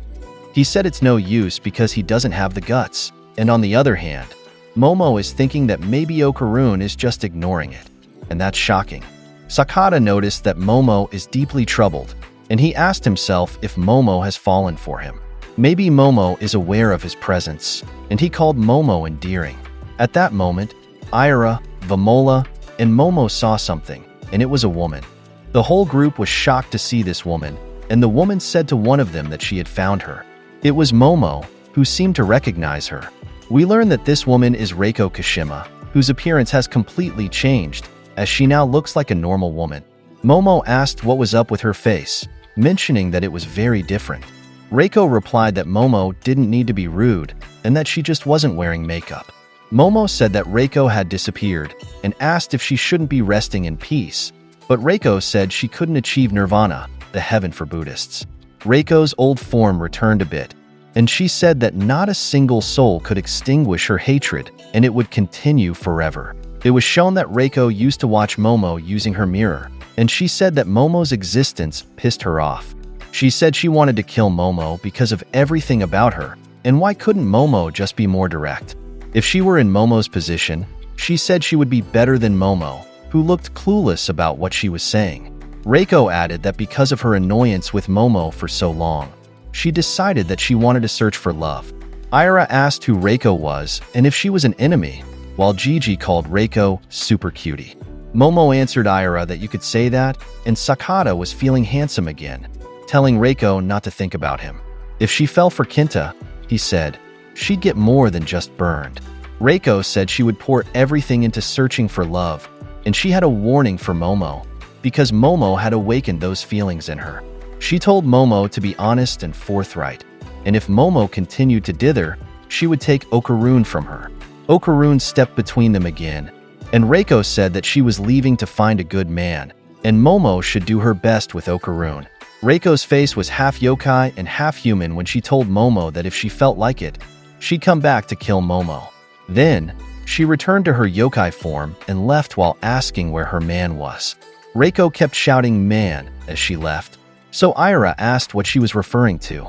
Momo answered with a smile, saying how would she know, and they should just forget all of that, while Sakata butted in saying Reiko shouldn't fall for him. In the next scene, we see the group grocery shopping, and soon after, they paid for their purchases. We're shown that they bought drinks and toys, and someone asked who said they could buy toys. It's revealed that the guys have bought it, and Gigi said it was okay because they wanted them. Sakata added that it was the male sense of adventure, and Aira said the guys were childish. We learned that it was Momo speaking earlier, and she said the three could just pay her back later, but she would take care of the drinks. Gigi called her stingy, so she gave him a fierce headlock. Okarun asked what Sakata chose, referring to the toys. Sakata answered that he chose the Gaz 01 because it had stealth abilities and was badass. Momo said she remembered something, that when they first met Vamola, she was invisible, but all they could see was the gold ball. Okarun said that was true, and if there hadn't been gossip about the glowing ball in the apartments, they wouldn't have gone there, and if they hadn't seen the gold ball, they wouldn't have found Vamola. So why did it show up at that time? Momo looked at Okarun and said that maybe the ball wanted them to find Vamola. Maybe it was desperately glowing, as if saying, "Our precious child is here." And Okarun said maybe she was right. We're taken to the Sumerians, and a man said that their enemies were approaching and shooting at them. His companions said they were shooting back, and their enemies deserved it, and that sector was now clear. We moved to Tome, who was telling Aya to leave the back to him, and someone asked if the ship couldn't go any faster, but Aya answered that the wiring was fried so they had to wait. The speaker said to fix it, and said their destination was Idea, but they had no clue how many light years away it was. The one saying this was Miss Banga, and she said Vamola should hold on. They were just going through a space adventure, and they were on their way to her. We returned to the present, and in Momo's house, a Serpo communication device was left behind. Turbo Granny picked it up and asked what it was. She said it looked like seaweed and tried to eat it. When Turbo Granny put it to her forehead, it seemed to take her to another place. We see the Serpos inspecting something, and one said that they could infer from its memory data that it came from a very distant region of space. It seemed those beings were on the move, and they were devouring planets in their path. The Serpo added that there were many pyramid transmission systems on the planet they were on, so it was possible the space invaders would return. From that point, they would call those beings Kur, the people of the depths, and they would share that information with residents of other worlds. More importantly, they had serious problem, and another Serpo said it was indeed a problem. They were referring to a guy named Count Saint Germain. We returned to Turbo Granny, whose appearance seems to be changing, and she called Count Saint Germain a hyper geezer.